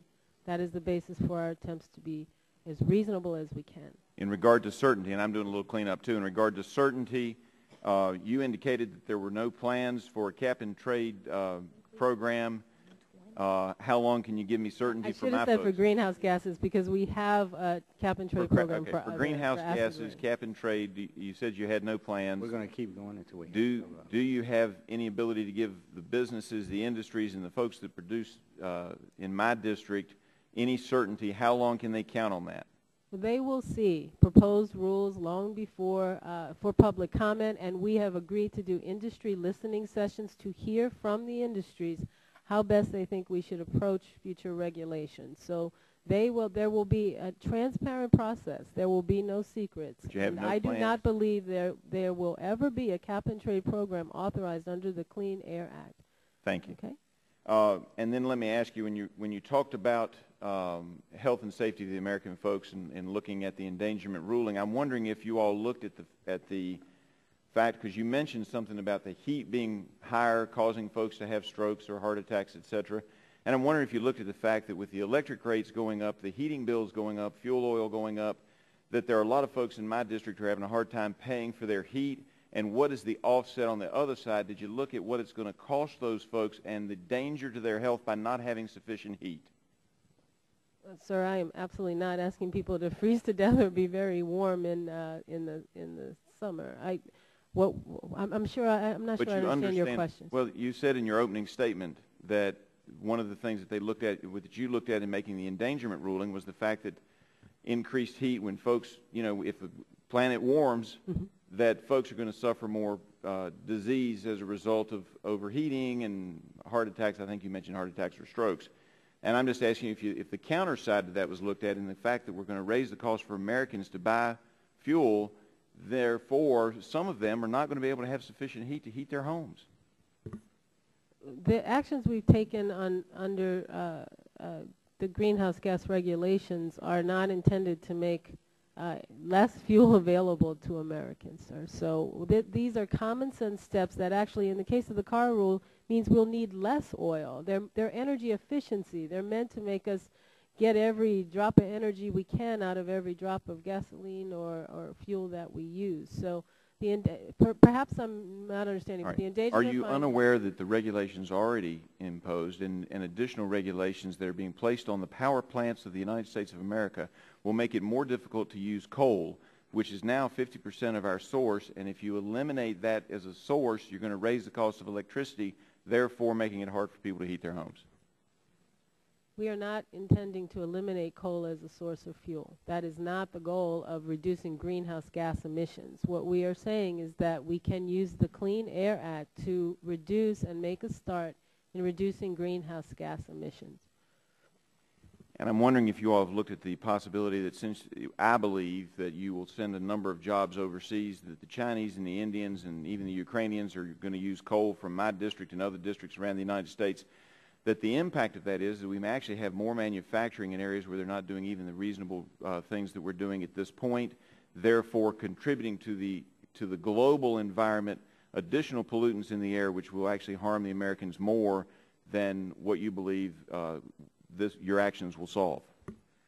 Yeah, as I said earlier, sir, changing the future with respect to climate change in our planet is going to require all nations to do something, but I do not believe that means that we all therefore must start at the same time. Parts of Europe have already started, so clearly it's not all. Well, that's, I think everyone's had an opportunity to ask questions. Ms. Jackson, we appreciate your taking time to be with us. We're going to be having some hearings on air transport rules, new source review, fly ash, some other issues, and so we look forward to your coming back to have additional discussions with us.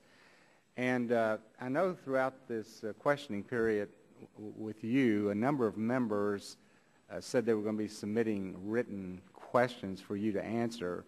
Who on your staff should we be particularly focused on to deal with that issue? Well, I always accept correspondence from members, but the head of my Office of Congressional and Intergovernmental Relations is David McIntosh, if you would prefer to direct your staff towards him. David McIntosh? Yes, Mr. Chairman, Okay. but I will take any questions you have. All right. Well, thank you very much, and at this time I'd like to call up the third panel, and that's the Honorable Greg Abbott, who's the Attorney General of the State of Texas, Mr. Steve Cousins, Vice President of Lion Oil Company, Mr. Harry Alford, President and CEO, National Black Chamber of Commerce, Mr. Lonnie Carter, President and CEO, Santee Cooper, Mr. Steve Rowland, General Manager, Environmental Affairs, Nucor Corporation, Betsy Blaisdell, Senior Manager of Environmental Stewardship, the Timberland Company, and Mr. James Pierce, Director of Manufacturing for FMC Corporation.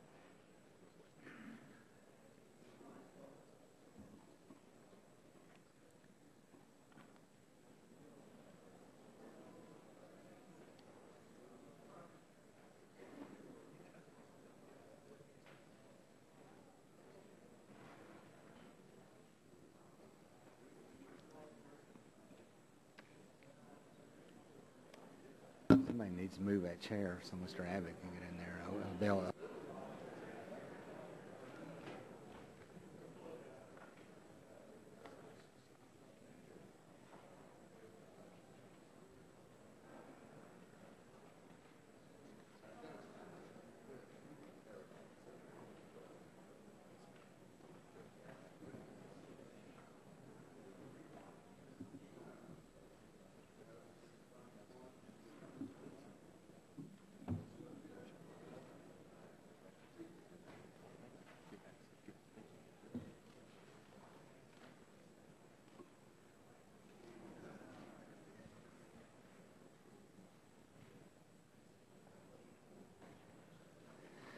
Okay, I want to thank all of you. You've been very patient today, and yet this is an issue of great importance. It has a significant impact on our country in a lot of different ways.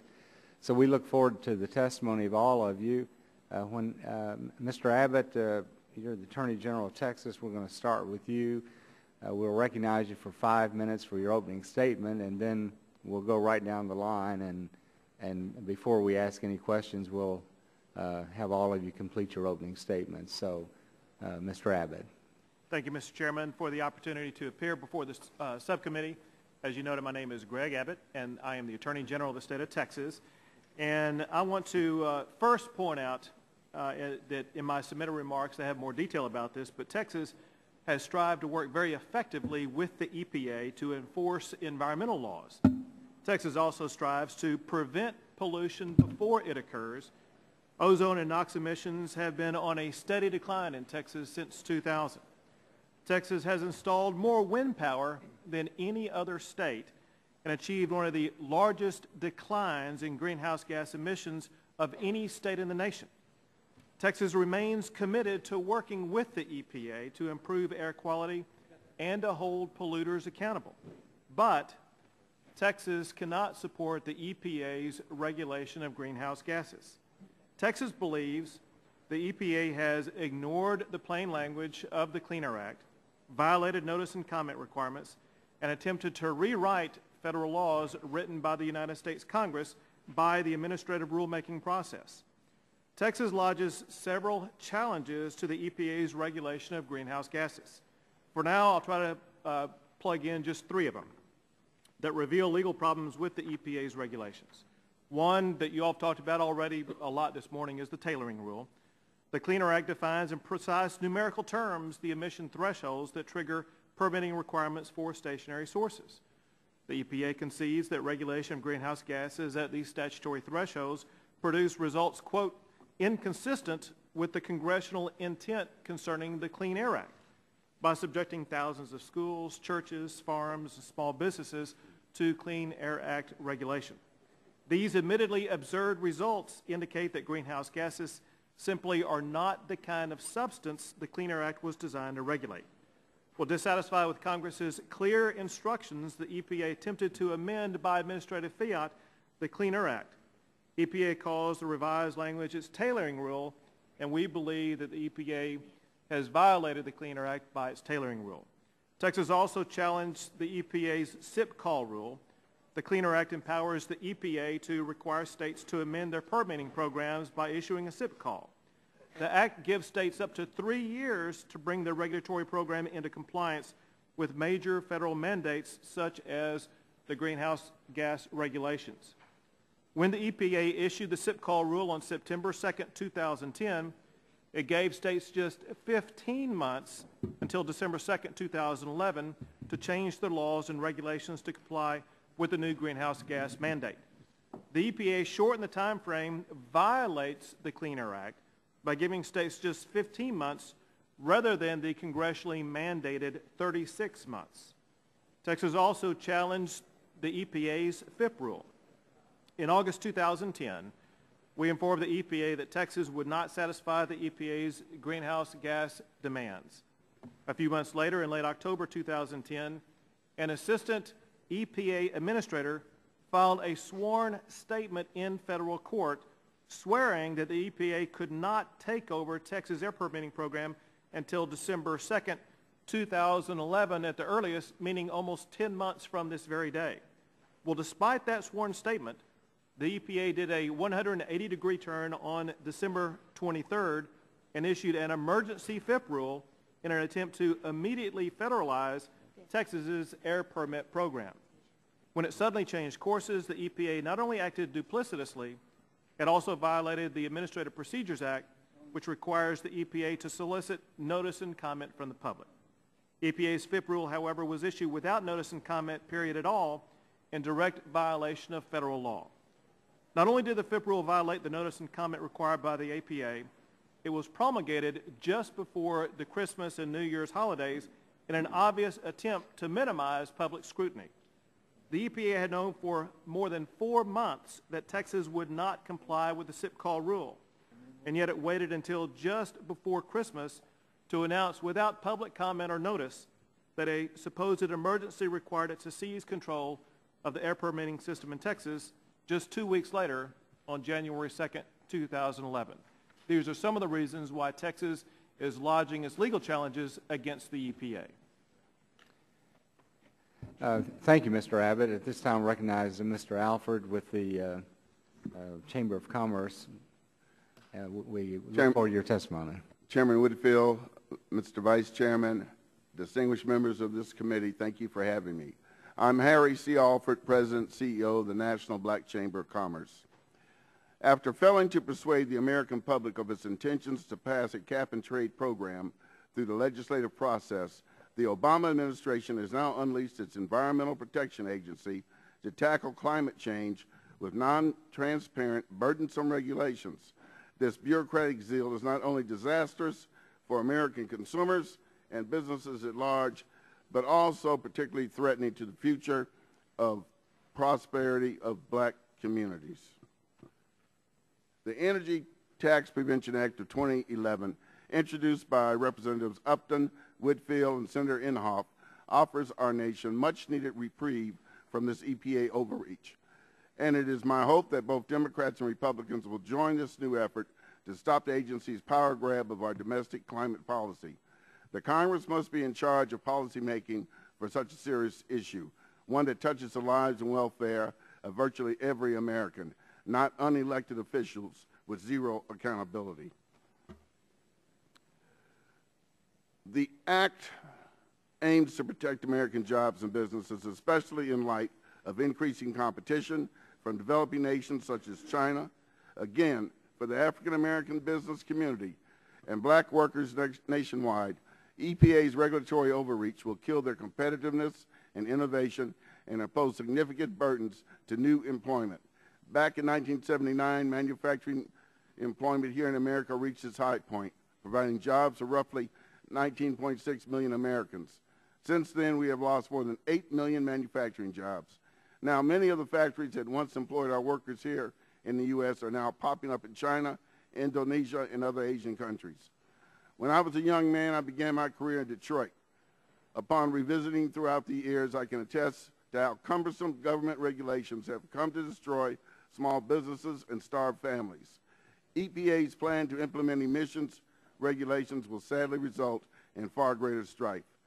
This strife will be borne particularly hard by the African American labor force, one that has not only been underrepresented in the U.S. workforce historically, but also badly wounded since the financial meltdown. Today, 16.5% of African American men and women are out of work, and the situation is only getting worse. According to the new study by the Economic Policy Institute, the black unemployment rate is projected to hit a 25-year high by the third quarter of this year. Additional EPA proposals that have sought to lighten air quality standards with regard to ozone exemplified mammoth business destroying implications as well. For instance, the National Federation of Independent Business found that, as many as 675 counties across the U.S. would violate the proposed standard, triggering job-killing mandates, costly compliance fees, and financial penalties for businesses in those areas.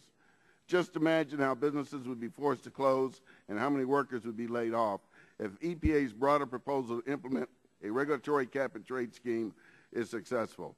Long story short, the environment belongs to everyone. For EPA to think that it can use the Clean Air Act to now ram through cost-prohibitive climate regulation is something I will not stomach, and it certainly is not something that the African-American business community is prepared to accept either. While paying a higher heating bill this month or doling out money for gasoline on the way into the office from McLean or Bethesda may mean little to government bureaucrats, people living paycheck to paycheck and small businesses trying to get by simply cannot afford it, especially now. I applaud all members of the legislature who are working hard to make sure that EPA does not enact a cap-and-trade scheme and therefore are standing up for not only America's economic future, but also for the well-being of our nation's African-American community specifically. Again, thank you for this opportunity to testify here this morning on the importance of the Energy Tax Prevention Act and halting EPA's regulatory overreach. I look forward to answering any questions you may have. Thank you, Mr. Alford. Mr. Rowland, with Nucor Corporation, you're recognized 5 minutes. Thank you. I'm Steve Rowland, General Manager of Environmental Affairs. Be sure and make sure your microphone is on, or is it on? That better? Okay. I'm Steve Rowland, General Manager of Environmental Affairs for Nucor Corporation. Thank you, Chairman Whitfield and Vice Chairman Sullivan, for this invitation to testify today on the impact of greenhouse gas regulations on our industry and other industries in our nation's economy. Nucor is the largest steel producer and recycler in the United States. We employ over 20,000 teammates in 23 states and produce steel products for use in roads, bridges, automobiles, appliances, buildings, and a range of other markets. The impact of the Great Recession on the steel industry was swift and severe. In August of 2008, steel capacity utilization was over 90%. By January 2009, capacity utilization had plummeted to 36%. In a mere 5 months, the industry went from experiencing strong growth and excellent market conditions to the worst economy many of us in the industry have ever seen. Despite how bad that market got, Nucor did not lay off a single worker. Economic conditions for the steel industry are improving. Capacity utilization has increased, and we are seeing a return in demand. However, the strength and duration of the economic recovery remains to be seen. Greenhouse gas regulations are adding to this uncertainty. U.S. steel producers are in a highly competitive global market that will only get more competitive in the future. We face unfair practices from steelmakers in countries like China, and increasingly we are not competing against other companies, but against governments. Governments who bring their full weight to bear to ensure the success of their domestic industry through the use of subsidies, generous loans, and other protectionist measures. I'd say that's a pretty stiff headwind to compete against. And the uncertainty created by our government's many regulatory programs only adds to that headwind and diminishes the competitiveness of many U.S. industries. From an environmental perspective, America is the best place in the world to make steel. Our industry has reduced its energy intensity by 30% since 1990 and reduced greenhouse gas emissions by 35% over the same time period while increasing overall production. This significantly exceeds the Kyoto Protocol targets. In fact, the U.S. steel industry has the lowest CO2 emissions per ton in the world. What's more, companies like Nucor have made steel the most recycled product in the world. As the nation's largest recycler, Nucor kept more than 17 million tons of scrap metal from cars, appliances, and other discarded products out of landfills in 2010. The recycled scrap is then melted down through the use of electrical energy and made into new steel products. Because greenhouse gas issues or emissions are a global issue, regulation through the Clean Air Act threatens both our competitiveness and the environmental benefit that results from making steel so cleanly in the United States. Ironically, these regulations and practices that are intended to improve the environment actually result in increased global emissions and more environmental impact than if the industry had remained in the United States. The problems these regulations create manifest themselves in the permitting process and other ways. Everyone expresses concern about permitting and the impact these rules have on our ability to build industrial projects that create jobs and improve people's livelihoods. However, this is not a new problem. Over time, we have created a system that is comprised of endless reviews, hearings, allegations, lawsuits, and continued modeling that has turned our permitting process into a slow, frustrating experience and has eliminated the certainty necessary for the expenditure of capital. I've been quoted as saying it's like being in a hamster wheel. The lack of availability of affordable energy also remains a real obstacle. Due to the continual halting of permits for new traditional sources of energy generation and constantly promoting the development of expensive so-called green energy, we as a nation are essentially pricing ourselves out of the industrial market.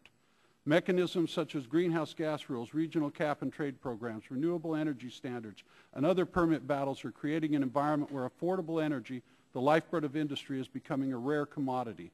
For example, we have a facility, I modeled a facility that would recycle 1 million tons of steel, and I looked at it in areas that had a renewable energy standard versus areas that had no renewable energy standard, and the difference in electrical cost was $52 million a year. As I presented that to the people in that particular state, I asked where we would build that facility, and they said not in our state. That's why you see industry moving to areas that have affordable and abundant energy. It looks like I'm about out of time. We've heard some things said about, in my testimony, about a permit that was recently issued to Nucor.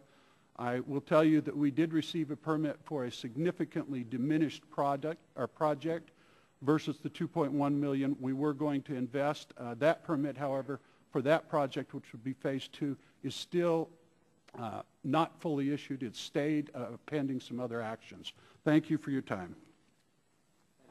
Thank you, Mr. Rowland. At this time, I recognize Mr. Pierce for 5 minutes, and Mr. Pierce is Director of Manufacturing for FMC. Excuse me. Mr. Chairman, Ranking Member Rush, and members of the committee, my name is Jim Pierce, and I'm the Manufacturing Director for FMC's Alkali Division, and I thank you for holding the hearing on this important topic. FMC is a diversified chemical company manufacturing products for the food, pharmaceutical industries, for lithium batteries and energy storage. Our FMC products are used in a wide range of industrial usage and new applications to improve the environment. In Green River, Wyoming, where I live and work, we are the world's largest producer of sodium carbonate, better known as soda ash. The largest use of soda ash is in glass manufacturing, including food, juice, beer, wine containers, fiberglass, flat glass for autos, houses, and buildings. It's also used in a number of household products, such as a water softener, and it's the primary ingredient in powdered home laundry detergents. In Wyoming, we produce soda ash from naturally occurring trona ore that is mined from underground deposits. The 4 companies that comprise the so-called Trona Patch in Sweetwater, Wyoming, employ over 2,100 people and account for roughly 90% of the domestic soda ash production in the U.S. and 25% of the total global soda ash production. In addition, there are some 100 dock workers in Portland, Oregon, and we estimate an additional 8,300 jobs nationwide that are dependent upon our industry. Mr. Chairman, today American soda ash production is one of the good news stories in manufacturing. Our industry is a prime example of how government trade and lands policies can work to sustain a U.S. manufacturing base. At FMC, we have improved our energy efficiency of our soda ash operations by 10% over the past 10 years. And as an entire company, we have met our commitment to the Chicago Climate Exchange Program by reducing our greenhouse gas emissions by 10% from 2003 to 2010. To FMC, energy efficiency simply represents smart business. The current U.S. approach to regulating greenhouse gases not only fails to incentivize us to achieve greater energy efficiency, but over time it may lead U.S. natural soda ash producers to lose business to our offshore rivals, mainly the Chinese, who produce their soda ash synthetically. Synthetic soda ash generates an average of 30% greater greenhouse gas emissions per ton than does soda ash mined from natural resources. Mr. Chairman, our jobs growth in natural soda ash industry is fueled by exports. U.S. natural soda ash industry contributes over $875 million in surplus to the overall U.S. balance of trade, and our export sales have grown at 6.5% per year over the last 28 years. This represents a significant contribution to the President's goal of increasing U.S. exports. It also contributes to jobs growth. FMC recently announced that we will be adding approximately 100 new jobs in Green River as a result of export growth, directly exports. Domestic soda ash producers export 52% of what we produce, 52%. That means that 1 out of every 2 jobs is directly attributable to export sales. Keeping our lead is not something that we take for granted, nor has Congress. For example, the Congress saw fit to reduce the royalties that we will pay on soda ash, realizing that the export increase would result in higher Treasury revenues. Yet, the pressures to remain competitive continue to grow. As an example, in 1990, China imported about 1 million tons per year of soda ash. Today, they are the world's largest producer of soda ash and export about 2.5 million tons per year. We have serious concerns about our future and our competitive position if required to make non-economic decisions based on domestic regulations that our international competitors do not have to comply with. We do not understand why U.S. manufacturers should be required to make costly changes when less efficient and higher greenhouse gas emitting foreign competition does not. A Southeast Asian glass manufacturer will not buy from a U.S. soda ash producer whose prices are high simply because of U.S. regulations. Rather, they will buy from the lower cost foreign competition that produces more greenhouse gas emissions. We ask Congress to take the long view on this matter and understand that acting in isolation may place the domestic soda ash industry at a significant competitive disadvantage while increasing the overall greenhouse gas global emissions. We would hope that Congress would fully debate the energy policies and drive energy inefficiency in a way that not only maintains jobs, but grows them along with exports. Thank you very much for this opportunity. Thank you, Mr. Pierce. And Mr. Cousins, you're recognized for 5 minutes in Lion Oil Company. Chairman Whitfield, Ranking Member Rush, members of the subcommittee. My name is Steve Cousins. I serve as Vice President of Lion Oil Company. I'm a chemical engineer and have spent my 33-year career at Lion Oil. My company's survival and our employees' jobs are threatened by the Environmental Protection Agency's moves to regulate greenhouse gas under the Clean Air Act. We believe these actions by the EPA are contrary to the plain wording of the Clean Air Act, are unwise, and endanger America's economic and national security. This is why it's so important that you approve the Energy Tax Prevention Act of 2011 to stop EPA from moving forward with its regulations. Lion Oil is in El Dorado, Arkansas. We've been in business for 88 years. We produce 80,000 barrels a day of gasoline, diesel, and asphalt. We sell to customers in 7 states, and we have 600 people at our unionized El Dorado plant. We employ indirectly approximately 1,800 other people that support our company. We're in a rural Delta County where unemployment runs about 10%. I can give you one personal example of how EPA's current regulatory path has already inflicted real pain on the people in our small town. Lion Oil undertook a major expansion, several $100 million, starting in 2007. The project created 2,000 construction jobs in a town with only 20,000 people in it. It was a real shot in the arm for our economy. Unfortunately, economic risk prevented us from reaching our goal, left us with a much smaller project that provided much fewer jobs. The uncertainty and the potentially prohibitive costs associated with both at that time cap and trade legislation and also EPA's looming greenhouse gas legislation were critical factors leading us to delay completion of this expansion. Ironically, at the very same time construction jobs were being terminated in El Dorado, Arkansas, in India, more than 75,000 workers were embarking on a 3-year project to build a brand new state-of-the-art refinery 15 times larger than our plant. It's designed purely for export purposes. Every drop of gasoline and diesel they produce is going to end up in the United States or the European Union. And while our Arkansas union workers average over $23 an hour in wages, in India those same workers make about $5 an hour. It's going to take a crystal ball to determine exactly how the EPA enforces efficiency standards on refineries. We think that that's a likely thing. We heard the administrator testify to it, and it sounds like a great idea. But it sets up a scenario that we see where a small plant like ours is compared to plants 5 to 10 times our size. Economies of scale always favor larger plants. The same way that a 747 airliner uses a lot less fuel per passenger mile than a Piper Cub because it's larger and can be designed to far higher efficiency standards.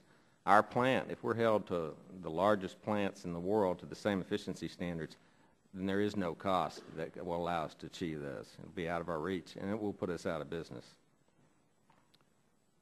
EPA has traditionally not shown the kind of flexibility that you would have to allow for those differences. In spite of our alarm at EPA's current path, Lion Oil is not in favor in turning back the clock on environmental progress. We're very proud of what we've done. Since 1996, we've reduced emissions from our facility by 73%, while actually increasing plant throughput, but it's come at a very high cost. Expenditures at our small facility have topped $200 million in that time period in new environmental equipment, with more than $19 million in increased operating costs. These costs are, for the most part, things that foreign refiners do not have to bear. And while many of these improvements offer real, tangible environmental benefits, that's not true for EPA's plan to regulate greenhouse gases. Reducing U.S. greenhouse gases unilaterally, which is all the EPA has the ability to do, will not reduce global concentrations of greenhouse gases at all, not significantly, and will most likely result in the export of U.S. jobs to countries not interested in greenhouse gas limits. This is exactly why the EPA does not need to be in the greenhouse gas regulation business. Under the Energy Tax Prevention Act of 2011, our elected representatives in Congress would have the ability to create a balanced and workable energy policy that does not disadvantage American workers. Thank you.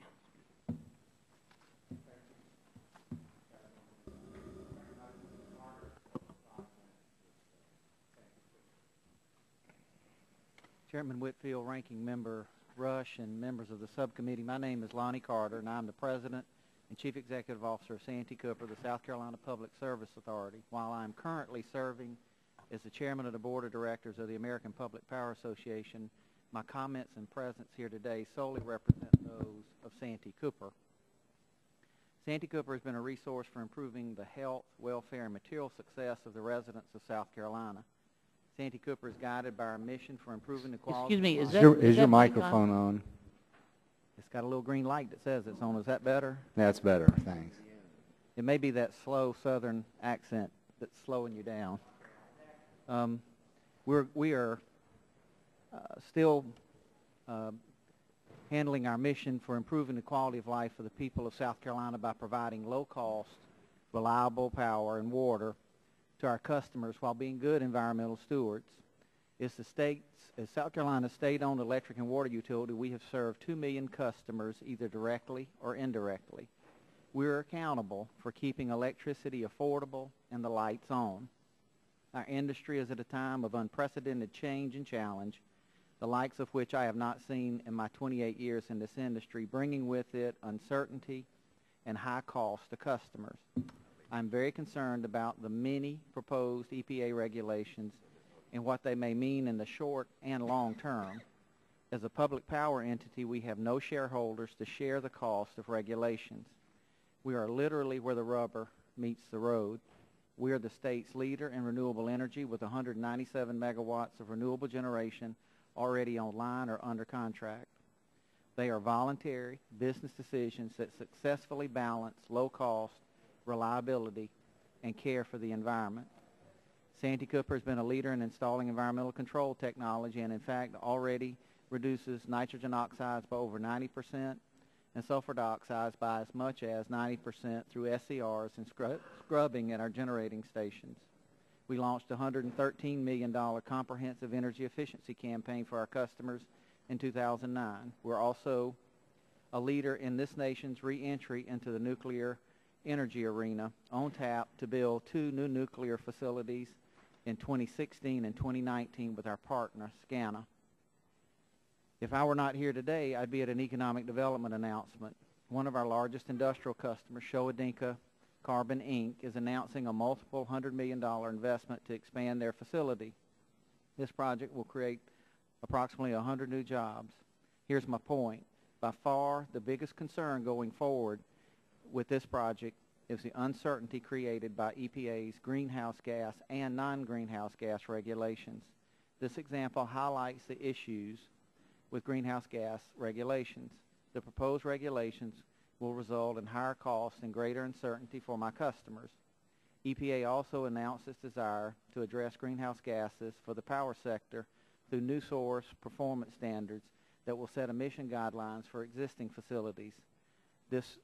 There is currently no off-the-shelf technology available to address greenhouse gas emissions at a commercial scale, making it different in like and kind from other emissions regulated under the Clean Air Act.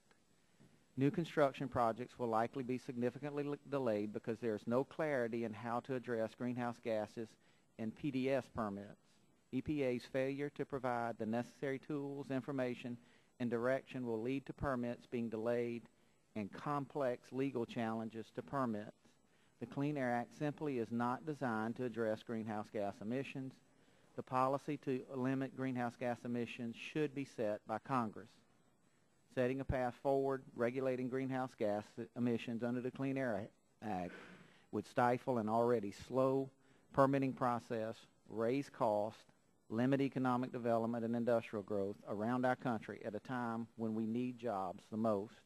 EPA also plans to adopt numerous new rules over the next few years, including coal ash, maximum available control technology standards, cooling water intake rules, air quality standards for ozone, lead, and particulate matter. Individually, they represent sizable cost impacts. Together, they could be enough to significantly curtail the economic development and force many premature closings of low-cost, reliable power facilities that keep our nation running. I support Chairman Upton's proposal that would remove regulation of greenhouse gases from the Clean Air Act. The secret to success is a balanced and thoughtful approach that factors in the cost impacts of these proposed regulations to customers. Thank you for this opportunity and for your attention, and I'm happy to answer any questions you may have. Thank you very much. Ms. Blaisdell, you're recognized for 5 minutes. Thank you. Good afternoon, Chairman Whitfield, Ranking Member Rush, and distinguished members of the subcommittee. I appreciate the opportunity to testify at today's hearing. I'm here on behalf of the Timberland Company, which produces boots, clothing, and gear for the outdoors. I'm also here on behalf of BICEP, which stands for Businesses for Innovative Climate and Energy Policy. We are a group of major consumer household brand companies such as Nike, Starbucks, Levi Strauss & Co., Best Buy, Target, Symantec, Gap, Aspen Ski Company. Timberland and the other BICEP companies believe that we need strong energy and climate policies to protect our supply chains, ensure market certainty, as well as to help create jobs, level the playing field among businesses, enhance economic development, and ensure global competitiveness as we move into the future. While we prefer congressional action to executive branch regulation, the latter is necessary when congressional leadership is lacking. Current EPA regulations, as well as those under development, would help protect our economy, as well as human health and the environment. Mr. Chairman, we couldn't agree more with a couple of statements you made in your press release highlighting your premises for introducing the legislation that is the topic of today's hearing. That is, number one, Congress, not EPA bureaucrats, should be in charge of setting America's climate change policy. And secondly, a 2-year delay of EPA's cap-and-trade agenda provides no meaningful certainty for job creators, fails to protect jobs, and puts decision-making in Congress on a critically important economic issue past voters and the election year. Indeed, Congress should be setting America's climate policy, and a 2-year delay would create more uncertainty and lead to other problems you correctly point out. I will come back to these points in a moment. You're probably wondering why Timberland and the other BICEP companies care about climate and energy policies. We care because our supply chains are affected by current and projected climate impacts. Raw materials for Timberland products, as well as Levi and Gap jeans, Nike sneakers, Starbucks coffee plantations, they all depend on water. If there's less water due to the projected climate change impacts, we all struggle to produce our products and meet the demands of our consumers. And we will continue to suffer as weather events grow in severity and frequency, which interrupt our ability to move products to consumers. This costs us both time and money. Moreover, and this is very important, our employees and consumers are demanding that we take actions to reduce greenhouse gas emissions. For a global company, addressing climate change is no small task. We need policies that will create long-term market certainty that parallels our planning timelines. I realize some entities want no action at all. However, many more companies recognize that we need to act to address this critically important economic issue we're facing right now. And acting sooner rather than later is more prudent and cheaper in the long run, and will help avoid the worst potential projected impacts and hopefully help avoid more costly scenarios down the road that might occur if we do nothing in the near term. Failure to act would be more costly to our business and consumers down the road. Thus, for Timberland and the other BICEP companies, acting to address climate change is a business imperative. Timberland is taking steps to be a leader in sustainability. In 2006, we actually voluntarily capped our own greenhouse gas emissions. Since then, we have reduced our emissions for our facilities and operations by more than 40%, which has saved us over $1 million a year, which is a significant savings for a company like ours during this tough economy. Investing in renewable energy in states like California has proven to be an effective hedge for rapidly rising utility costs. Energy efficiency in our corporate facilities and stores has cut energy consumption by more than 30%, with a payback of under 2 years, usually under 1. Nutrition labels on our product communicate our progress to consumers. These labels, combined with Earthkeeper's footwear, which is designed to have a smaller climate impact, have helped drive remarkable growth while many of our competitors have struggled to survive. In your home state of Kentucky, Mr. Chairman, after several years of conversations with the local utility, we finally negotiated a deal to source electricity from a certified small-scale hydropower facility on the Kentucky River. We pay a premium for that power, but the benefits far outweigh the costs. Our climate impact is dramatically reduced, and the local community benefits from having an emissions-free, renewable source of power that is a scenic learning lab for children in and around Danville. While Congress could be creating America's climate policy, and while most businesses prefer this route, because Congress has failed to do so, we must fall back on EPA's authority and regulations. Preventing EPA from exercising its authority or rolling back any of its actions would cost the economy and human health in terms of illness and often results in lost workdays and more.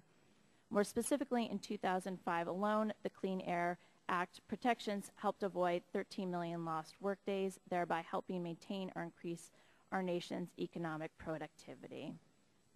On the second point in your press release, we agree a 2-year delay on EPA's regulation of greenhouse gas emissions would enhance uncertainty in the marketplace and hinder job creation, as well as delay critical decisions that Congress should, in fact, be making.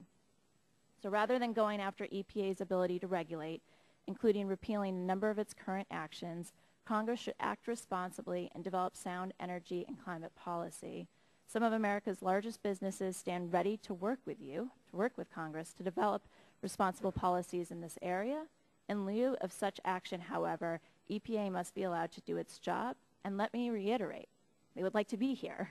Many U.S. businesses, including the buy-sub companies, in fact, do prefer EPA regulation to no protections at all, as I previously mentioned. I look forward to constructive policy debates moving forward that focus on the best ways in which businesses can work with you to develop sound energy policies, policies with which many businesses would resoundingly agree. Let's work on a bipartisan basis to produce sound energy policies we can all be proud of, and which virtually everyone on and off Capitol Hill will recognize or will help move us toward a better path for job creation, economic growth, and global competitiveness. Thank you, Mr. Chairman. We have 2 votes on the House floor. We have about 3 minutes left to vote. So we're going to go over there. We're going to take a break, and hopefully we'll be back by 2 o'clock. And then we'll get to the questions, and then we'll go right to the third panel. So why don't y'all go have a glass of lemonade or something?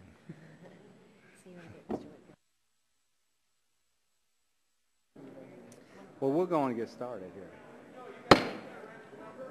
Yeah. I'd like to call the hearing back to order, please, and very sorry you all had to wait a little bit longer while we finish these votes, but I want to thank you for your testimony, and I'll start off with questioning here, and then we'll go on down the line.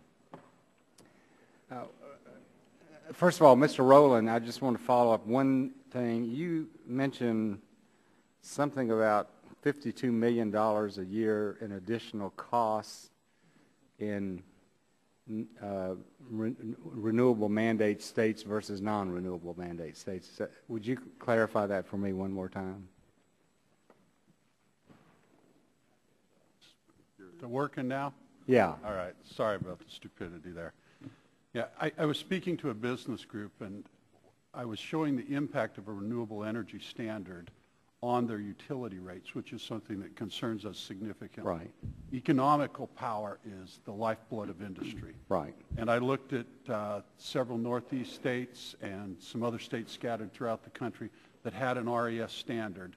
And then I compared that with, I think it was South Carolina and Arkansas without an RES standard, took the average commercial rate that we would have been charged. Right. And the difference from the high end to the low end was $52 million annually. Wow. And that's just for the average amount of power for what would be considered a medium-sized facility for us. Right.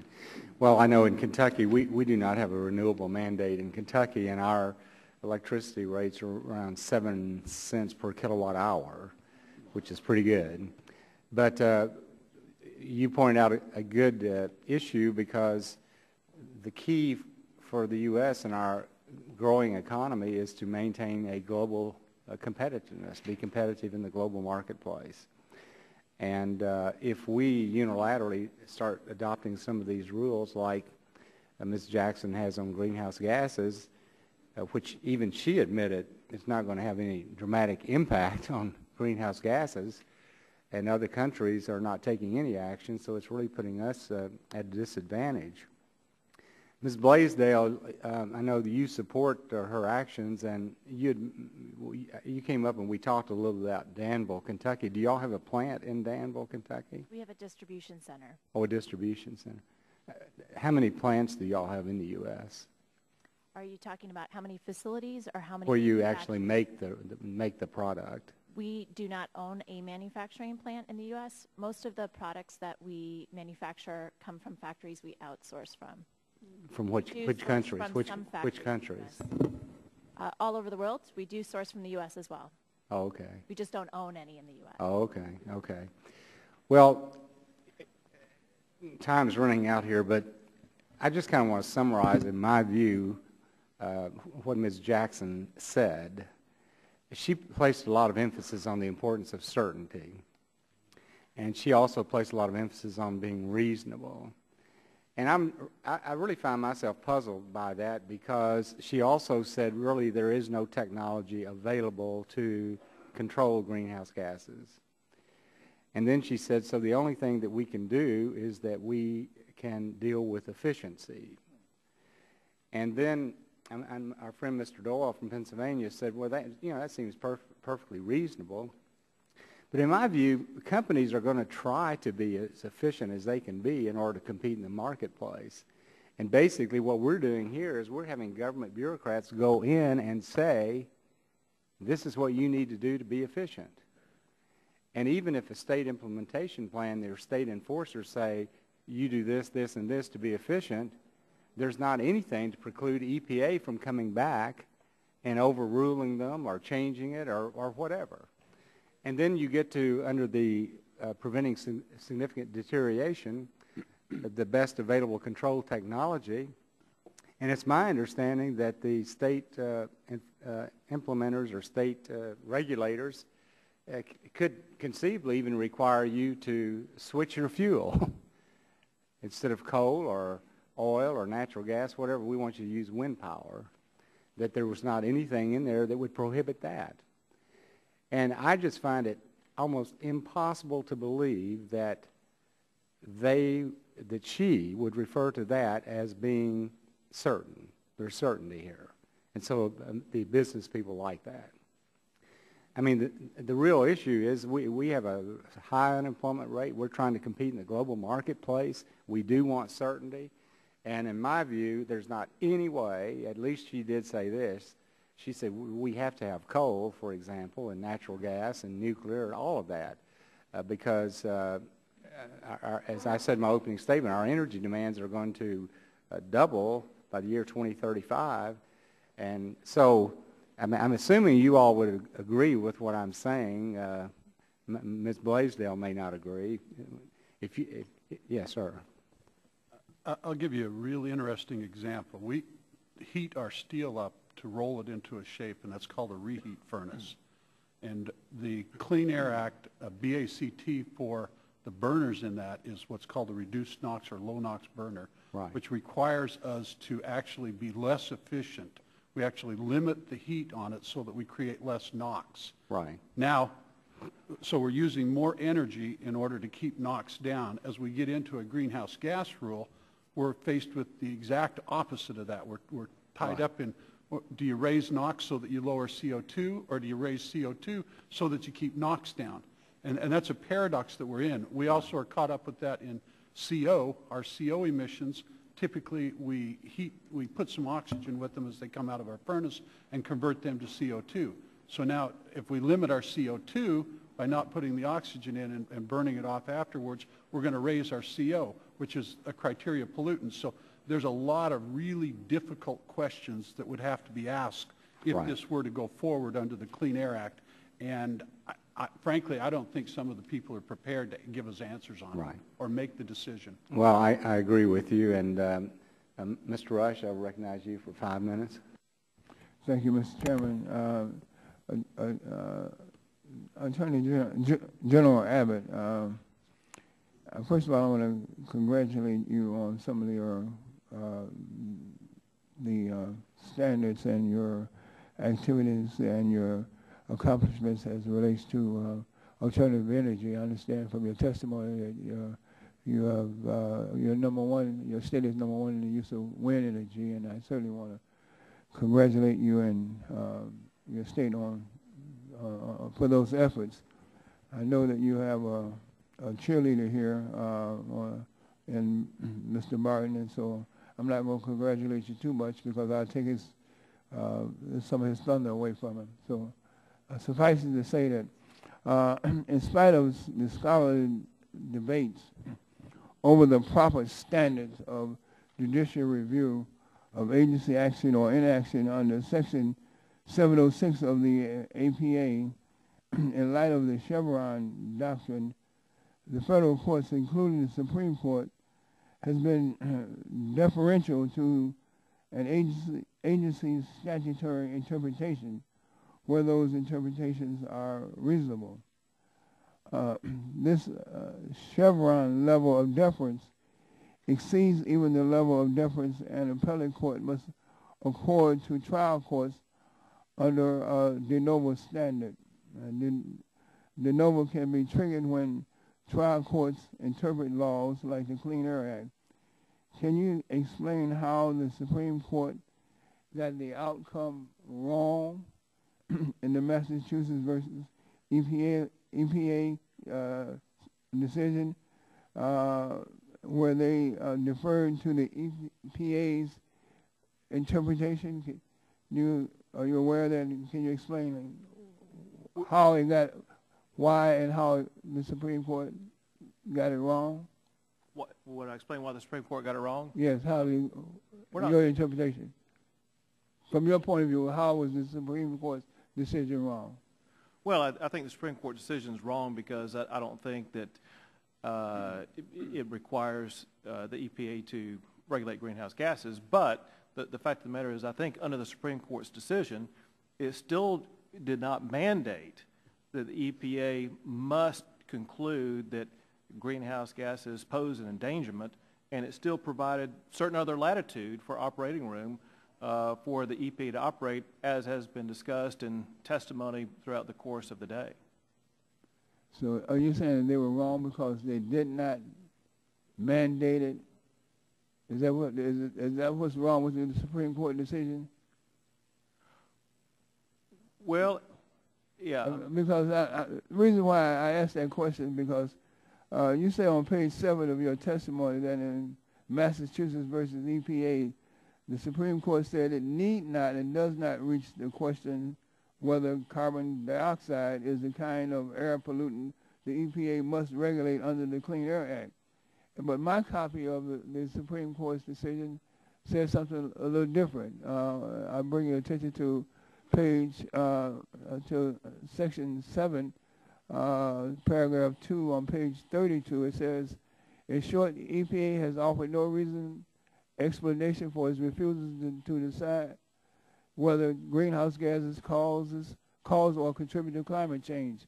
Its action was therefore arbitrary, capricious, or otherwise not in accordance with law. This is the matter that I'm referring to. We need not and do not reach the question whether on remand EPA must make an endangerment finding or whether policy concerns can inform EPA's action in the event that it makes such a finding. So you said that they did not, and they're saying something altogether different. Actually, what I'm hanging my hat on is that very sentence that you read. And I may have articulated it inappropriately, but what I meant to articulate is exactly word for word what that sentence says. Okay, all right. And that is that they basically don't reach the question whether or not the But you conclude EPA that the Supreme Court was somehow wrong. I don't understand. I'm trying to get to it. Well, I mean, I disagree with the Supreme Court's ruling, but it is the Supreme Court's ruling. All right. And so we must operate under it. All right. Thank you. Mr. Rowland, on Friday, EPA. Well, no, that's quite all right, Mr. Chairman. Recognize Mr. Upton of Michigan, 5 minutes. Thank you again, Mr. Chairman. I regret I wasn't here for many of your presentations. We have another subcommittee that's meeting at the same time, and so a number of us were there, and as you know, we had votes on the House floor as well. In the previous panel, I talked about the impact on Michigan with the job impact. In fact, there's been an independent study that showed that Michigan's GDP would drop by $18 billion, destroy 96,000 jobs, reduce household incomes by nearly $1,600. And the concern that many of us have is if we allow EPA to pursue these regulations, you'd have added costs. We heard from your testimony in terms of the impact on you all, but I just wonder if you can summarize for me from your individual and somewhat unique perspective. I know it'll be tougher for the Illinois Farm Bureau because I don't know where those farmers, I mean, you're not going to go someplace else. You're going to keep the land there in Illinois, I would imagine. But as it relates to your industry, if these regulations are imposed, where do you think things are headed for your particular industry as it relates to the jobs that are provided? Are they going to go to India and China? Are they going to just close down? What is your individual opinion in terms of what will happen to the groups of similar industries as it relates to us having these regulations and not having them in other places around the world? Yes, sir. There's definitely going to be a transfer of wealth. I think there's a national security issue here where we Americans are #1 in the world economically now, but we could go to 6th, 7th, 8th, or 9th.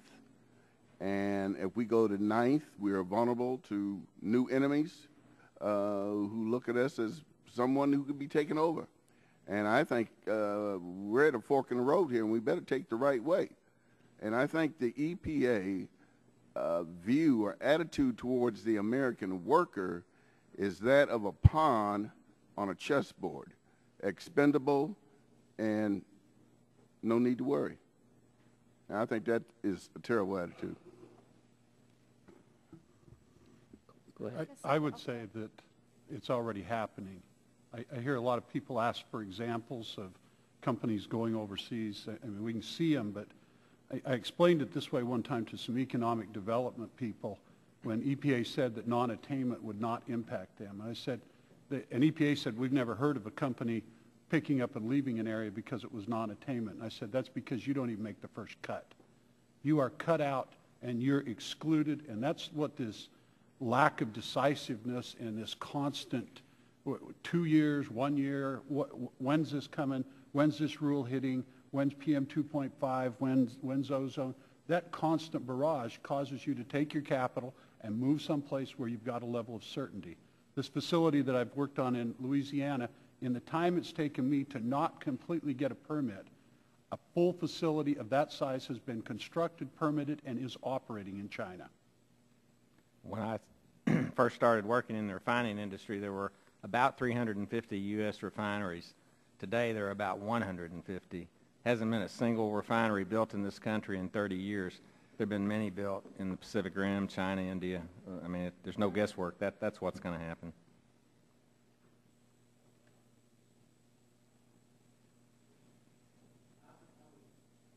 Turn your attention really to two areas. One is I've had the opportunity to meet with CEOs in a class, actually, for a week-long class where the majority of them, the vast majority, out of 25, I think only 6 of us were U.S. citizens, which probably should be very telling in itself.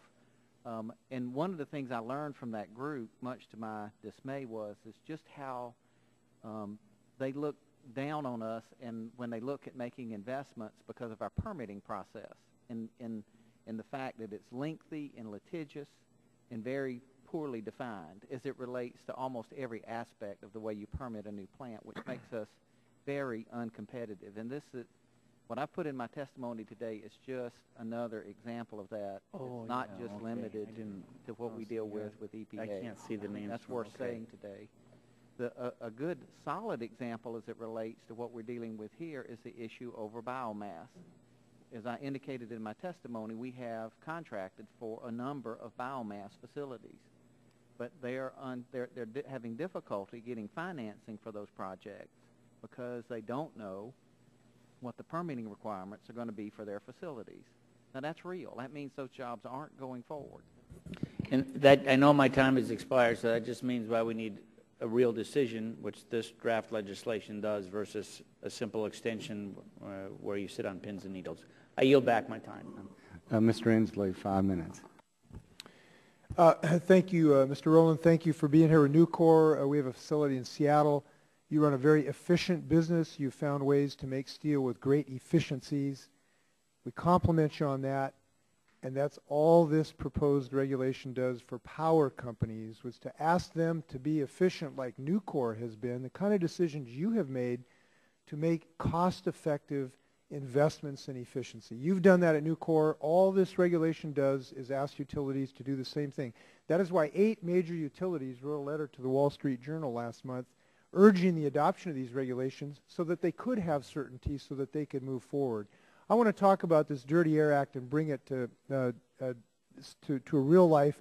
I want to show a brief video of an 11-year-old young lady named Megan Foster from North Carolina. She's a child with asthma who is a very, very fast runner but has difficulty when her asthma is triggered, which we know can be done by ozone. Can we just play this clip briefly, and then I would ask you gentlemen a question. Children with asthma. Dr. Tom Linden has more. 11-year-old Megan Foster flies down the track at York Elementary School in Raleigh. She's one of the fastest kids in her grade. But when the ozone count goes up in Wake County, Megan can't run. My lungs get tight, and I start wheezing, and I can't breathe. Like 10 million children in the U.S., Megan Foster has asthma, a chronic condition in which her airways tighten, sometimes nearly suffocating her. In 1996, Megan made several visits to the hospital. Her mother remembers one in particular. They kept telling me they're working on Megan. They're trying to get her going again. They're working on her. And I remember saying, I just want to see her. I just want to see her. And they said, no, let's pray. You're sitting there in ICU and you don't know whether your daughter or your child is going to be all right. And I'm looking at this child, and I mean, tubes, everything, the whole 9 yards, and I'm looking, I said, this is not my kid. I don't even know who this child is. It didn't even look like my child. But, Thank you. Now, the Environmental Protection Agency, pursuant to the law and the U.S. Supreme Court and common sense, has fulfilled their obligation to people like Megan to try to protect her and millions of other kids from pollutants that exacerbate asthma. And we are here today to consider a bill that would eliminate the ability of the Environmental Protection Agency to help children like Megan Foster. And I'd like to know about your views and what science you can present to us about this issue. The EPA has determined that the science shows that pollutants, carbon dioxide and a variety of other climate-changing gases, have the capacity to injure human health, including gases that exacerbate asthma, including exacerbating ozone conditions. So I just want to quickly go down the row and ask you if you can present to this committee a single peer-reviewed scientific journal that shows that these gases that are subject to this regulation do not result in damage to human health associated with climate change. If you give us a yes or no, and if you say yes, I'm going to ask you what it is. But let's just first go down yes or no. Mr. Abbott, do you have a single peer-reviewed study like that? I haven't conducted that research. So do you know of any? Don't know. Anywhere in the world? Haven't looked in. Thank you, Mr. Alford. I haven't looked, don't know. Mr. Rowland. I'm not aware of this. Mr. Pierce, thank you. Mr. Cousins. No. Mr. Carter. Ms. Blaisdell. Now, I think this is pretty intriguing because this story gets written like a he said, she said stuff by the press all the time. He said these gases are bad.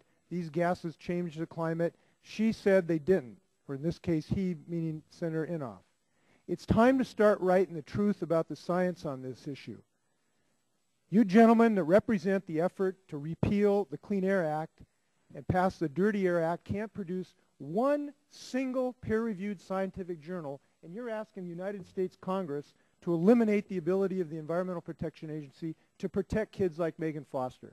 Now, I think that's preposterous that you would come and ask us to do this without presenting some science to us. Now, if you can find some, you can send it to me. I'm interested in it. I've looked for it. So is the scientists that we've been hired to do this, including those at the U.S. Navy. And you know what? They can't find any because there is none. And I just hope that we eventually will do what the law requires, which is to follow science and protect the Megan Fosters of the world, and do a very common sense thing, which is do just what Nucor Steel has done, and that is adopt efficiencies in the utility business. And if we do that, we're going to do some good things. Thank you. I'd yield back. Recognize Jim from Texas. 5 minutes. Thank you. I hate to take up too much of my 5 minutes, but I've got to respond to what my good friend from Washington just said. CO2 is not a irritant for asthma. My good friend just asked if there was any peer-reviewed science where showed that the negative. There's no peer-reviewed science that shows the positive. Okay? Now, CO2 is a component of ozone, and ozone is a regulated criteria pollutant under the Clean Air Act. But if you're intolerant to ozone, you're going to be intolerant to ozone at 1 part per billion. If you're not ozone intolerant, you can be subjected to 1,000 parts per billion and not be affected. And there's just as much scientific evidence that asthmatics are much more affected by rat feces and roach infestments in tenements as there is that of the actual air quality. So it may be politically correct to show a figure of a young, innocent asthmatic child. My son, when he was growing up, was asthmatic. So I know a little bit about this from a personal perspective. But to use that and then somehow say that what we're trying to do here in protecting the American economy and keeping jobs in America is somehow going to hurt the public health is just flat not true. We're not changing one standard in the Clean Air Act. We're not changing the definitions of the criteria pollutants. We are simply rectifying a 5-4 decision of the U.S. Supreme Court that gave the EPA the right to look at CO2 if they wanted to. The Obama administration wanted to. They put out their endangerment finding, which I think is fatally flawed. And the result is we're trying to do the legislative intent, which is clarify what the Clean Air Act actually meant. If Chairman Upton and Subcommittee Chairman Whitfield want to come back at a later date and regulate CO2, they'll put that bill before the subcommittee and the full committee. But first, let's make sure that we express the will of the people through the constitutional authority that we have on CO2. Now, I want to go to Mr. Abbott, the great Attorney General from the state of Texas. You're the chief law enforcement officer of the state. Is that correct? Yes, sir. Okay. And I know you're not a clean air expert, but you're knowledgeable about it. There's 6 criteria pollutants under the Clean Air Act. Is the state of Texas non-compliant on lead anywhere in the state? No. Are they non-compliant in SO2 anywhere in the state? Not that I know of. Are they any non-compliant on nitric oxide anywhere in the state? Not that I know of. Are they non-compliant on carbon monoxide anywhere in the state? Not that I know of. Are they non-compliant anywhere in the state of Texas on particulate matter? Not that I know of. Now, ozone. They are in non-attainment ozone. Where are the 3 areas in Texas that are non-compliant for ozone? I'm not sure. Well, I do. I know. Houston is in non-compliance. Beaumont, Port Arthur is in non-compliance. And the Dallas-Fort Worth area is in non-compliance under the new standard. Now, under the Clean Air Act of 1992 or 1990, EPA put out regulations for air quality that Texas began to comply with. And since that time, Texas has issued over 100 permits to private industry in Texas. They all got invalidated in December of this year. Is that not correct? That's correct. Were they invalidated because they were in non-compliance for any of these criteria pollutants, including ozone? No. Why were they invalidated? Well, they were invalidated because of the SIP call and FIP calls that were issued by the EPA. So they were invalidated because the EPA changed their mind, or just didn't like the way Texas was doing things? They were invalidated because the EPA basically took over the Texas air permit system. They took over, but they didn't take it over because we're non-compliance. Correct. Okay. Has the EPA alleged that we're in non-compliance? Not that I'm aware. I'm not aware of that either. So there are two issues with regards to what is happening in Texas. One is compliance with the existing Clean Air Act, and we've just shown that with the exception of ozone in 3 areas, we're in compliance. The other is these new greenhouse gas regulations. Why has the state refused, or maybe I should say, what has the state of Texas done with respect to the EPA mandate on these new CO2 regulations? Well, I can tell you from the legal perspective. I can't tell you from the TCEQ perspective. Well, tell me from the legal perspective. From the legal perspective, there are basically 6 different rulings that were made by the EPA, and as a result, there are 6 different legal actions filed by the state of Texas in response. One involves the endangerment finding, another involves the tailoring rule, another involves the timing rule, another involves the tailpipe rule, and one involves the SIP call, and the 6th would involve the FIP call. And I'll ask the rest of my questions in writing. Thank you, Mr. Chairman. Yes, sir. Mr. Green, 5 minutes. Thank you, Mr. Chairman. I'd like to welcome our panel, and particularly our Attorney General. You'll have a little different questions from this side of the aisle, but you'll at least have the same Texas accent that Joe and I have. One, I want to welcome you to the committee. And as we've heard, the topics we're discussing today at the hearing are complicated and wide range of views. Some of our views are similar. Neither of us believe the EPA regulation of greenhouse gases is the right solution to our energy and climate change challenges. We're both interested in improving the economy and creating jobs, specific jobs, and keeping those jobs in Texas. I'd like to talk to you about an area where our views may diverge a little bit. On December the 23rd, EPA issued an interim final order that allowed EPA to assume responsibility for Texas air permitting program with regard to greenhouse gases. EPA said it took the action because under your guidance, the state of Texas indicated it would not include greenhouse gas and emissions pollution in its air permits. Is that correct? Was it only greenhouse gases? Would you state the predicate again? Okay. Said Texas took this action and indicated it would not include greenhouse gas emissions pollution in its air permits. Right. And it's my understanding that Texas is the only state that refused to modify its air program. Is that true? That's my understanding. That other 49 states, including some who are suing EPA like Texas is, over the endangerment finding, have taken some action to move forward to comply with the new requirements. Well, I can't be clear about what the other states are doing. Here is my understanding, and that is that the EPA sent out a letter requesting responses from all the states. Many states responded. Maybe some states said they would go along. I can't guarantee you that all states responded and all states said they would comply. Texas is the only state that made clear that we would not comply with the greenhouse gas regulations. Yeah, I think, at least our information is the other 49 said yes, they would, and believe me, I explain to people, we hear up here all the time about American exceptionalism issues worldwide. Come to Texas and we'll explain to you Texas exceptionalism, and that's something we all have. I could make clear, Texas is not the only state that is challenging the EPA's greenhouse gas regulations. Yeah, there are a number of states that are filing suit, and given your position, I understand the consequences would have been if EPA had not assumed responsibility for these air permits. If Texas wasn't willing to start it, even though the lawsuit's filed, and that's the way you do it, you go to the courthouse.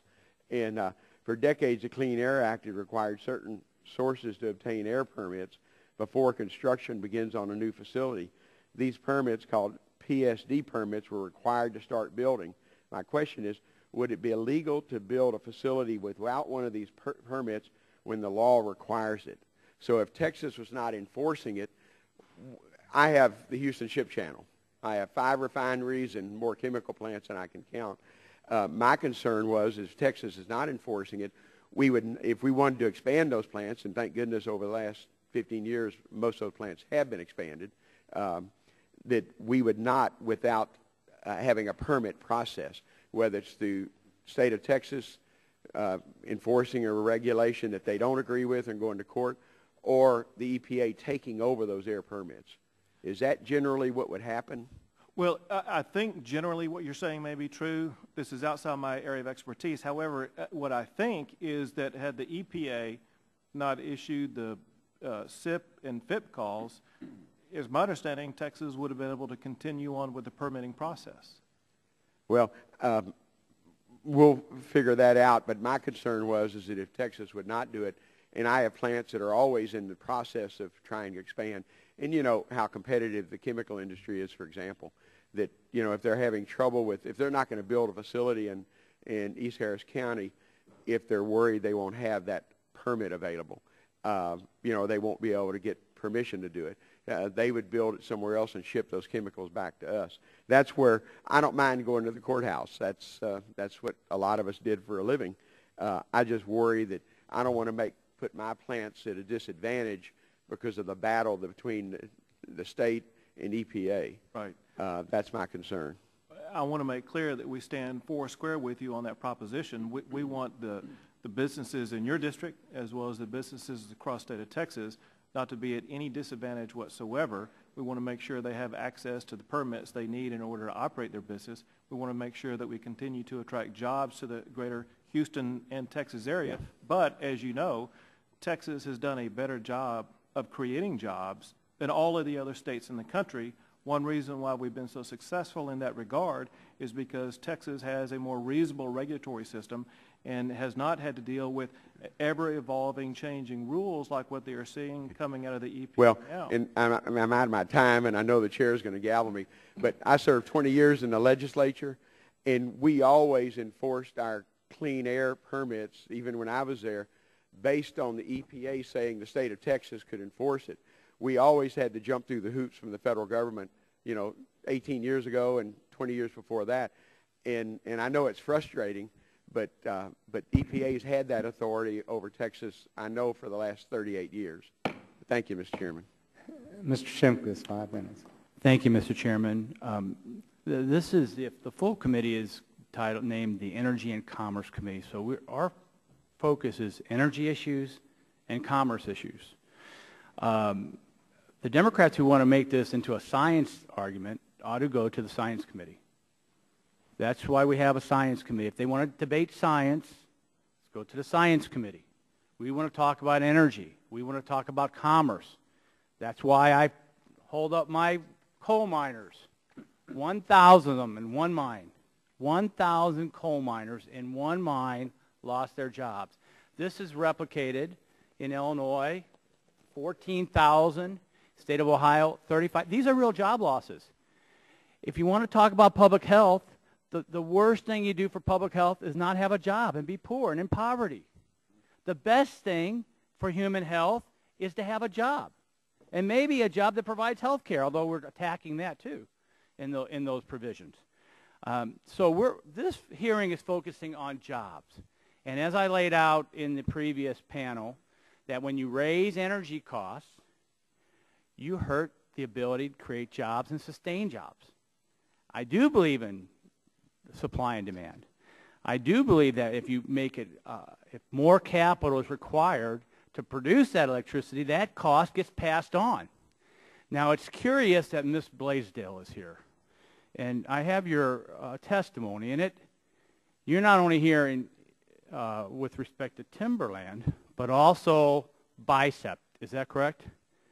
And BICEP is the Business for Innovative Climate Energy Policy. So you all like this climate debate, right? I mean, you're supporting... Sir, we don't like climate change. We're here to support aggressive legislation. Okay, right. You went aggressive. So you would have supported Waxman-Markey putting a price on carbon and addressing climate. We support addressing climate. Great. Okay. Now, it's curious that you and these folks do that, because in articles May 2002, Many companies that are in this business for innovative climate and energy policy, guess where your products are produced? China. Well, I'll quote this article, May 9, 2002. While companies such as Gap, Guess, and Ralph Lauren have long farmed out production overseas in China, also Levi's, they mention here. Now, your company is not immune from this. In an article by Business Daily Update, except for you're answering to this question, this March 27, 2006 article is, unbeknownst to many, it talking about Timberland, actually operated 45 factories throughout the country since the 1990s.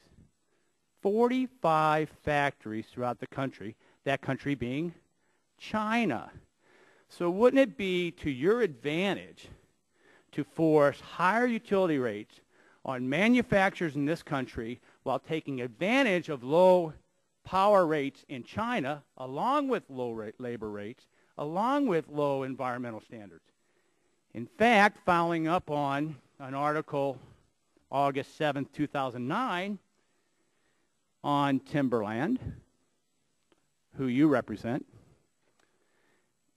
2 mainland suppliers of outdoor clothes manufacturer Timberland have consistently breached environmental regulations, 2 NGOs said yesterday. This is Chinese environmental regulations. You have to be pretty bad to violate Chinese environmental regulations. Now, I find it just incredible that you would come here supporting hard action on climate change, raising the cost of doing business, while your production is in these very same countries that will never comply, do not pay the same wage rate, and do not have any environmental standards. And I'm glad that the minority asked you to come, because it highlights the hypocrisy of this debate, that you can stand here and you can call for increased regulations and cost while your company outsources the manufacturing and we don't have jobs. And with that, Mr. Chairman, I yield back my time. Thank you, Mr. Shimkus. Please reply. I want to ask unanimous consent that we enter into the record at this point. These are documents relating to Mr. Waxman's introducing into evidence the Stephen Johnson issue on the endangerment finding. And these are the complete set of documents from the government. And then I understand Mr. Inslee had a document he'd like to enter in the record. Yes, thank you. I just would like to introduce 2 documents. One is actually the endangerment finding that reads, climate change is expected to worsen regional ground level ozone pollution. Exposure to ground level ozone has been linked to respiratory health problems ranging from decreased lung function and aggravated asthma to increased emergency department visits, hospital admissions, and even premature death. That's one. The second is this letter I referred to in my questioning from 1,800 doctors. And the third is testimony by Dr. Mark Jacobson of Stanford, who presented testimony in April to the Select Committee that specifically addressed the health impacts of CO2 on respiratory illness. Thank you, Mr. Chair, for your courtesy. Without objection. At this time, I recognize Mr. Walden for 5 minutes. Mr. Chairman, I thank you for that, and I'm going to yield my 5 minutes to the distinguished gentleman from Texas, Mr. Barton. I thank the gentleman from Oregon, and I will root for the Ducks at least one time next year because you're yielding to me. If it's in the BCS, I'll especially appreciate that. Mr. Chairman, let me just ask a question. Excuse me, just 1 minute. The previous member made some pretty significant and strong remarks to Ms. Blasdale, and she did not have a chance to respond at all on the record. So I think that she should be allowed to respond at least to some of the sharp remarks that she made. Do you want to respond, Ms. Blaisdell? Yes, please. All right. So my first response would be that addressing our own greenhouse gas emissions hasn't created additional costs for our company. In fact, as I mentioned in my testimony, it saved us over $1 million a year, which makes us more competitive. And we do employ close to 2,000 people in the U.S. So all those jobs he talked about in China, he's denying the fact that we actually do employ quite a few people here, and in fact in many of the states that you represent. One of the concerns that I have about the conversation we've had so far is that we've talked about the cost of action, and we haven't talked about the cost of inaction, which is why I believe I'm here. Our industry is very different than the industries represented. There's a significant cost of inaction in the outdoor industry and for brands whose supply chain rely on raw materials that we can't necessarily source in this country. So I'd like to bring that to light. Well, I would just say that we appreciate your comments, but I think most of us certainly agree with Mr. Shimkus that if you're doing work in China and you're violating environmental regulations in China, to be coming over here and saying we need stronger regulations is a little bit... Sir, I don't understand what violations he's talking about, so I'll have to explore what he submitted. Well, we'll try to get that to you, and maybe you can get back in writing to us about that. Okay. Mr. Walden? Thank you, Mr. Chairman. Again to Mr. Barton. Thank you.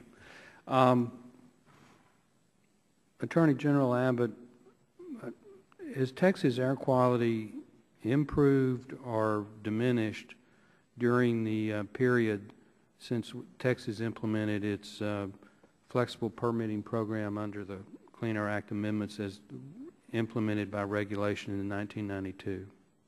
Yeah, I don't have the information on Texas health quality. You don't have information that our air quality has actually improved? I thought you said health quality. Air quality. Yeah, absolutely. Air quality has improved. Significantly. Significantly, yes. So we've not diminished our air quality under our permitting program. I'll tell you the information I do have, and that is information that, as I understand it, was provided by TCEQ, the Texas Commission on Environmental Quality, as well as information that we received from the governor's office. One point is that industrial ozone and NOx have steadily declined since 2000. Another is that ozone is down 22%, while NOx is down 46%. Another is that electricity generators in Texas have the 11th lowest NOx emissions in the United States.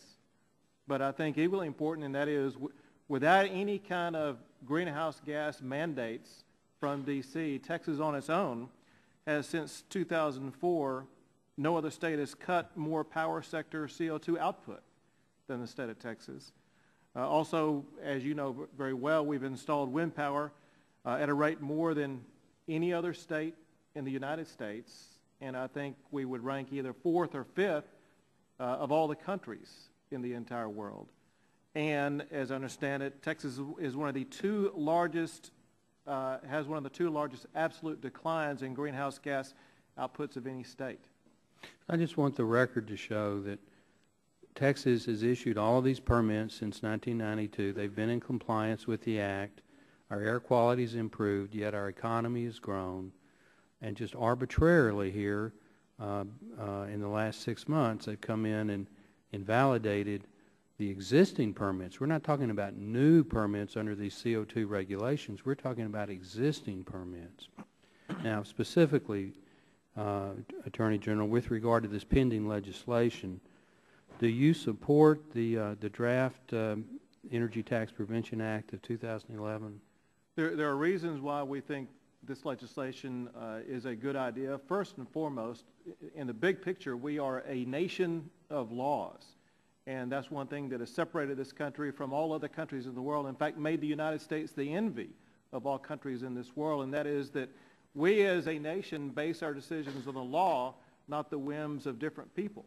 And a challenge that the state of Texas is having with the EPA is that we feel that the EPA is acting in a way unconstrained by the Clean Air Act passed by the United States Congress, unconstrained by other laws such as the APA, and causing industry as well as states to have to deal with a moving target.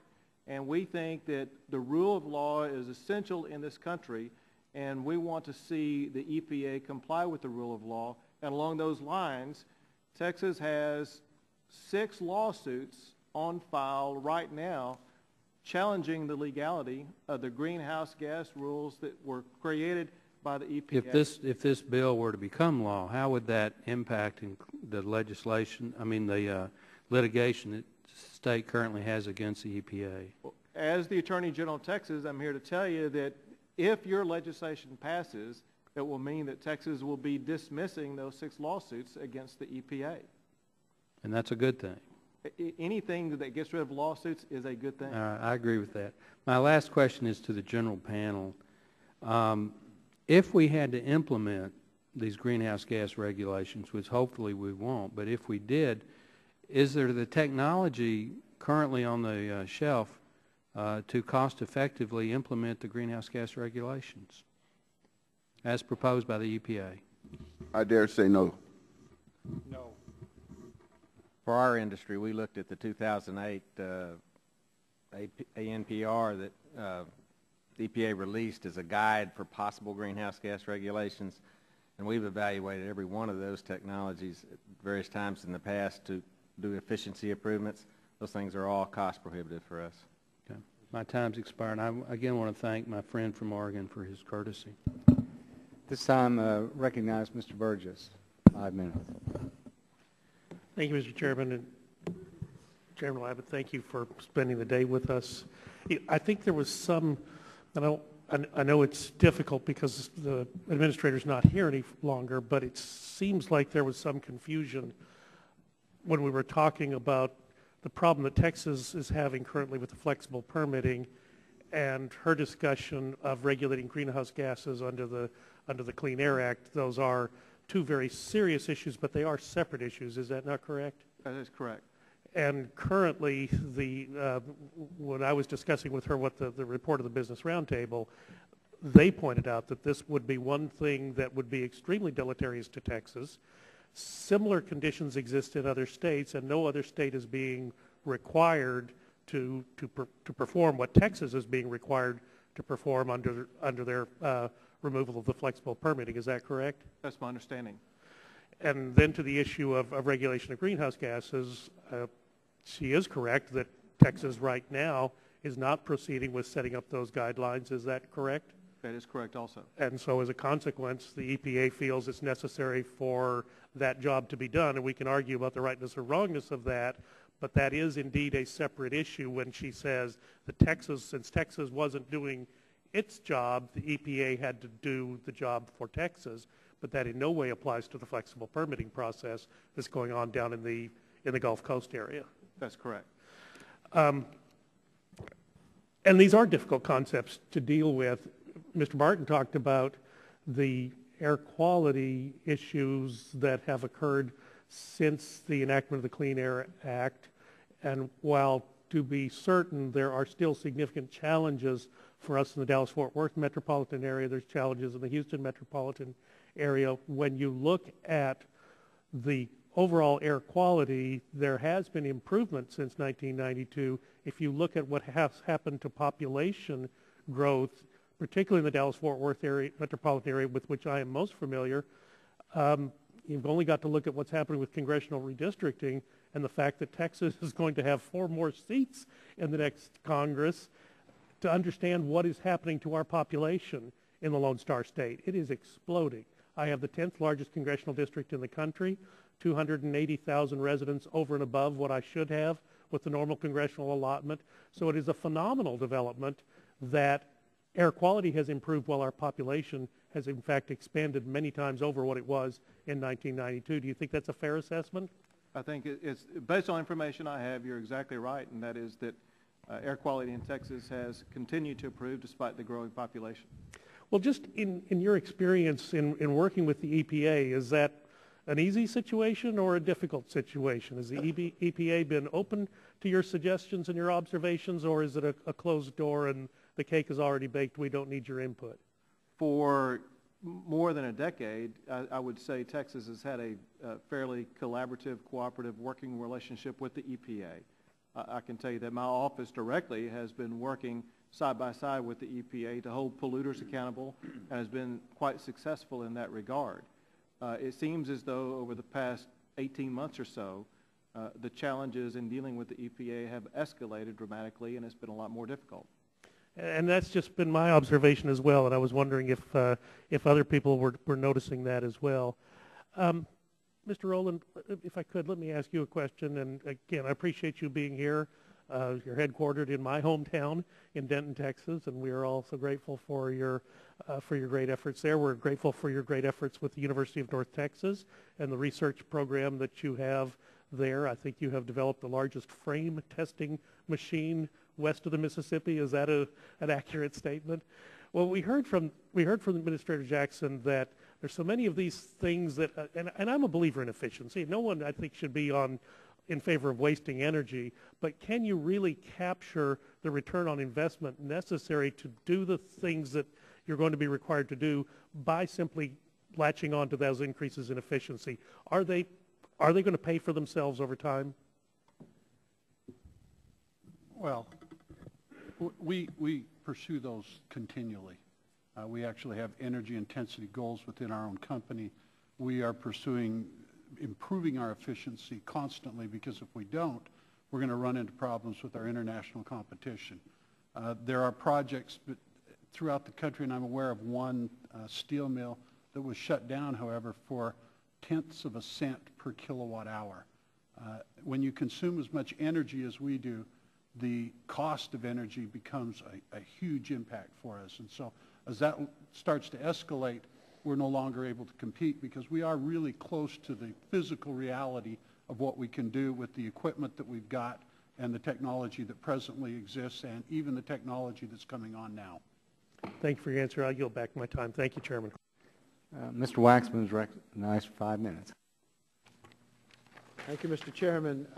We've heard quite a bit of criticism of EPA at today's hearing. We have heard that EPA is out of control and that simple common sense measures like requiring newly built facilities to be energy efficient will be burdensome to the economy. But there are other voices who are not fairly represented here today. Many in industry believe that EPA is acting reasonably and taking modest first steps to combat a serious problem. On Friday, EPA held the first of a series of 5 listening sessions on new source performance standards that it plans to propose later this year for power plants and refineries. I think it's worth pointing out that EPA is beginning the process of crafting these new standards by hearing from industry. At Friday's session, Eric Svensson of PSEG, a major utility company, said this about the climate change. Quote, "We obviously would prefer to have seen legislative action, but absent legislative action, we support regulatory action," end quote, which, by the way, is my view. Mr. Rowland, were you aware that this major utility supports EPA's regulation? Was I aware that they support regulation? Yeah. Yes, I would be aware of that. Don Neal of Calpine, another utility, said this, quote, "Calpine has been a long supporter of EPA regulating greenhouse gases under the Clean Air Act, and certainly the NSPS is an extension of doing that, so we applaud EPA in doing this," end quote. Mr. Carter, where is Mr. Carter? Were you aware that at least one major utility is applauding EPA's program? Yes, sir. Okay. Well, the public wouldn't have known about these statements either because these witnesses weren't invited to testify. In fact, we wanted these companies to come and testify, but we were told by the majority that they would not allow our request to hear from a coalition of businesses who develop energy efficiency projects at major manufacturing facilities, like, for example, steel plants. One member of this coalition recently helped a northern Indiana steel plant install technology to capture and harness the manufacturer's waste heat to generate 220 megawatts of power. That's more clean electricity than all of the solar panels connected to the U.S. electric grid. And that recycled energy saves the plant $100 million every year. Since we can't hear this testimony for ourselves, Mr. Chairman, I'd ask that the written statement of the Alliance of Industrial Efficiency be placed in the record. Without objection. Thank you. Ms. Blaisdell, in your testimony, you say that EPA regulations would help protect the economy. By the way, I heard that earlier in this hearing, you were accused by one of my colleagues on the Republican side of the aisle that you would be at a competitive advantage if these EPA regulations go through. Do you have any comment on that? Would you be at a competitive advantage if we regulate as EPA is proposing to do here in the United States? I'm not familiar with how we'd be at Press your mic. It is on. Okay. I'm sorry, I don't know how we would be at a competitive advantage. My other concern about his remarks is he implied that energy costs drove our jobs overseas, and that's not the case in our industry, so I want that to be clear for the record as well. Yeah. Well, your company has been abiding by a self-imposed limit on its carbon pollution. I'd like you to tell the committee about your company's experience. Have your investments in efficiency produced cost savings? And if so, do you think other companies are likely to experience similar savings? Our initiatives, which have involved investing in renewable energy and in energy efficiency, have saved our company money, over $1 million a year, which is significant. We're a $1.4 billion company, so that, especially during a tough economy, that's been significant for us. And I do believe that other companies can benefit by taking a more critical look. I'm sad to say that without leadership from Congress, that many companies just aren't looking hard enough, and this could help. Yeah. And when somebody comes forward and suggests that maybe we can look harder to save money by doing what's right in efficiency, which would make the company even more competitive, you're bullied by saying that you're part of some international conspiracy because you also have activities offshore. I don't think that's right. EPA has acted reasonably so far. We've heard from Administrator Jackson that the agency plans to continue working with business, develop common sense standards. Let's allow the Clean Air Act to do what it has always done, improve the air we breathe, and make our families healthier while the economy grows. Thank you, Mr. Chairman. Yes, sir. Mr. Sullivan, you're recognized for 5 minutes. Well, I thought it was interesting that you, Mrs. Bladesdell, that you said that your company did these things voluntarily. These things voluntarily, and I think that's great. And you have efficiencies and everything. That's what these business people do voluntarily. They do a lot of things like that too. That you weren't mandated to do things, and I think that's a big difference. And that's what we're talking about here today. I appreciate all of you coming. I'm sure you, like people in my district in Oklahoma, are scared to death about what could happen to your businesses and the people that you work for, that you know their families and you know them very well, and it's frightening. I'd like to ask you, Mr. Cousins, a question.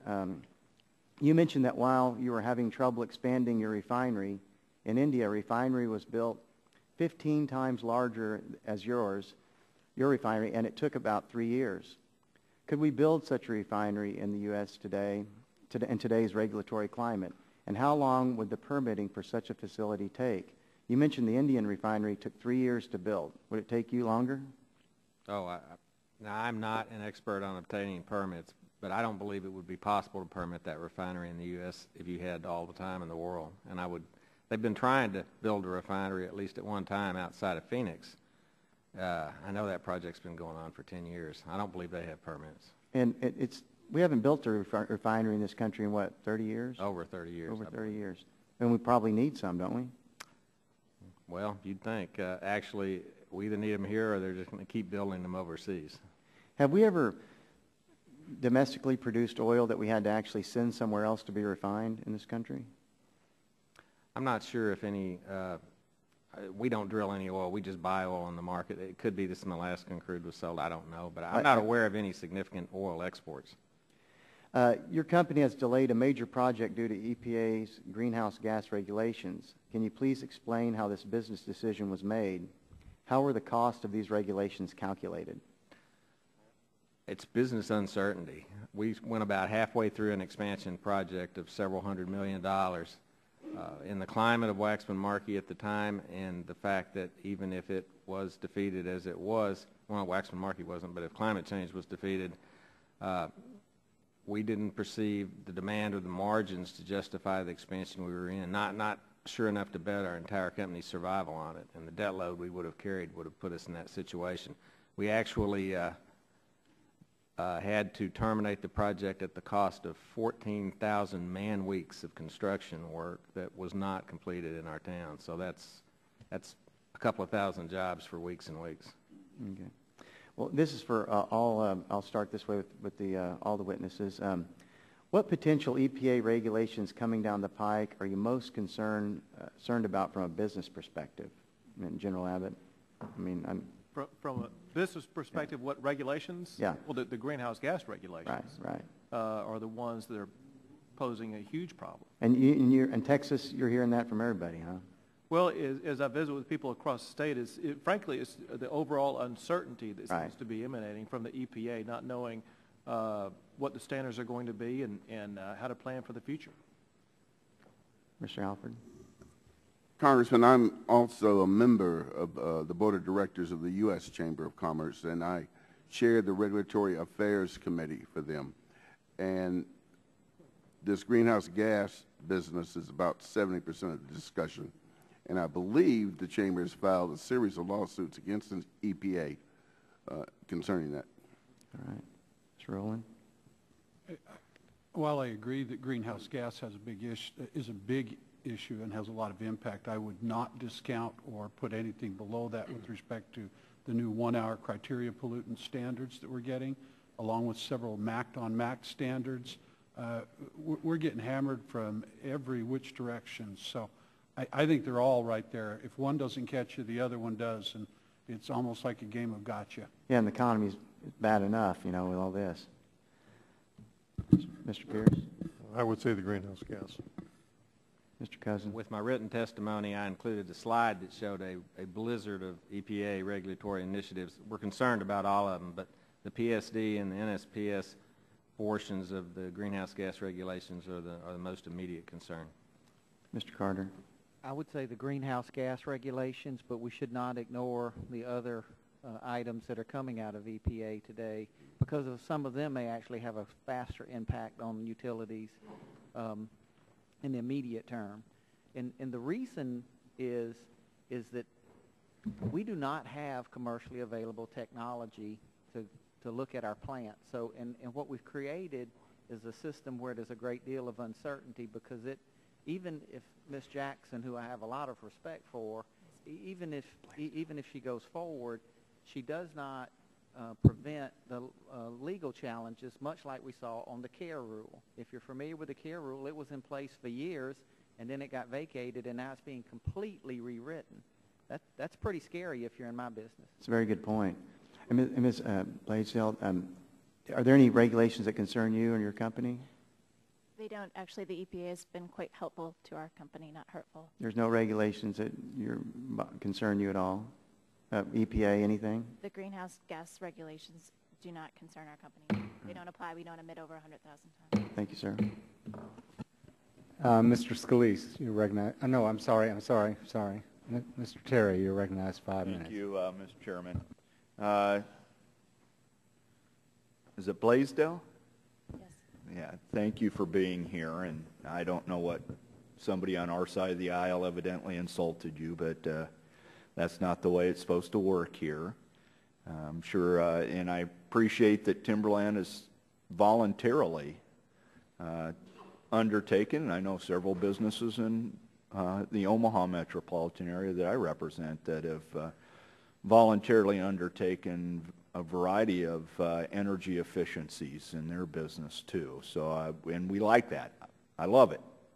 What I don't like is the EPA just assuming that they have legislative powers, and that's what this is about.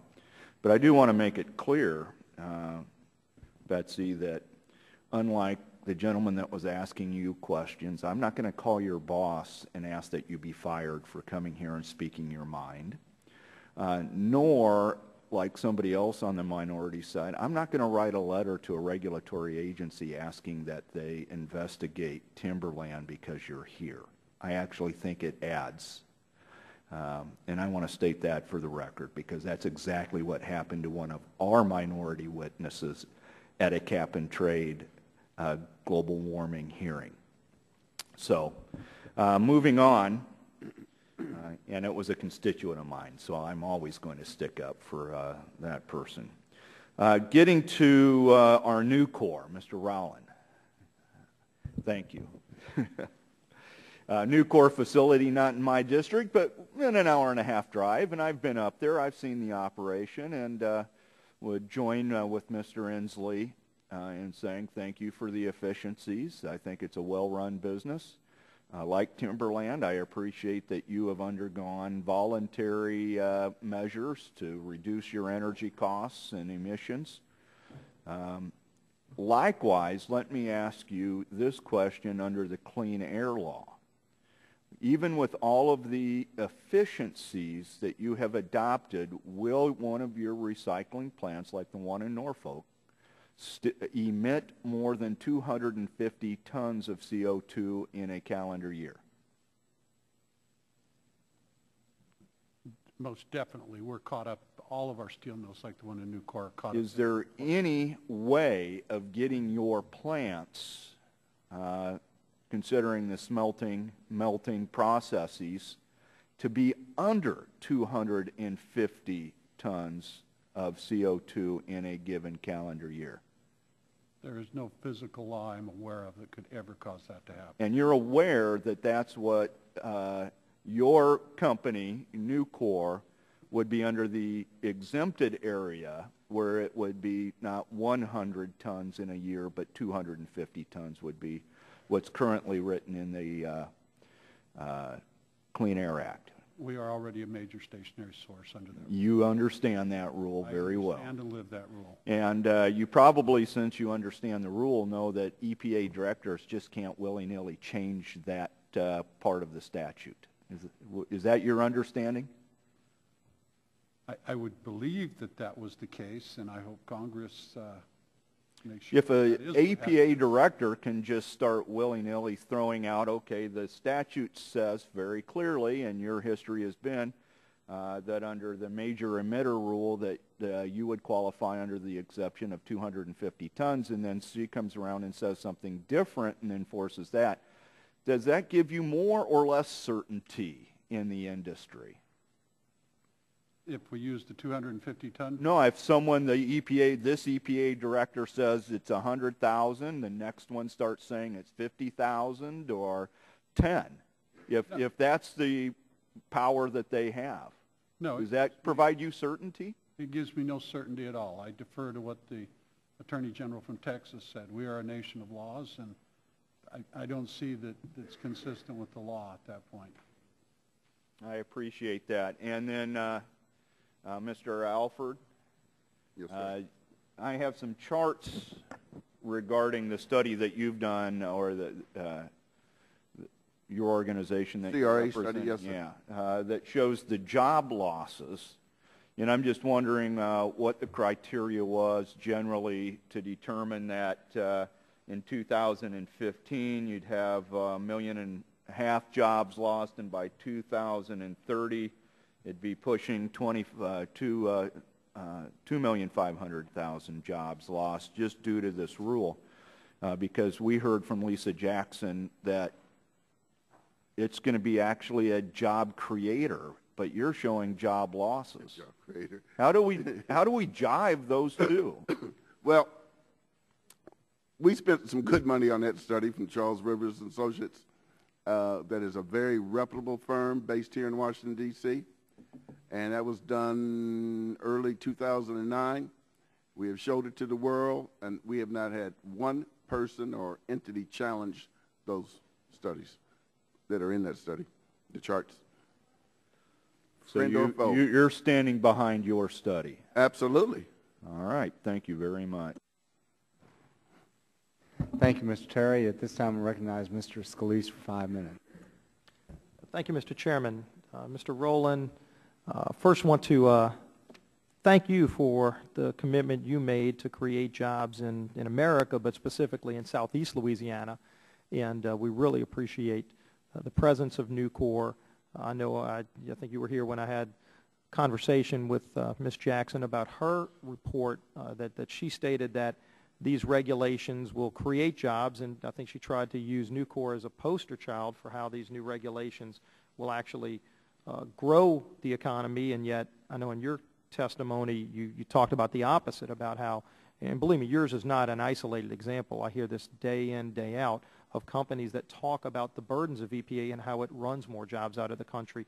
And I know in your testimony you talked about the larger presence of American jobs that would have been created here if not for the threat of EPA. So I wanted to first thank you, of course, but also give you an opportunity to talk about that specifically in her comments of using y'all as the poster child for how this is working so well, yet it seems to contradict what's actually happening in reality. Well, you're speaking of our Nucor, Louisiana project. And yeah. Yes, we'd originally planned to build I think it was the first 2 blast furnace operation permitted under the Clean Air Act, along with coke oven and cinder plants, and produce 6 million tons of pig iron. We now have reduced that project, and that's moved off to phase 2 if we do get the final permit on that. So you are still waiting on a permit from EPA? That permit has been issued, but it has stayed until the litigation over it is completed. There are a couple of lawsuits going on it right now against Louisiana Department of Environmental Quality. The replacement project was a direct reduced iron project, and so that people can understand, this is, if you say we were going to build pickups at the original facility, what we ended up making are, I don't know, bicycles or something like that. This is a different product. It's still iron, but it's a different product, and it's significantly different in the overall employment impact. I think we had... Can you touch on that? What would the jobs have been versus what they will be here in America? I believe the original was around 1,000 jobs fully when the full project was in, and we're around 150 jobs right now. I think that's right. Is that right? Yeah. And then there were about 2,000 construction jobs originally, and we're at about 500 construction jobs right now.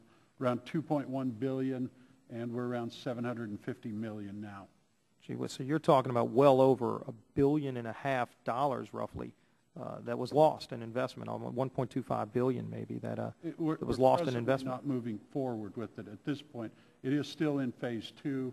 We would hope to be able to do that at some point. What's the average pay for those jobs? The 1,000 you were originally anticipating versus the 150 now. What's the average pay of those jobs? Our publicized average pay at a Nucor facility is $70,000 a year. Gee whiz, so these are great jobs, and unfortunately a lot less of them right now because of the regulations. So yeah, I mean, again, and I've heard the story time and time again, and EPA will come out and say their regulations are creating jobs. Maybe what they're not realizing is it's jobs in China and India that they're creating. Not here in America. So I appreciate what you're doing. I share your frustration, and we're going to continue to try to work through and get real clarity so that businesses can go forward. Mr. Cousins, there was some comment earlier by another member talking about how the Energy Tax Prevention Act would somehow lead to increased dependence on Middle Eastern oil. Of course, this administration's policies have led to an increased dependence on Middle Eastern oil and higher gas prices.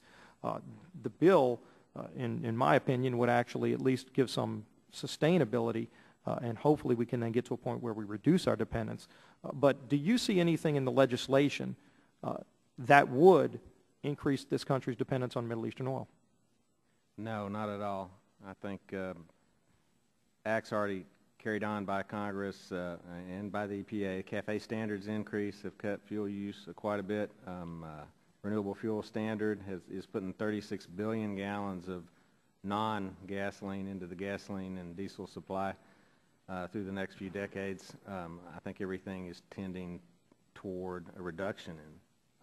Yeah, and that's why in fact, when Administrator Jackson agreed with that comment, I thought it undermined the credibility to say that a bill that prevents EPA from shutting jobs out of America, running more refineries to India and other places, for her to suggest that increases our dependence on foreign oil when it's EPA's actions that increase the dependence. And the final question before I run out, can you talk in terms of the jobs that you haven't been able to create, the expansion that you haven't been able to do because of EPA's regulation? Well, as I said earlier, we were partway through a $100 million expansion in a small town.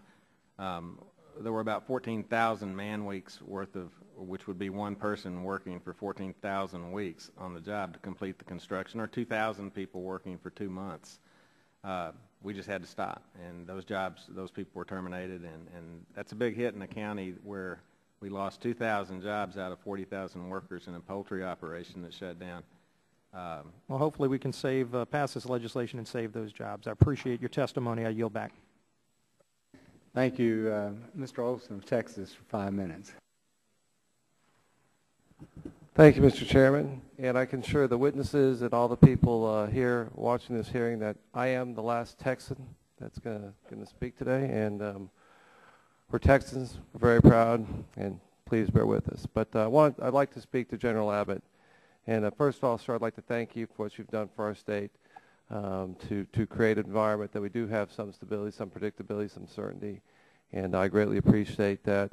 One of the things all of us here, when we go back home, one of the biggest concerns our constituents have is jobs. Jobs, jobs, jobs. And as my colleague Gene Green said, our state has had the good fortune of creating half the private sector jobs since our economy went into recession, half the ones here in America. My colleagues Joe Barton and Mike Burgess have told us about the success of the flexible permitting system. Our air is demonstrably cleaner. There's no doubt about that. We have the facts. And I know personally because I moved to Houston in 1972.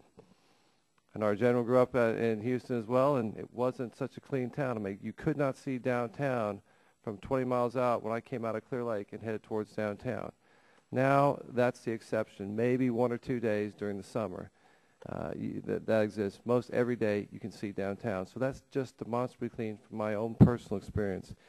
Our process has worked. But you kind of think we'd be a role model for the country as to here's how we can get through this, here's how we can have a clean environment and a good environment for business and be clean. But it concerns me that what EPA is doing with this excessive regulation, how that's introducing it, coming into our economy into Texas.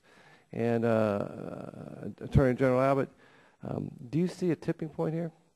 I mean, if they keep going forward down this line with all this, the flexible permitting, some of the hydraulic fracturing issues, some of the other issues, the ozone standards, do you see a turning point here where the environment that the federal government creates starts killing jobs in our state?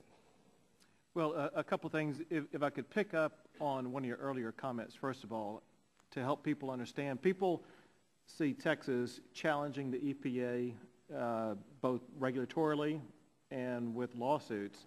But I want to emphasize a point that you made, and that is that Texas takes pride in trying to achieve the best. That includes achieving the best possible environment and health environment for our citizens.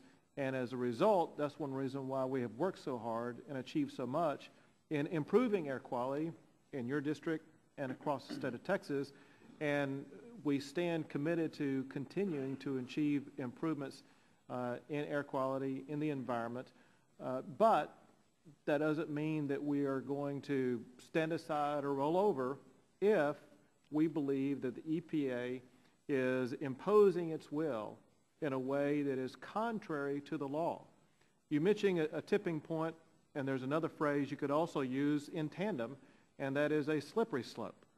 We're very concerned about the slippery slope. I think it was Representative Terry who brought up earlier in the context of the tailoring rule, and we're very concerned about what the tailoring rule could turn into once it starts moving on a slippery slope where it gives latitude to the EPA to decide what the standards may be. It could shift from today to 5 years from now to 10 years from now, and it could very well bring in Nucor and some other industries within the ambit of what they were able to emit. But I think we are at a tipping point also, because if these greenhouse gas regulations by the EPA go into place or upheld, we're at a tipping point in two ways. One, it will mean that the EPA does have carte blanche to make up its own rules as they go along, and that they are saying they are not confined by the terms of the Clean Air Act that was passed by the United States Congress.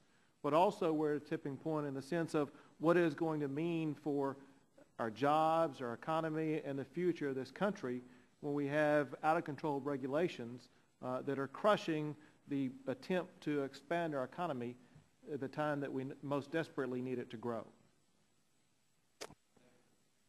Thank you for the answer, Mr. Attorney General.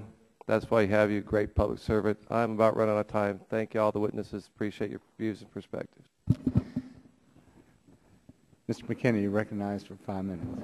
Thank you.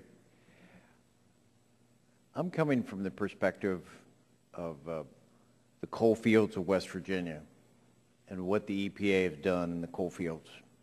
The uncertainty that's coming to from water, fly ash, dust, revoking retroactively permits. Then I see the next fight, and looming on the horizon is now going over into another segment with the EPA and the uncertainties that they bring with their regulatory extremism. We've all heard in West Virginia the term job killers, extreme, irrational, lack of common sense. It's been bad enough for us in the coal fields. What happens when it sweeps across America with controlling the greenhouse gases? So you all have understand there are still 15 million people unemployed. And until the uncertainty is removed, I've got to think that Roland, like yours and others, you're reluctant to take on more responsibility. So we're going to continue having 15 million people unemployed in America. That's not where I want us to be as a country.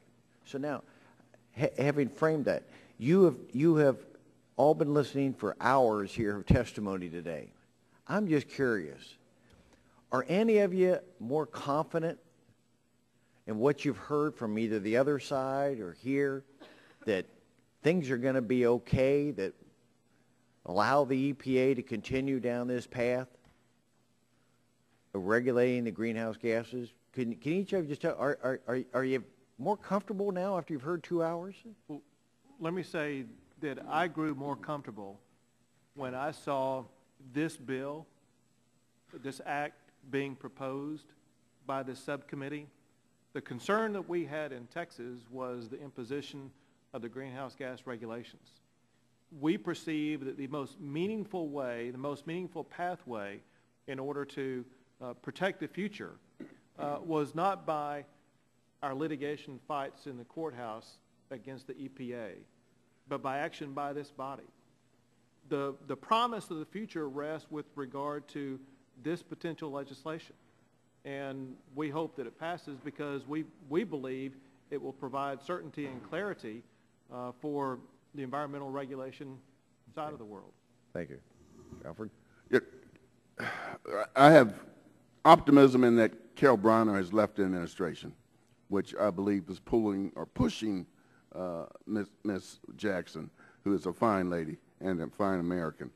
But the cap and trade bill died. The American people rejected it. It's gone. You can't have it. So you can't go around through chicanery or deception or end around or making the EPA a runaway freight train to make it happen. And we've got to stand tall and be resolved to fight it again. I can't say that I have more certainty. I think I will watch for the votes. I think my issues always go back to this, and it's whether I'm a technical person and an engineer by training, and when I look at it, I always look at what's the end result that you're trying to achieve. And everything that I've seen with respect to the regulation of greenhouse gases, nothing ever accomplishes the end goal of lowering the global concentration. And so the question I ask is, why do we do it if it's not going to accomplish what we state is the end goal? Otherwise, and I've gone on record of saying if we're doing it and we're just doing it to hurt ourselves and we don't accomplish a lowering of the global concentrations, we're on a fool's errand. Thank you. I'm encouraged by by this legislation, and I'm encouraged by the support that that we've heard for today. But I'm concerned that if we don't pass this, if it's not legislated, what kind of ticket does that write for the EPA and other areas that sets a precedent? The Energy Tax Prevention Act gives us a fighting chance. Without it, the future's quite grim. I'm encouraged because we're considering this piece of legislation, and that's why I'm here today. I would point out that there are things that we can do that could be done if we want to adopt policies that will allow electric utilities to move forward and have fewer emissions, like the things that we are doing, new nuclear plants, which still have a great deal of hurdles in front of them, not from a technology perspective, but from a regulatory perspective. I can speak directly to that as being part of that restart. Also, industry or entities like us need to make sure we have the comparable incentives so that we can move into what I would call other green types of resources and clear some of the regulatory hurdles associated with those also. So I think this legislation encourages inaction, and I don't believe that that creates more certainty. And in fact, it could lead to more patchwork of state regulations, which I can't speak to greenhouse gas patchwork of state regulations because that hasn't applied to our company yet, other than to say I know from experience with other patchwork of regulations that that's not good for our company. I imagine that wouldn't be good for the companies that are represented here as well.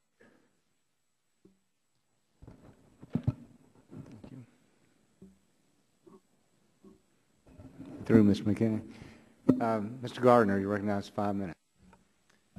Thank you, Mr. Chairman, and thank you to the witnesses for being here today, taking a time away from work and for participating in this hearing. Really appreciate it. Mr. Cousins, I have a question for you from your testimony earlier today. During Administrator Jackson's testimony, she said that the economy was doing great. And when I pushed back a little bit on that question, she said just the rural economy is doing great. And you had mentioned that in your county you're facing some significant unemployment. Could you describe that again?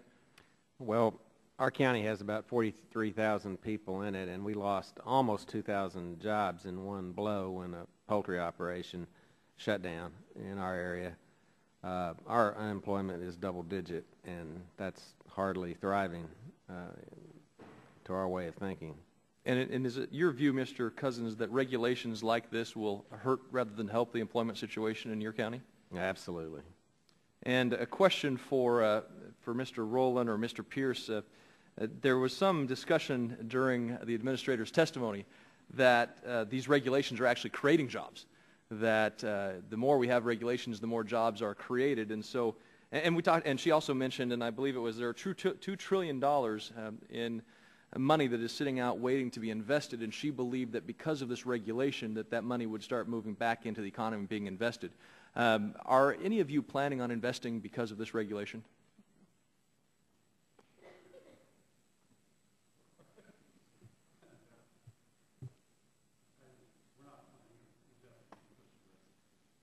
Ms. Blaisdell? Yeah, the cost of inaction for us means that our supply chain will suffer and our ability to deliver products to our consumers will suffer as well. Okay. Mr. Carter, Mr. Alford, anybody else want to comment on that? Some of my stronger members are going to Ghana, Kenya, China. I've got a board member going to Mongolia next month.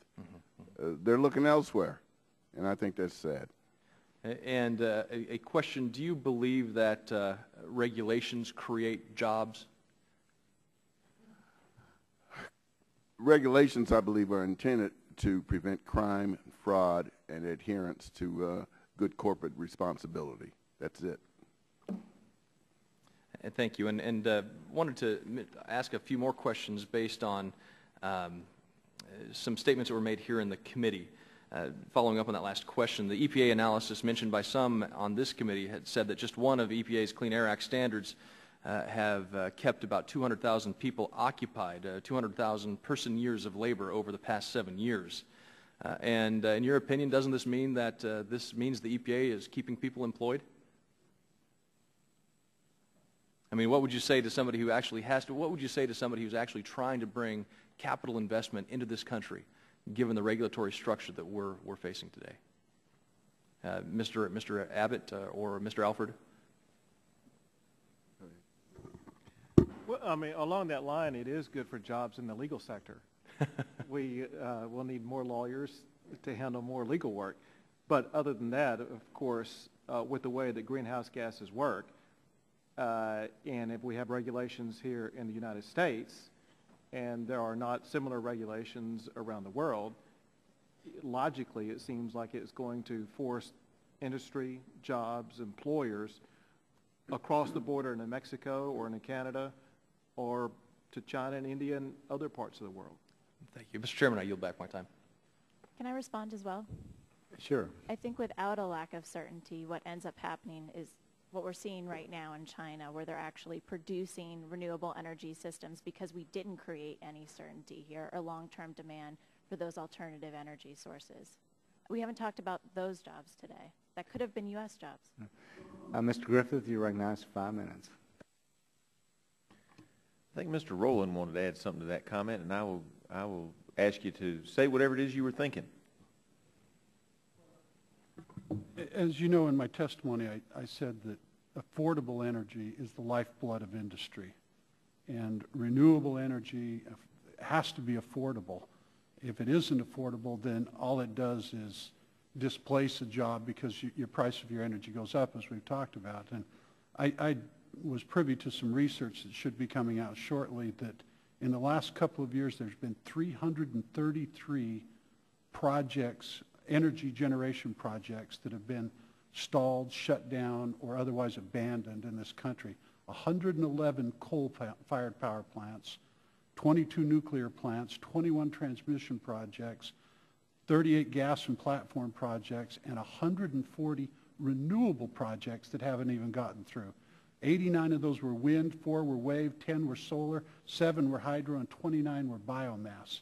Now, if you sit and you said, we got all that energy, and let's just take the affordable part of it, not the renewable, unaffordable part of it.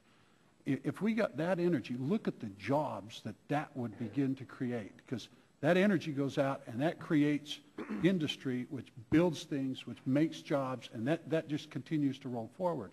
But the sad part of this is 45% of those 333 projects are renewable projects, and we can't even get them permitted without the greenhouse gas rules. Now let's add another brick onto that burden, and let's see if that mule can walk. Thank you. General Abbott, I am a lawyer or a recovering lawyer now that I'm doing this. I can't practice anymore. But I've read the Massachusetts v. EPA decision. You obviously have too. And I looked at that next to last sentence where it says we hold only that EPA must ground its reasons for action or inaction in the statute. Now, earlier today, when I was speaking with Ms. Jackson, she indicated that the reason that they had changed, instead of it being 100 or 250 to 100,000 in their tailoring, was because if they had enforced the law as written, it would be absurd. And I agreed with her on that. But I guess my question to you is that she said that they felt that because it was going to be an absurd result, that they had the authority to change the rules, so to speak. And I went to law school. I never got that class. And I'm just wondering if I missed something over the years, or if maybe you knew, is there authority for a bureaucracy to change the law because the end result would be absurd, or is that the duty of the legislative branch of government? As I understand it, their legal argument is based upon what would be called the absurdity doctrine.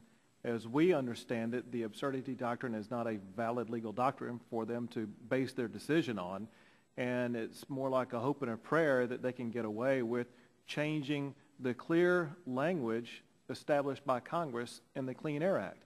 This is a way in which there is an evasion of the law and a creation of new law by the EPA.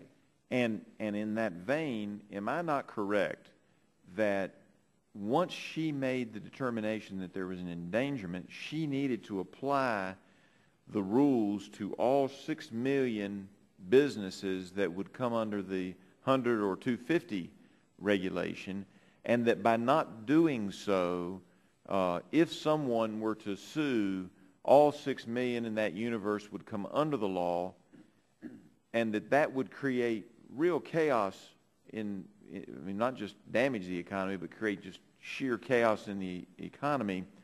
And isn't it then better that we pass this legislation so that we can then have that argument in the halls of Congress instead of having the fear that at some point in the future a court is going to rule that you have to apply it to all 6, whatever rules they come up with, apply to all 6 million in the universe, and that 6 million is, of course, her number. Right. You're absolutely correct. Our great concern is that the tailoring rule is going to be challenged not just from our side, but also from those who really want to decrease those thresholds, thereby making schools, farms, hospitals, small businesses, literally thousands upon thousands of job creators and employers across the country suddenly subject to these limitations, almost stifling overnight our economy. And the solution would be the passage of this bill. The solution has to be the passage of this bill. I thank the gentleman. Yield back whatever time I have left. 5 seconds. Mr. Griffith, thank you very much, and I want to thank the panel. We genuinely appreciate your taking time to come and talk to us about practical issues as we try to balance environmental protections, health care, and economic development. And your testimony on job creation was very important, and we appreciate it. And so I'll dismiss this panel. And Ms. Blaisdell, I asked them to give these newspaper articles that Mr. Shimkus referred to if you all would like to see them. And we'll call up the fourth panel. And on the fourth panel, we have Peter Glazer, a partner with Troutman Sanders, Dr. Margot Thorning, Senior VP and Chief Economist, American Council for Capital Formation, Mr. Philip Nelson, President of the Illinois Farm Bureau, Mr. Fred Harnack, General Manager, U.S. Steel Corporation, Mr. James. Good luck. You did a great job. You held your own. Thank you for being here. Thank you. Mr. James Goldstein, Executive Officer, California Air Resources Board, and Dr. Lynn Goldman, American Public Health Association.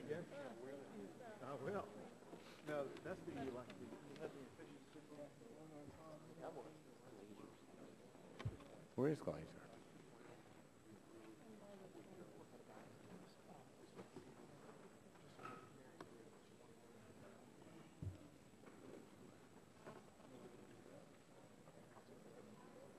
All right, well, thank you all very much for being with us. We appreciate your patience.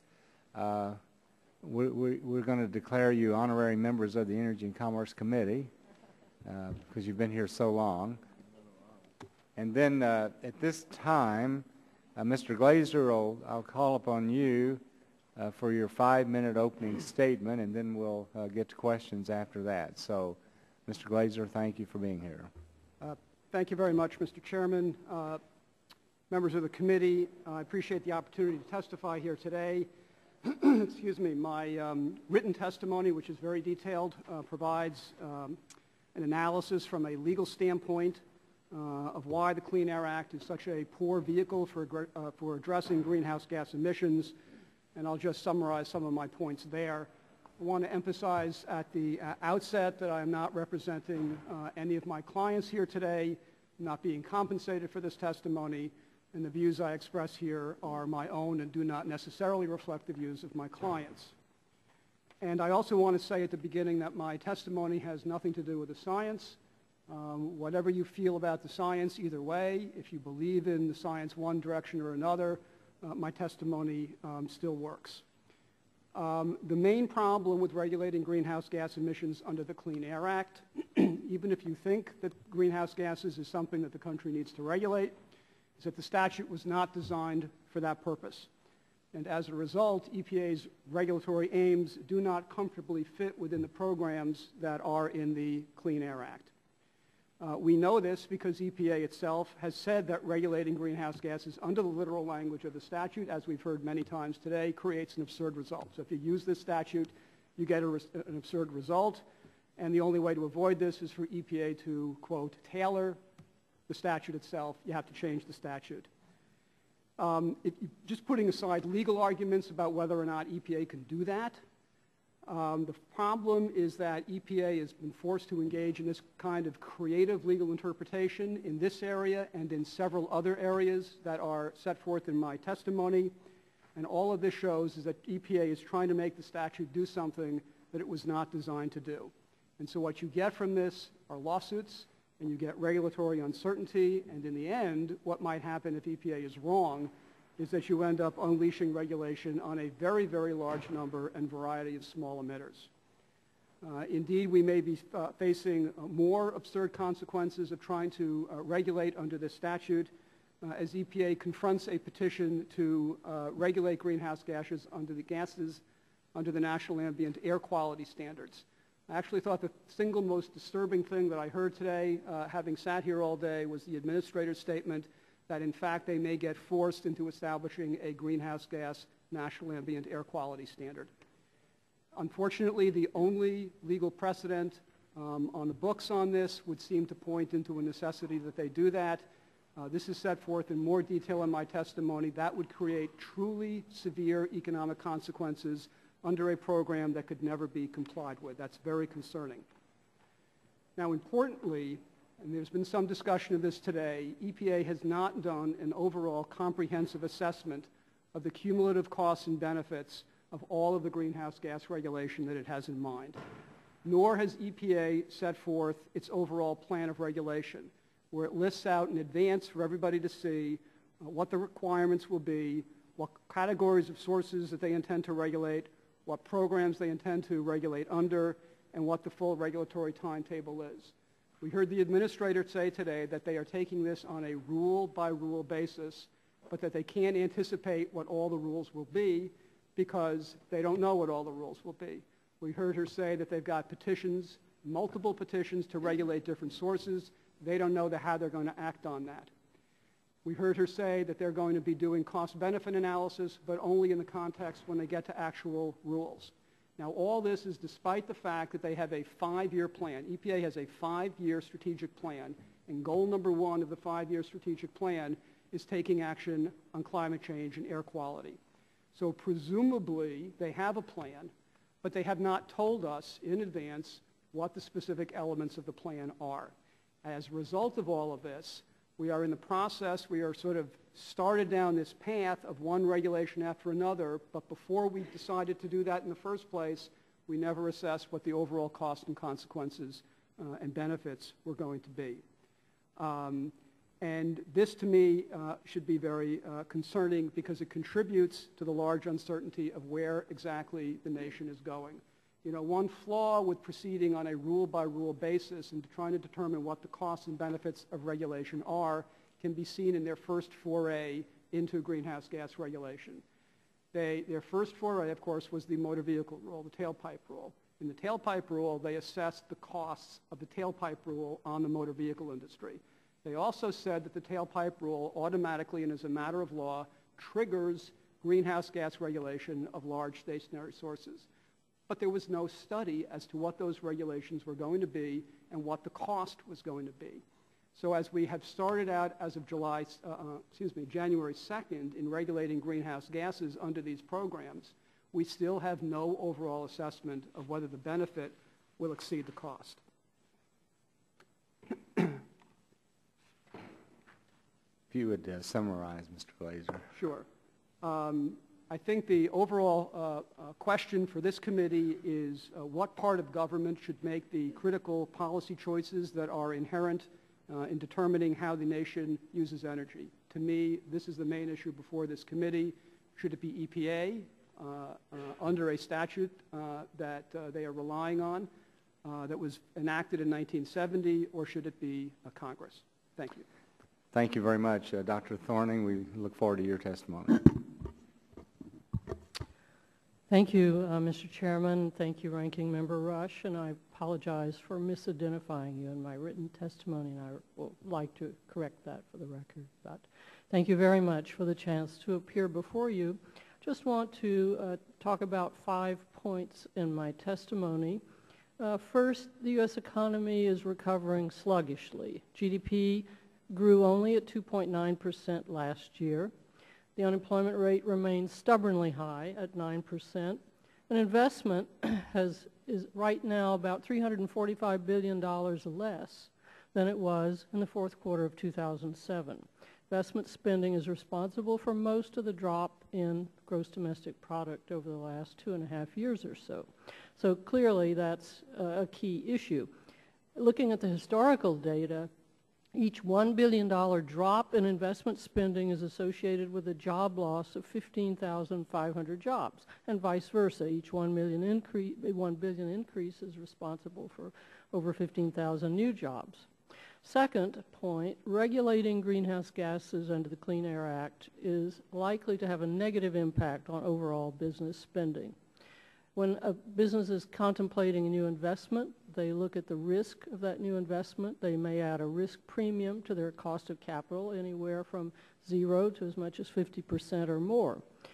Assuming that the risk premium associated with investments that are in industries regulated by EPA might be 30 to 40%, and we looked at the impact of that on business investment in the quarter or so of investment that is accounted for by these regulated entities that will be regulated that are regulated by EPA, we concluded that there could be a fall in investment spending annually of between $25 and $75 billion.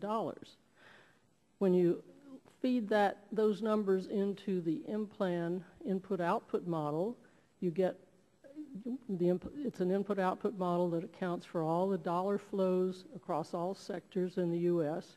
When you feed those drops in investment, which we assumed either $25 billion annually or $75 billion, you get a decrease in jobs of approximately 476,000 to, on the high side, 1.4 million fewer jobs annually, and you get a loss of GDP of between $47 billion and $141 billion annually. Interestingly, the job numbers that we obtained by looking at the historical data of about 15,500 jobs tabulate very nicely with the M-Plan results, which suggests that for each $1 billion drop in investment, we lose about 17,000 jobs. So using two completely different approaches, we get the same impact for this drop in investment spending that we expect will occur as a result of these regulations. Fourth, mandating energy efficiency, as EPA seems to want to do under the BAC guidelines, is unlikely to lead to job growth. First, as many companies testified in the panel just before us, they've already made energy efficiency investments. They do it when it makes economic sense, and when it's time to replace their capital stock, if they can make a more energy efficient investment that makes sense, they do it. They don't need a government mandate to make them increase energy efficiency. And second, the argument that market failures and inefficiencies or technical barriers are responsible for companies not taking up energy efficient investment is I think, unfounded. Companies do make those investments. Overall, the results suggest that mandating energy efficiency is not going to be a net job generator. And fifth, the BAC guidelines issued in November are not likely to reduce uncertainty, and they will not reduce the risk premium in the cost of capital that companies contemplating investment or expansion face. Because, for example, the specific standards for BAC are not established by the new guidelines. That means industries don't really know what will be required. And another example, the permitting agencies are required to retain discretion to determine BAC on a case-by-case basis, subject to EPA or court review. Thus, regulated entities will encounter different requirements depending on the individual state regulator's approach. So in conclusion, I think using economic analysis, it suggests that regulating GHGs under the Clean Air Act is likely to slow investment, slow job growth, and not have any impact on global greenhouse gas concentrations. Consequently, it makes little sense for EPA to proceed down this path. Thank you. Thank you, Dr. Thorning. Mr. Nelson, you're recognized for 5 minutes. Mr. Chairman, members of the subcommittee, Good afternoon. I'm Philip Nelson. I'm a fourth-generation grain and livestock farmer from Seneca, Illinois. I'm also president of the Illinois Farm Bureau, a member of the board of directors of the American Farm Bureau Federation. I am appearing today on behalf of the American Farm Bureau Federation. I'm pleased to testify in support of the Energy Tax Prevention Act of 2011. It is one of several bills from both sides of the aisle in both the House and the Senate that are designed to allow our elected representatives in Congress to decide how and to what extent our nation will address the regulation of greenhouse gases. Farm Bureau opposes the regulation of greenhouse gases by the Environmental Protection Agency under the Clean Air Act, and we commend the chairman for giving this matter a high priority. Farmers and ranchers receive a double economic jolt from the regulation of greenhouse gases from stationary sources. First, any costs incurred by utilities, refiners, manufacturers, and other large emitters to comply with the greenhouse gas regulatory requirements will be passed on to consumers of those products, including farmers and ranchers. To a large degree, farmers and ranchers cannot pass along these increased costs of production. Farmers and ranchers will also incur direct costs as a result of the regulation of greenhouse gases by EPA. For the first time, many farm and ranch operations will likely be subject to direct new source review / prevention of significant deterioration construction permits and Title V permit requirements under the Clean Air Act. For example, Title V of the Clean Air Act requires that any stationary source, including farms and ranches, that emits or has the potential to emit more than 100 tons of a regulated pollutant per year must obtain an operating permit. To meet this requirement, thousands of farms and ranches will be required to obtain the Title V operating permits. EPA itself estimates that just at the expense of obtaining Title V operating permits, it will cost production agriculture $866 million. That does not include other associated permit costs. Livestock producers would be especially impacted by these permit requirements. The USDA has stated that approximately 90% of the livestock produced in this country are above the permitting thresholds and will be required to obtain operating permits. Under the EPA tailoring scheme, farmers and ranchers would still incur costs passed down from utilities and large emitters upon which they depend for energy and fuel. Farmers and ranchers that meet the low Clean Air Act thresholds will also eventually be required to obtain permits. On the other hand, this costly and burdensome regulatory scheme will produce very little, if any, environmental benefit. Greenhouse gases are distributed evenly around the globe, so that a ton of greenhouse gases emitted in Illinois is no different than a ton of greenhouse gases emitted in China. Regulation of greenhouse gases emitted in Illinois means little if emissions in China are not similarly regulated.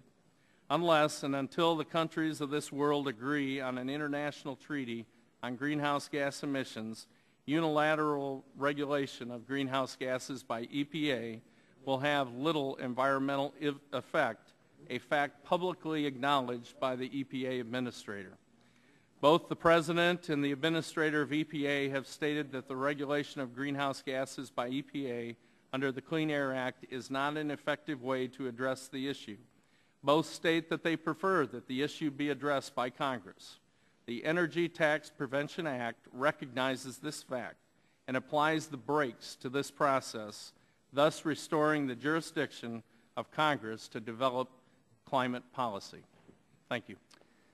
Thank you, Mr. Nelson. Mr. Harnack, you're recognized for 5 minutes. Okay, good afternoon. Good afternoon. Mr. Chairman and members of the committee, thank you for this opportunity to testify. I will briefly summarize my remarks and am pleased to have supplied a detailed written statement for the record. My name is Fred Harnack, and I am General Manager of Environmental Affairs for United States Steel Corporation. My career spans over 30 years in steel technology and manufacturing facilities, some of which are located in Mr. Dingell's and Mr. Doyle's districts. I have witnessed environmental management practices develop in tandem with implementation of the Clean Air Act. On balance, the Clean Air Act has been a force for positive change across industrial America. Today, I'm especially proud to represent our company and over 21,000 domestic and 42,000 total employees at U.S. Steel. My company provides employees and their families good-paying jobs and benefits that make the American dream attainable. We also support pension and health benefits for more than 100,000 retirees and their dependents. Ours is an industry worth fighting to keep. I assure you every one of us wants to work, live, and raise our families in a clean and safe environment. We are committed to making steel with that in mind and instill environmental stewardship through all our business processes. That said, we believe the time has come to reassess the complex framework of rules and regulations that hamstring responsible manufacturers and inhibit economic growth and job creation. U.S. Steel is an integrated steel producer. Our process begins with iron ore, carbon in the form of coke, and limestone. We transform these materials through a highly efficient, high-temperature blast furnace to create iron, which, with the addition of recycled steel scrap metal, is converted to cast steel. We produce flat-roll sheet and tin products and seamless and welded pipe that is used in automotive, construction, container, and energy industry applications. As Congress looks for ways to reduce unemployment and attempt to recover more than 8 million manufacturing jobs lost since the year 2000, the regulatory burden will be a target-rich environment. The recent spate of new rules to regulate greenhouse gas emissions under the Clean Air Act is a good place to start because these rules have not yet had the chance to inflict their harm on jobs and the economy. Greenhouse gas emissions are not like the pollutants targeted under the Clean Air Act. Regulating these emissions from stationary sources under the existing Clean Air Act will not yield the past successes achieved for other pollutants. In fact, the Clean Air Act makes no provision to address the anti-competitive regulatory costs imposed on domestic manufacturers of globally traded goods. This will likely lead to a perverse outcome that puts the most efficient American manufacturers at a disadvantage to unburdened foreign producers, while actually contributing to a net increase in global greenhouse gas emissions. I am convinced that jeopardizing American jobs for a worse environment is not in our best interest. Our substantial experience complying with the Clean Air Act tells us that Title I and Title V programs were probably never intended to regulate global greenhouse gas emissions. In our world, this is the proverbial attempt to stick a square peg in a round hole. The committee's discussion draft, dated February 2, 2011, would prevent substantial economic harm by removing greenhouse gas emission regulations under the Clean Air Act. Over the coming months, we urge Congress to hold hearings on other aspects of the Clean Air Act. In this regard, we would suggest 5 areas worthy of your further study and investigation. These include, first of all, the cumulative impact of Clean Air Act regulations. And I just wanted to note that my written statement provides a detailed list of the many new and emerging air pollution rules applicable to and affecting the steel industry, and you've heard them many times referred to also today. Secondly, the role and expectations, including cost of technology in controlling various pollutants. Third, the efficiency and effectiveness of U.S. EPA's guidance and testing methods. Fourth, the best strategies for addressing multimedia and multi-pollutant impacts. And finally, staffing levels and competencies in the responsible state and federal regulatory agencies to ensure permitting can move with the pace of commerce. As Americans, we all understand that government regulation is designed to impose certain responsibilities on targeted entities. Our collective challenge, however, is to achieve an optimal balance of cost and benefit. When companies like mine are required to spend the lion's share of our capital budgets on infrastructure and satisfying compliance obligations, it is no wonder that job creation and America's global competitiveness are handicapped. We believe, as President Obama recently stated in his State of the Union address, that we have to make America the best place on earth to do business. And we at U.S. Steel are eager to help you achieve this worthy and rewarding goal. Thank you very much. Mr. Goldstein, you're recognized for 5 minutes. Thank you. Good afternoon, Chairman Whitfield, Ranking Member Rush, members of the committee. I appreciate the invitation to speak today on the proposed Energy Tax Prevention Act of 2011. My name is James Goldstein. I'm the Executive Officer of the California Air Resources Board, the primary body charged with protecting the air quality and air-related public health in California, and charged with speaking for the state on air quality and climate change issues. I'm also a member of the Board of Directors of the National Association of Clean Air Agencies, or NACA, an association of state and local clean air agencies across the country. Today, I'd like to share with you my perspective as a state agency administrator and as an air quality regulator.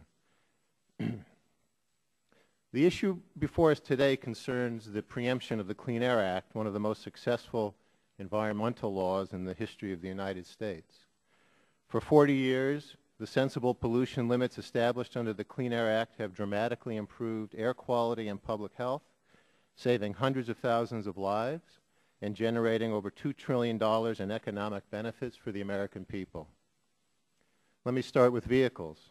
Passenger vehicles are not only responsible for 20% of carbon pollution, but the majority of our oil dependence. Preempting the authority for EPA to regulate the greenhouse gas emissions of vehicles would rob this country of one of its most powerful tools, not just to reduce carbon pollution, but also to reduce our dependence on foreign oil and to save consumers money. Simply maintaining the U.S. Department of Transportation's authority to regulate fuel efficiency is not adequate. While the fuel economy standards can complement long-term mobile source greenhouse gas reduction strategies, they are in no way a substitute for them.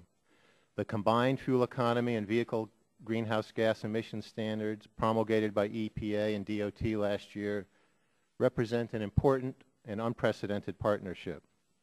This approach leverages the strengths of both agencies and combines the related but different aspects of fuel economy and greenhouse gas emission standards. As a result, the combined standards achieve 35% less pollution and 25% less fuel consumption compared to relying on CAFE standards alone. California embraced these joint standards and the national program wholeheartedly, accepting the federal program as equivalent to our own program for model years 2009 to 2016.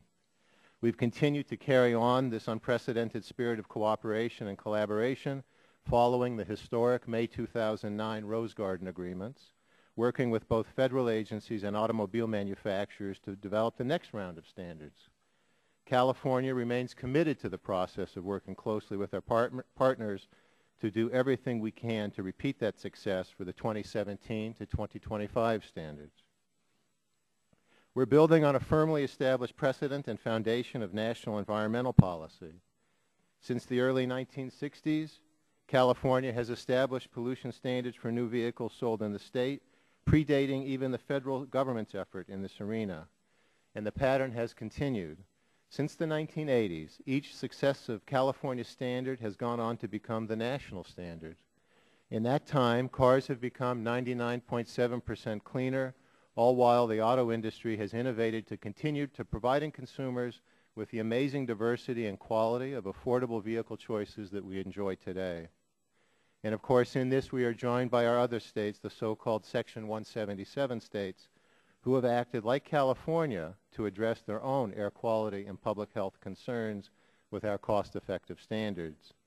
Preempting California's ability to set carbon pollution standards for vehicles would also increase costs to California consumers. These vehicle standards are one of the most cost-effective measures in California's Clean Energy Plan, saving consumers an average of $2,000 over the life of a vehicle. With regard to pollution from electricity generators and factories, EPA is utilizing a tried-and-true framework for reducing pollution. Far from overreaching, EPA is responding to the clear mandate of the Clean Air Act, the dictates of the Supreme Court, and fulfilling the clear intent of Congress that newly identified public health threats from air pollutants not listed in the Act be addressed. The obligation is clear and unambiguous. Contrary to claims of a rush to regulation, EPA has been proceeding methodically. Clearly, EPA has moved forward in the past 2 years with a tailored, measured approach. This permitting process is business as usual for state and local air quality agencies across the country who are using a well-known process that's been used for decades. EPA has provided considerable flexibility for state and local agencies in how to run the permitting program so that the local regulators can work with the permit applicants. The claim that permitting would grind to a halt is simply false. All we want is to provide certainty for industry to invest and create jobs. This legislation, however, would forestall needed and available investment in the energy sector now and threaten the competitiveness of the American economy in the long run. We know that when government provides clear signals in a predictable regulatory environment, industry is quick to adapt, seize investment opportunity, and create good jobs along with profits. For example, in the face of the current recession, clean technology has been the fastest growing sector in California. Thank you, sir. Thank you, Mr. Goldstein. Dr. Goldman, you're recognized for 5 minutes. Be sure and press your, Am I on now? I think this mic is, there it goes. Yes, Mr. Chairman, thank you so much for the opportunity to testify about this act. My name is Lynn Goldman. I am Dean of the George Washington University School of Public Health and Health Services, a pediatrician, and a professor of environmental and occupational health. Today I represent the American Public Health Association, or APHA. APHA is the nation's oldest and most diverse organization of public health professionals in the world, dedicated to protecting all Americans and their communities from preventable serious health threats and assuring community-based health promotion and disease prevention activities that are universally accessible across the United States. With your consent, I will place my written statement in the record. For 40 years, the Clean Air Act has safeguarded the health of all Americans, including the most vulnerable. By EPA's estimate, the first 20 years of the Clean Air Act has prevented more than 200,000 premature deaths, 672,000 cases of chronic bronchitis, 843,000 asthma attacks, and 189,000 cardiovascular hospitalizations, making it one of the most successful public health laws of our time. As you know, in 2007, the U.S. Supreme Court directed EPA to assess the science in order to decide whether or not to move forward with efforts to protect the public's health from the impacts of greenhouse gases. They did so, and they developed an endangerment assessment. It is because of this endangerment assessment and our knowledge about the public health effects of climate change that APHA opposes this legislation, and we're not alone in this position. In a December 6, 2010 letter to all members of Congress, APHA was joined by the American Lung Association, the American Academy of Pediatrics, the American College of Preventive Medicine, and other leading national and state public health, medical, and clean air advocates in urging Congress to support moving forward with protective clean air standards and to oppose any measure that would delay or block progress toward a healthier tomorrow for all Americans. Climate change is a public health issue, and over time is one of the greatest threats to human health. Scientists from across the globe have stated in the strongest possible terms that the climate is changing and that human activity is to blame.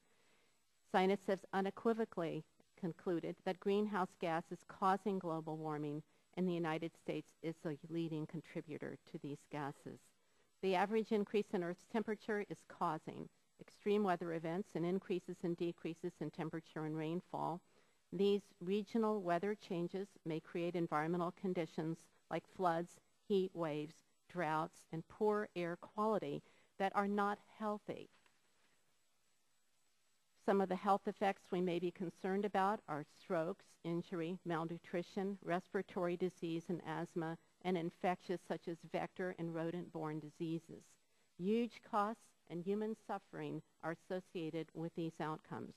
We're already beginning to see the health impacts worldwide. Impacts will only worsen as we continue to ignore this problem.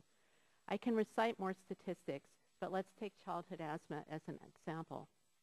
Already in the United States, asthma is the largest cause of hospitalizations and lost days of school for children. But as a pediatrician, I also know the impacts of this disease on an individual child. A child who grows up unable to breathe without medication, unable to play outdoors like other children. Climate change is creating conditions that not only cause more asthma attacks, but also can cause rates of asthma to rise in children. Moreover, the same activities that emit carbon dioxide also emit a wide variety of other pollutants that are harmful to health, pollutants like nitrogen oxides, air toxics, and fine particulate matter. These pollutants also contribute to various diseases.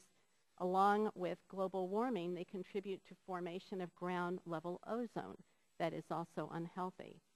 So we do need regulations that control greenhouse gas emissions, but these need to be written and implemented intelligently in a manner that also reduces exposures to other pollutants that might come from coal-fired power plants, that might come from automobiles. Control of pollution from power plants also increases the healthfulness of air in communities that are near those plants. These facilities are often closer to low-income communities that suffer disproportionately from air pollution. Measures to control air pollutants under the Clean Air Act need to work together as a whole to protect health. Cherry picking amongst these ignores the fact that health effects are associated with multiple classes and sources of pollution and is not consistent with science. Another way we can improve health is by increasing energy efficiency. When we reduce our use of energy, we reduce emissions of the pollutants associated with energy and other harmful substances. In closing, I should say that this bill would do nothing to reduce uncertainty. There is a problem, a clear and present public health threat from climate change. There are no answers to this problem in this legislation. Until Congress is putting forward solutions, there will be a lot of uncertainty in this country about where we're heading with this problem. Thank you very much. Thank you very much for your testimony. We appreciate, once again, your taking the time to be with us today. I would say, Dr. Goldman, that all the testimony I heard today made it very emphatically clear that there would be great uncertainty by EPA continuing to try to regulate greenhouse gases. And I would also say that on the light-duty motor vehicle standards, which EPA has promulgated, this legislation would not change, and it affects the model years 2012 through 2016. Now, the testimony has shown that that regulation is going to cost $52 billion to consumers in America, and it's going to lower the temperature 90 years from now by maybe 1/100th of a degree. So what we're trying to do here is balance. We want to protect health, we want to protect environment, we want to protect jobs, we want to provide incentives for investment, and we want to be competitive in the global marketplace. And Mr. Nelson, when Administrator Jackson was sitting right there, she said that the greenhouse gas regulations would really not impact the farming community. But from your testimony, I think you made it pretty clear that you would not agree with her statement. Is that correct? That is correct. She made a couple comments that at this point in time it didn't impact it, but our understanding there's over 100 farm entities that do report to EPA at the present time. Yeah. And well, as you said, it will certainly affect your electricity costs. There's no question about that. It will affect your fertilizer costs. There's no question about that. Now, the tailoring rule certainly would exempt many of you, but Mr. Glazer, that tailoring rule, Mr. Glazer, the tailoring rule is an explicit violation of the specific language of the Clean Air Act, isn't it?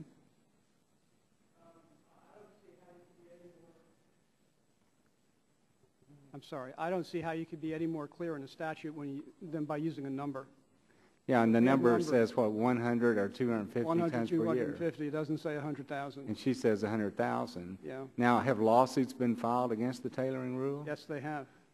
And have lawsuits been filed against EPA's allegation that the fact that they were required by the Supreme Court to look at this issue on mobile sources because they found an endangerment finding there that they're automatically required to regulate stationary sources? Has there been a lawsuit filed on that? Yeah, I mean, I have to say that what's gone on is, again, this is, as one of the witnesses said, when you try to jam a square peg into a round hole, you end up with a great deal of legal uncertainty, and you end up with a great number of lawsuits, including EPA's contention that by finding that automobile emissions endanger public health and welfare and therefore regulating automobiles, you then automatically have to regulate stationary sources. That's also uncertain and doesn't seem to be a logical reading of that. I might say we're certainly not trying to gut the Clean Air Act in any way.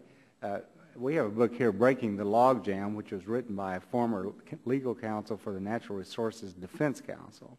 And he says in this book that the Clean Air Act was never meant to regulate greenhouse gases, and it does not work in doing so. Now, Ms. Jackson also admitted today that there is no technology available to deal with greenhouse gases, and that her rules would not in any way meaningfully reduce greenhouse gases. But she did say we're going to require efficiencies to be adopted by stationary sources. And then some people have said, well, there's nothing wrong with that. That's reasonable, and that is reasonable. I'm assuming, Mr. Harnack, that most businesses want to be as efficient as they can be, and they don't need government bureaucrats telling them to do that. Is that correct or not?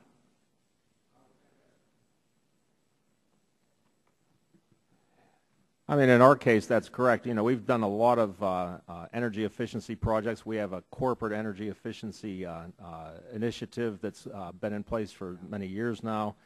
And we think that we've captured a lot of the low-hanging fruit.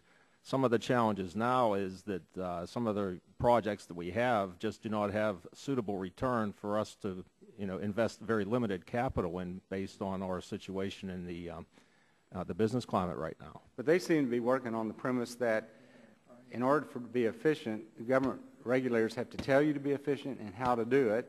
And if the state regulators make a ruling that you should do it this way to meet these standards, EPA is not precluded from coming back later and disagreeing with that and making you even change that. Is that right, Mr. Glazer? Yes, I completely agree with that. Yes, sir. Well, my time's already expired, so Mr. Rush, I recognize you for 5 minutes. Mr. Nelson, as a fellow Illinoisan and as a supporter of Illinois farms, I certainly want to welcome you here to this subcommittee. And I understand your concerns about potential impacts on small agricultural operators if EPA had not adopted the tailoring rule. Requiring permits for these sources makes no sense. That's why I was pleased to hear Administrator Jackson assure us that earlier today that the tailoring rule avoids any energy and greenhouse gas requirements on small sources, including farms. Did you hear her say that? She did allude to that, but I think the one thing to keep in mind when she was talking about agriculture, we're big consumers of energy, and we rely on energy. So if indeed you were to put undue regulations on some of the inputs that we utilize in agriculture, it has a tremendous impact on production agriculture. Right. And well, and being consistent with her testimony, does any farm have to report under the greenhouse gases reporting rule? Well, it would depend on a number of things. If you were not reclassified and we looked at stationary sources, livestock would fall under that category as it stands right now. We have asked that of the EPA of whether they're going to reclassify stationary sources as it relates to agriculture. They have not done it as of now. Being a livestock producer, it creates a huge burden when you look at the dollars that we're talking of assessing livestock operations just to stay in business. But as of today, there is no farm that you are aware of that has to report under the greenhouse gas reporting rule as of today, as it stands right now. As it stands right now, some of those that fall into a certain category, there are approximately 100 based on what we know that do report to the EPA. Okay. Well, the regs went into effect on January 2nd of this year. Are any, you said there are at least 100 farms who are now subject to these rules? Is that what you're saying?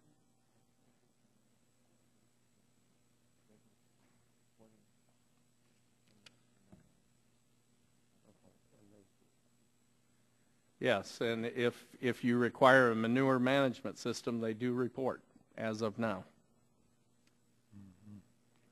All right. I want to switch my questioning to Dr. Goldman.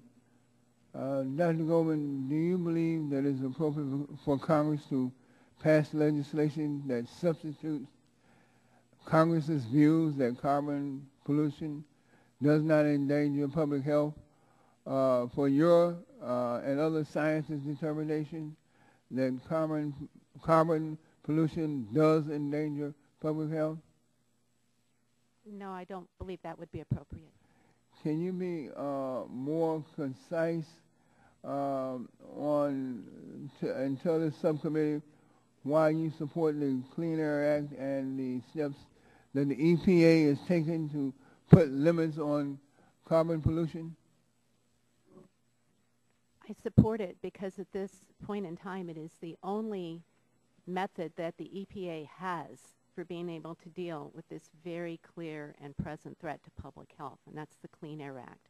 And, you know, that the emissions that cause global warming are air emissions, and they can be regulated under the Clean Air Act, and EPA has been able to make clear public health findings that indeed they are threatening the nation's health.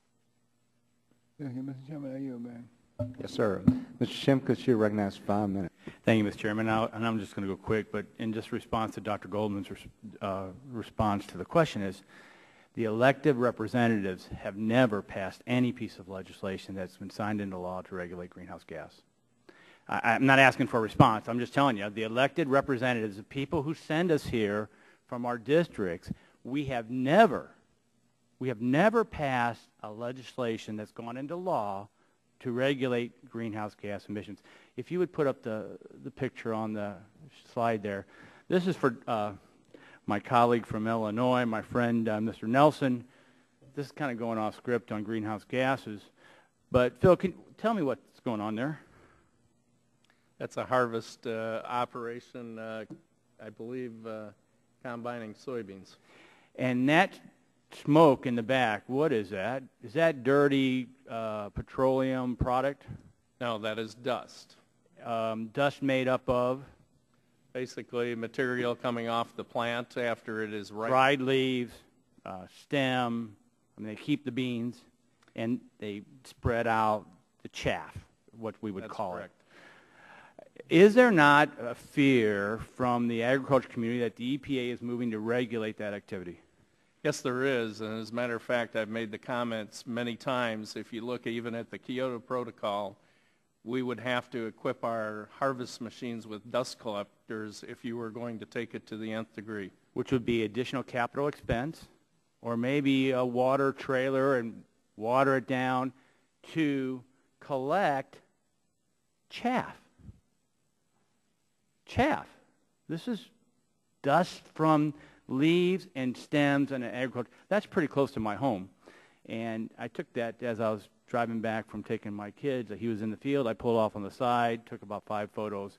I took that around in October, the election year, to the Farm Bureau meetings, and held it up on my phone and said, this is what we have in an EPA gone awry, when they're going to spend time, effort, and energy regulating chaff. And of course, in my congressional district, the people are just unbelievably astounded that we would do such a thing. So thank you for that. Let me just ask, does uncertainty raise the cost of capital? This is just a traditional, just a business question. Dr. Goldman, does uncertainty raise, you may not know, does uncertainty raise the cost of borrowing money? Not in my area. The answer is it definitely does. It raises the interest, the rate on raising capital. So the reason why I ask this question is because certainty is what everybody's talking about. Dr. Goldman and Mr. Goldstein says this produces more certainty. This greenhouse gas regulation is good for business. We have more certainty. That's correct, right? That's your testimony. Mr. Harnett, can you want to respond? Do you have more certainty today in U.S. steel production or less?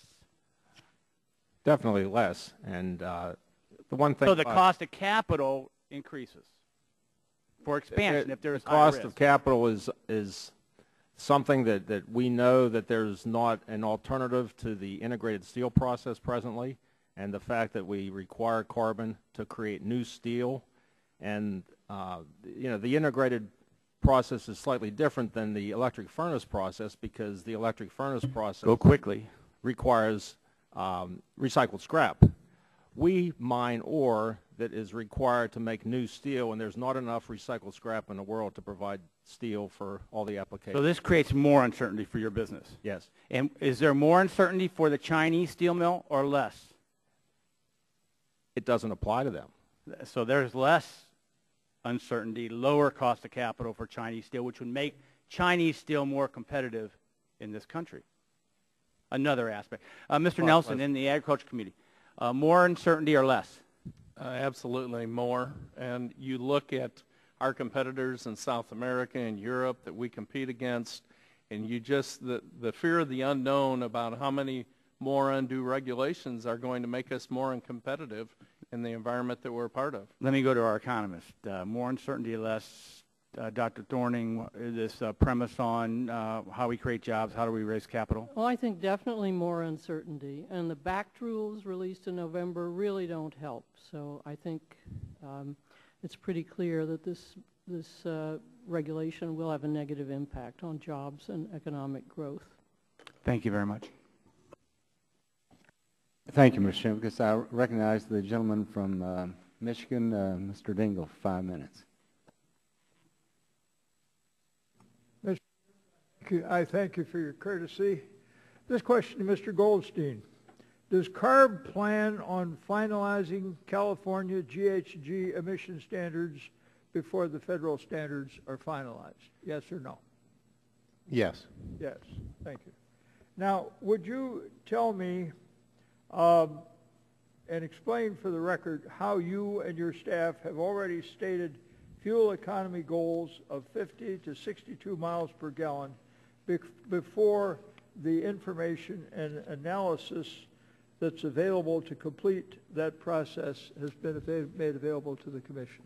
Congressman, we've made a public commitment just recently that we're going to wait to propose our rule until the beginning of September, which is the same time that DOT and EPA will propose their rules. We have not made any public announcements that we have chosen or pre-decided what the standards should be. We have been discussing a range of standards in public workshops, and I think that's maybe where you're hearing that. What you're telling me is you have stated the fuel economy goals are going to be 50 to 62 miles per gallon before you've gotten the information and the analysis necessary to complete the process. No, sir, that's not what I'm saying. I'm saying that what are you telling me then? What I'm saying is that we are working with DOT and EPA on a series of studies. We are waiting to complete those studies, which are going through peer review, and then we will use all the information. 34 seconds here. Sorry.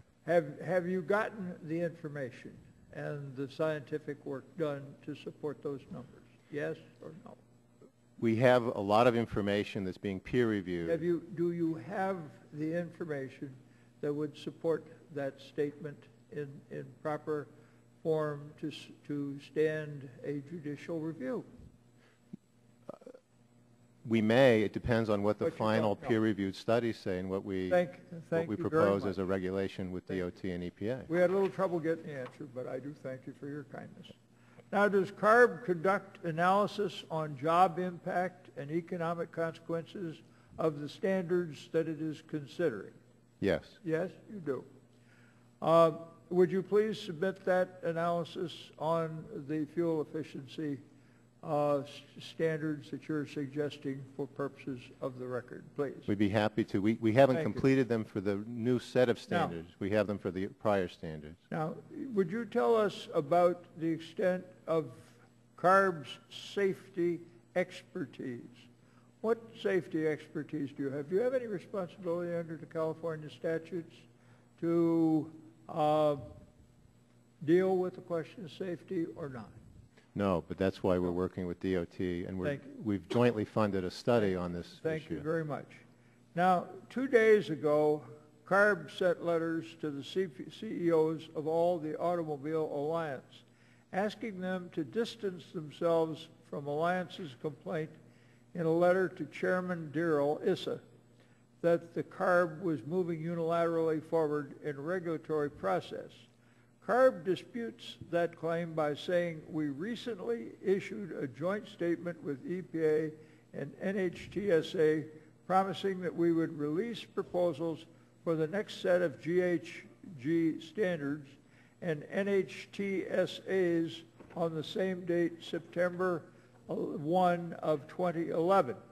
Now, yes or no, isn't it true that CARB made a joint statement on timing with EPA and NHTSA only after the Alliance sent the aforementioned letter to Chairman Issa, and only after CARB received the letter, and only after the Obama administration, in response to the letter, asked CARB to stop getting out in front of the federal process?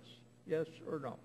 There's a lot of questions there, but Okay. we have been working with EPA, DOT, and the White House on the next round of standards, and all along we have been making public statements and commitments that we would not get out ahead of our partners at EPA and NHTSA. Let me read this again. 2 days ago, CARB sent letters to CEOs, members of the Auto Alliance, asking them to distance themselves from the Alliance's complaint in a letter to Chairman Darrell Issa that CARB was moving unilaterally forward in the regulatory process. Is that true or false? We sent a letter to the CEOs saying, being critical of the Alliance letter to Congressman Issa. Yes. The answer to that is yes. Please, I have limited time. Now, CARB disputes that claim by saying we recently issued a joint statement with EPA and NHTSA promising that we would release proposals for the next set of GHG standards and NHTSAs on the same date, September 1 of 2011. Is that true? That's true. Okay. But that's Now, not new. isn't That it- was just now, putting in isn't writing it- what we've been saying all Please, along. may I continue? Yes, sir. Isn't it true that CARB made the joint statement on timing with EPA and NHTSA only after the Alliance sent the aforementioned letter to Chairman Issa, and only after CARB received the letter, and only after the Obama administration, in response to the letter, asked CARB to stop getting in front of the federal process? It is true that we sent the letter after the Alliance sent their letter. Thank yes. you. Now, would you tell us if it is your view that global warming problems should be dealt with under the Clean Air Act, or is there a better way of dealing with it? The Clean Air Act is the tool we have, the tool that EPA has. But is it going to be simple and easy to do? Is it going to be relatively free from litigation and questions? Or is it going to be a very complex grind where you will have a number of different options and might wind up with quite different standards for different things in different states? I think that the EPA is hoping to avoid that by using their power under the Clean Air Act. I know, but are they going to be able to, in your opinion? Thank you, Mr. Chairman. I think there's a way to make sure that you make the rules as easy to understand nationally as possible, and we've proven that over and over again through the adoption of our clean car standards in California that get adopted then by other states, and ultimately the federal government. I think Recognize the it worked out very gentleman well. from Michigan for 5 minutes. You've been very kind, Mr. Chairman. Thank you. Thank you, Mr. Chairman. I'll confess that several years ago I voted against cloning, and days like today I wonder why, as I've been in a number of different events, and I was sad to miss the testimony by all of you during this panel, but I have a couple of questions. Dr. Thorning, you indicated, and I talked earlier at the earlier panels in Michigan, these regulations have been predicted to reduce our GDP by $18 billion, destroy 96,000 jobs, reduce household incomes by nearly $1,600.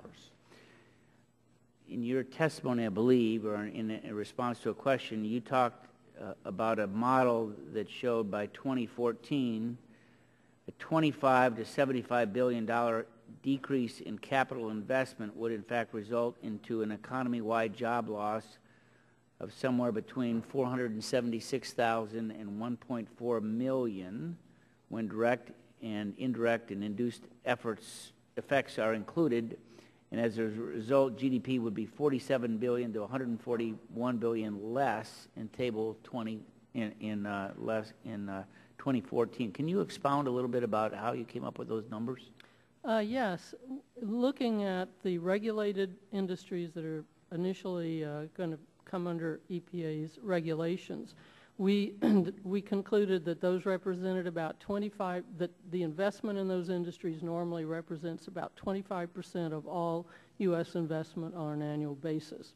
And then we did some research on what the risk, how the risk premium for investment in those industries might be impacted by the uncertainty surrounding EPA regulations, the tailoring rule, whether it'll stand, you know, so forth. And we concluded that the risk premium probably would increase between 30 and 40% for those industries. Therefore, if those industries represent approximately 25% of all investment, we concluded that that would represent, looking at historical data, a decrease in investment of between $25 billion a year and $75 billion a year. Now remember that, you know, overall gross private domestic investment is at like 1.7 trillion. So we thought that was a pretty conservative estimate. And we used a conservative estimate of the elasticity of response to investment to changes in the cost of capital. And when we ran that through the in-plan model, which is a near-term model good for short-term predictions, not good for long-term predictions, it produced results with the direct, the induced, and the ancillary impacts of nationwide job reduction compared to the baseline forecast of between 476,000 fewer jobs to as many as 1.4 million fewer jobs in the year 2014. And of course some industries are more impacted than others. And GDP of approximately 47 billion smaller to 141 billion smaller. And this is just targeting these industries right now that are impacted and you know, the large ones that are included in EPA's current regulatory regime. Thank you. Mr. Goldstein, in announcing his new executive order on regulations, President Obama cited one national program as a good example of eliminating a tangle of regulations. The tangle was the result of three different agencies, NHTSA, EPA, and CARB, trying to regulate basically the same thing. One national program eliminated the tangle for 2012 through 16 by getting EPA and NHTSA to coordinate with each other and by California agreeing to defer to the federal regulations. It now appears that for 2017 and beyond, we are in the process of recreating the tangle that the one national program eliminated, since California is planning to promulgate a new set of GHG regs. Why shouldn't it be that California agree that from now on there'll be a national program consisting of NHTSA and EPA regulations only? Why does California need to duplicate or move forward with a different plan? Mr. Upton, as you know, California has a special mention in the Clean Air Act because our air quality problems have been so severe over the years, and they are still severe in certain areas of the state, like in Los Angeles and the Central Valley. So from the perspective of a state that still has significant air quality problems, we have to fight to keep our authority to promulgate the rules that are needed to protect the public health. And these vehicle standards are one of the ways that we do that.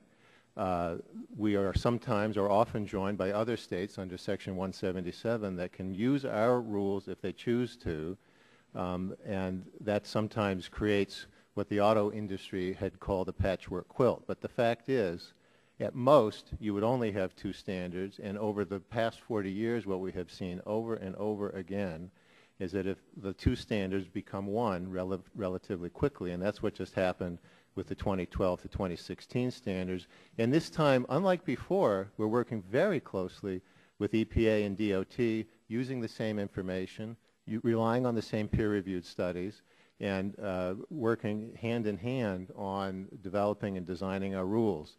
They may come out slightly differently. Our process is slightly shorter, so we may complete our process before EPA and NHTSA finish their processes, but we're fully committed to harmonizing them as soon as they're done. Ms. Capps, you're recognized for 5 minutes. Thank you, Mr. Chairman. And I want to start out, I have questions for you, Mr. Goldstein, and also one for Dr. Goldman. And as someone who represents a district in California where we can look out to see whether the brown haze is coming up from the LA basin on certain days, and have lived there long enough to notice the rise as a former school nurse of school-age asthma, and being aware that there were certain days in the LA basin when frail adults were told to stay inside and kids couldn't go out on the playground. That's one of the special things about living in our state, and why I'm so appreciative of the work that you are Executive Officer of the California Air Resources Board, or CARB. And I want to tell you, in my channel area, I appreciate the regulation of the marine vessels, which have added a great deal to the air quality in my part of the state and all along the coastal areas. You have some, but we've been hearing today about the fact that addressing climate change will destroy the economy.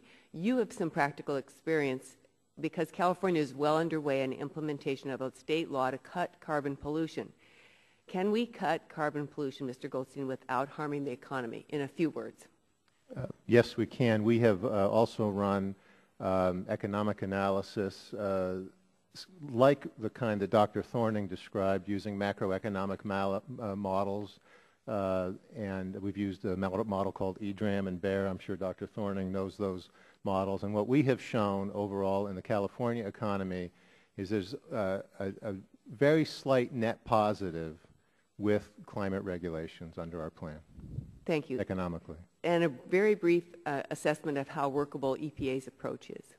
I think it's very workable. I've been here all day and I've seen the complaints, but the fact is I think most of the claims and worry, while the worry is real, I think when you look at the specific details, for instance, the cost of capital is influenced by many, many factors, not just by the possibility of a regulation.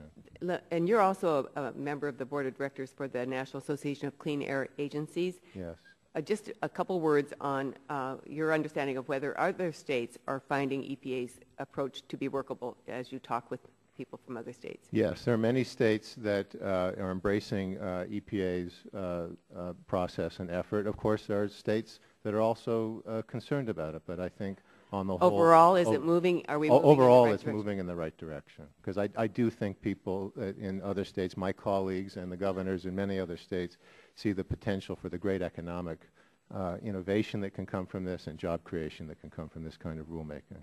Thank you, Mr. Goldstein. Dr. Goldman, I recently heard a story about back when the Clean Air Act was first being debated on the House floor. One congressman quoted a mayor, and this is the quote, "If you want to make this town grow, it's got to stink." I think that's been proven wrong. Our economy has not shriveled over these past years of trying to improve the air quality. Instead, the GDP has grown 207%.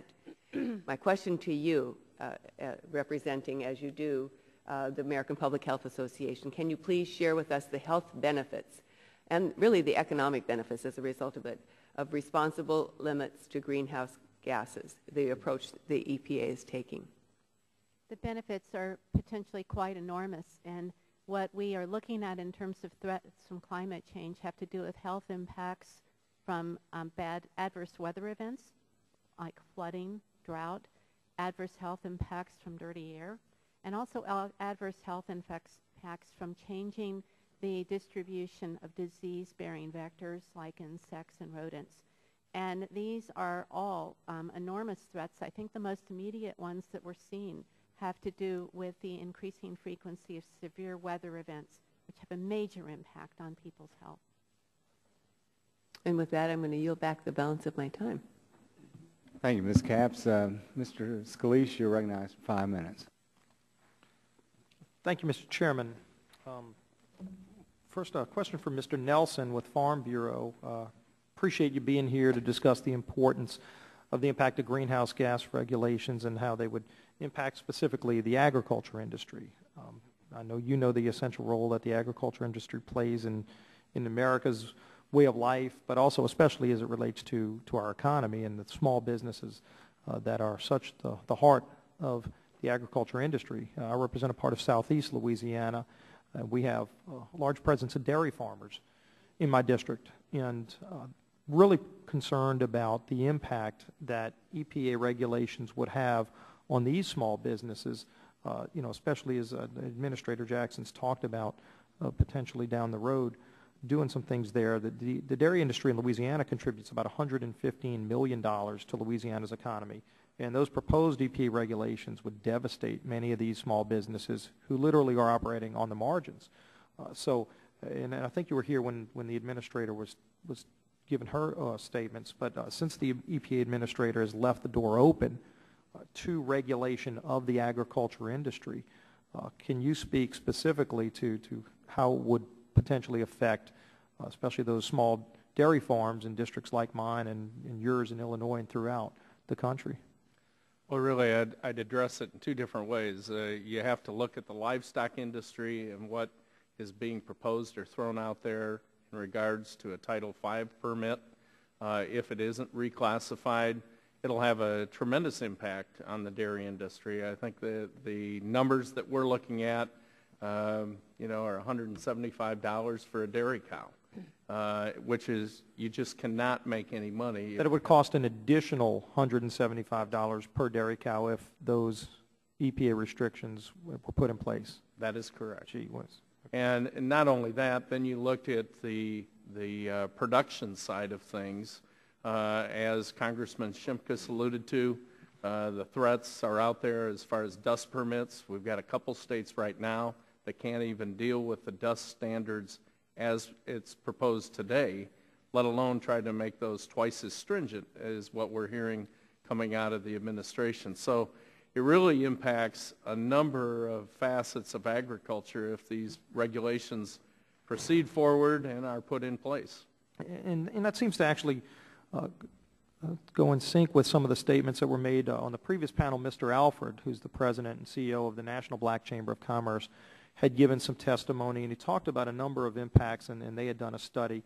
And one thing he looked at is on the poorest 20% of our population. He said this kind of scheme by EPA would increase the cost of home energy by 45%, motor fuel by 25%, and he said it would also increase groceries by 35% on our nation's poorest families.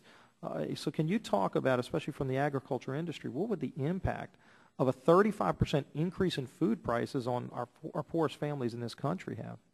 Right now, consumers have probably the best bargain in the entire world, where we spend about 10 cents out of every disposable dollar for food. You look at Japan and some of the other developed countries that do have regulatory frameworks that could parallel some of the things that are being proposed by this administration.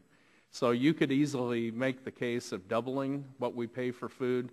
Under Waxman-Markey, we had a lot of sensitivity with that bill as it related to what it would do to food prices, what it would do to energy prices if you didn't cite the nuclear power plants, if you took almost 59 million acres out of production, row crop agriculture, what that would do to the consumer in the grocery store. So, it's going to have a dramatic impact if indeed we don't use some common sense to try to look at a regulatory framework that's workable without really impacting our industry to the Thank degree you. that And I know we're trying to get EPA to look at the job loss impact of all of the things that they're doing in these regulations, but I'd be curious to see if EPA is going to do an impact on the lives that would be lost if you had a 35% increase on the food that our poorest families buy, where you literally would be taking food off the table of American families because of these regulations on the agriculture industry. I appreciate that. Ms. Thorning, I know I'm running low on time, but Ms. Thorning, I'm not sure if you had seen the study that we've seen on the Spain experiment with this kind of, this cap and trade scheme where they regulate, and they talked about all the green jobs that it would create, and of course it turned out in Spain, after they looked at it, all of the promises of those new jobs turned out to be a mirage, and they ended up losing 2 jobs for every job they created, and in fact, for each new job they created, only 10% were actually permanent jobs. So in essence, you lost 20 full-time jobs for every real job that you created in this industry. Have you looked at any of those kind of studies? Yes, I have seen that study. There's also one done by a German think tank that looks at the cost of solar energy and electricity prices in Germany. There's one in Denmark that shows the same thing. The issue is when you substitute more expensive energy for cheaper energy, you might gain some jobs in that sector, the energy, the green energy sector, but you're going to lose them overall because you're making other products, other producers pay a lot more for energy. And that finding is mirrored in the work that groups like ours have done with the Department of Energy's own NIMS model, analyzing Waxman Markey, Carrie Lieberman. We always get some more green jobs because, we're forcing a quicker uptake of energy efficiency, but overall the macro models show job loss, and that's a similar conclusion that you get looking. Thank you, and I yield back, Mr. Chairman. Mr. Doyle, you recognize 5 minutes. Thank you, Mr. Chairman. First, let me commend you and the ranking member for your stamina, and the panel for your patience, and welcome to all of you. I want to especially welcome Fred Harnack from U.S. Steel. Just by way of full disclosure, Fred and I go back quite a bit. He started out at Edgar Thompson, where my father worked for 30 years. Then over to the Homestead Works plants, an Irving plant in West Mifflin, and Mon Valley Works, and Fred probably has an incredible knowledge of my congressional district and the steel industry, which are 2 things that I hold near and dear to my heart. And I suspect that we were both crying in our Iron City beers a little bit on Sunday after that game was over. But Fred, it's good to have you here. I follow the steel industry's performance closely, and I'm certainly aware of the current difficulties that integrated steel mills face. We know the cost of raw materials have gone up greatly, coal and iron, and that continues to affect the performance of manufacturers. And also, it's an industry that's uniquely affected by, it has international trade pressures too. This is why, as we were trying to develop a comprehensive energy bill, that we were particularly sensitive about those things and tried to put language in the bill that would address some of the pressures that industries like steel had that were carbon intensive but had trade pressures too. Earlier panel, I talked to Administrator Jackson, and I asked her how this new greenhouse gas permitting process would affect facilities like steel mills. And Fred, I wonder if you can tell me right now what capacity U.S. Steel is currently operating at. Presently, we're probably somewhere between 75 and 80%. We do have one plant idled, and a number of other facilities are not as full as we would like them to be. Mm-hmm. So, all of us are hoping that the industry reach a point where you're able to ramp up to 100% of your operating capacity. But assuming you were able to ramp up to 100% of your operating capacity, would U.S. Steel be required to apply for a greenhouse gas permit to cover the increased activity? Presently, we are doing the greenhouse gas reporting that's required. We only need to file for the permits that are above the threshold, and right now that exists only in our expansion plans in our Minnesota ore operations. The balance of the facilities are permitted for the capacity that we publish, and there would not be any additional needs to permit for that at this time. Right. So, in other words, any existing facility right up to your full capacity, you wouldn't be affected by this, only if you had an addition, if you put up a new plant, or if you expanded a current facility and got over that limit that would require a permit? That's right, based on the present regulatory requirements. Right. So your plants that are currently operating in the United States, are any of them going to have to apply for renewals under their Title V permits for non-greenhouse gas air pollutants under the Clean Air Act? There is, yes, we do have periodic permit renewals. Actually, we're working on 2 in Allegheny County right now, as well as have just recently attained them in our Alabama operation. Now, when you apply for these renewals, will your new permit have to include any pollution controls for greenhouse gases? We will be required to provide all of the regulatory information and regulatory requirements as it develops, by the EPA and the government. So you have to report your emissions, but you're not required to implement any new control technologies as long as you're not expanding your current capacity. Only on the newly permitted facilities that are above the threshold. So as we speak today, even though you're going through Title V permit renewals, this would not require you in your existing facilities to, other than to report to EPA, it wouldn't require you to implement any new control technologies. That's right. So it seems to me as we look at these rules and today we're focusing, this rule focuses primarily under the tailoring provision on coal-fired, on fossil-fired utility plants and oil refineries.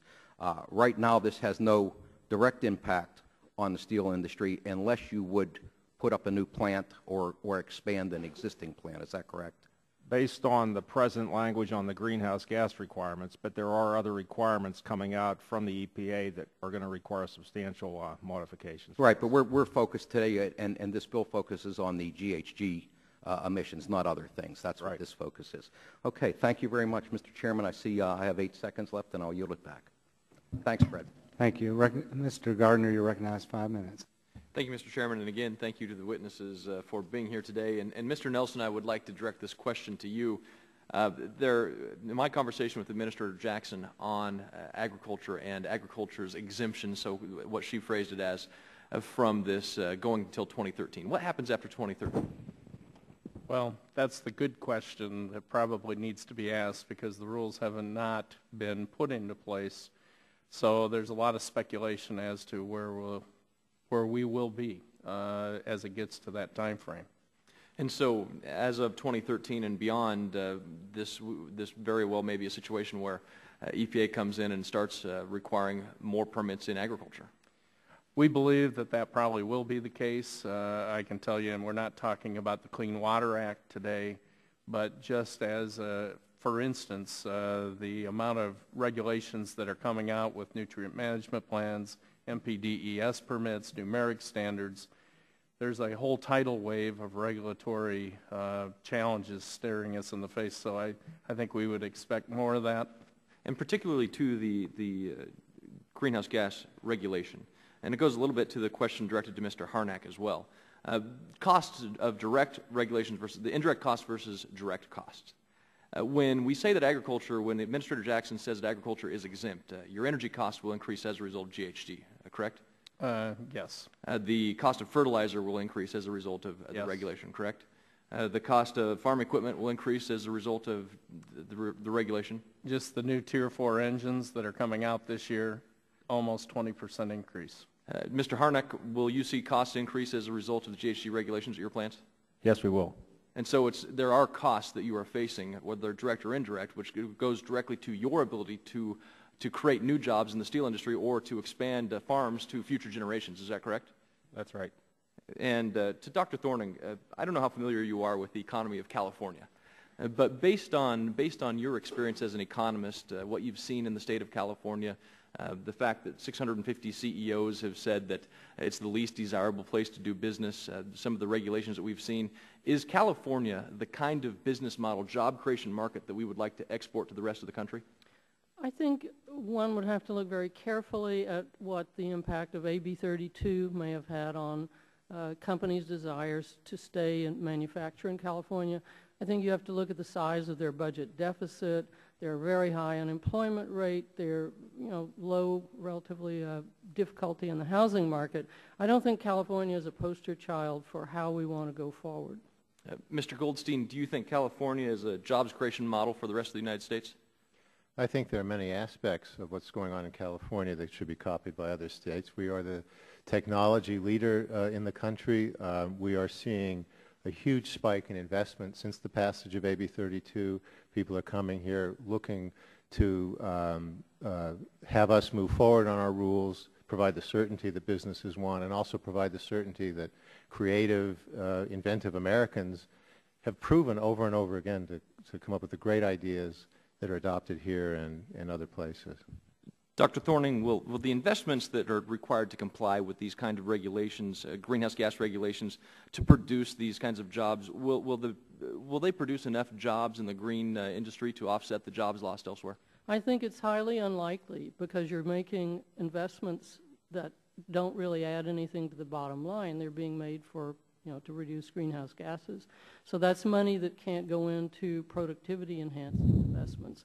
And another point I'd like to make about the goal of energy efficiency. As I said in my statement before, companies do try to invest for energy efficiency where it makes sense. But that's not the holy grail. The holy grail is producing a product or a service as cheaply as you can so that you compete in the U.S. or globally.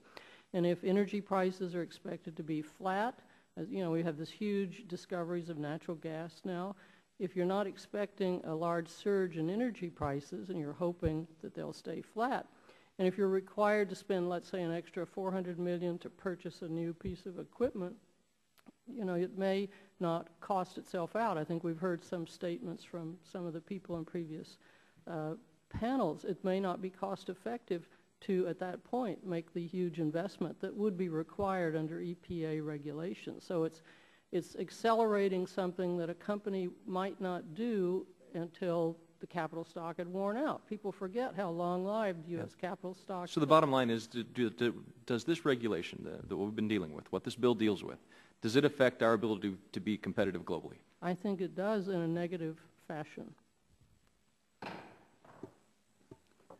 Mr. Griffith, you're recognized for 5 minutes. Mr. Chairman, I just want to thank all the folks here for going through the day with us. I was not up here the whole time. At 4 o'clock, I finally decided I had to break down and eat something.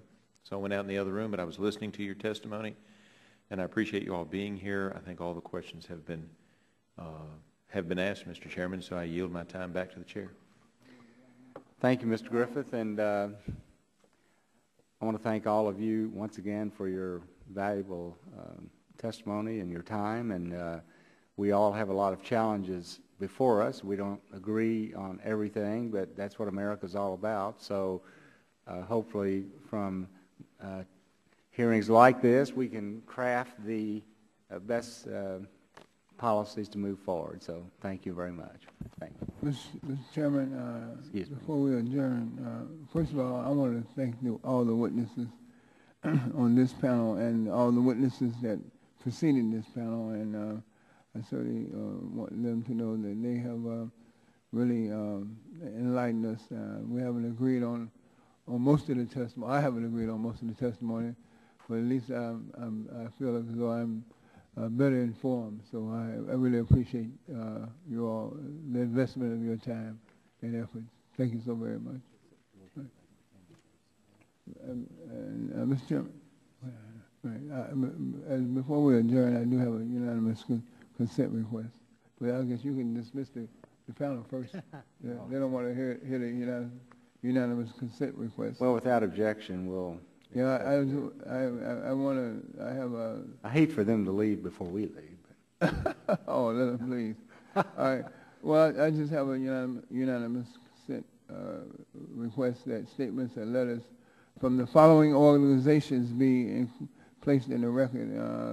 The American Sustainable Business Council, the Calpine Corporation, the National Council of Churches, 68 faith communities throughout this nation, the Natural Resources Defense Council, the Northeast States for Coordinated Air Use Management, the Truman National Security Project, the Union of Concerned Scientists, who also signed a letter that was also signed by 2,505 scientists and economists, And lastly, yesterday's letter from Mr. Waxman to Mr. Upton. And then we'd like to enter this record from the National Association of Realtors. So without any objection, so ordered. And the members will have 10 days to submit any questions for the record, whatever, and the record will be open for 30 days. Thank you.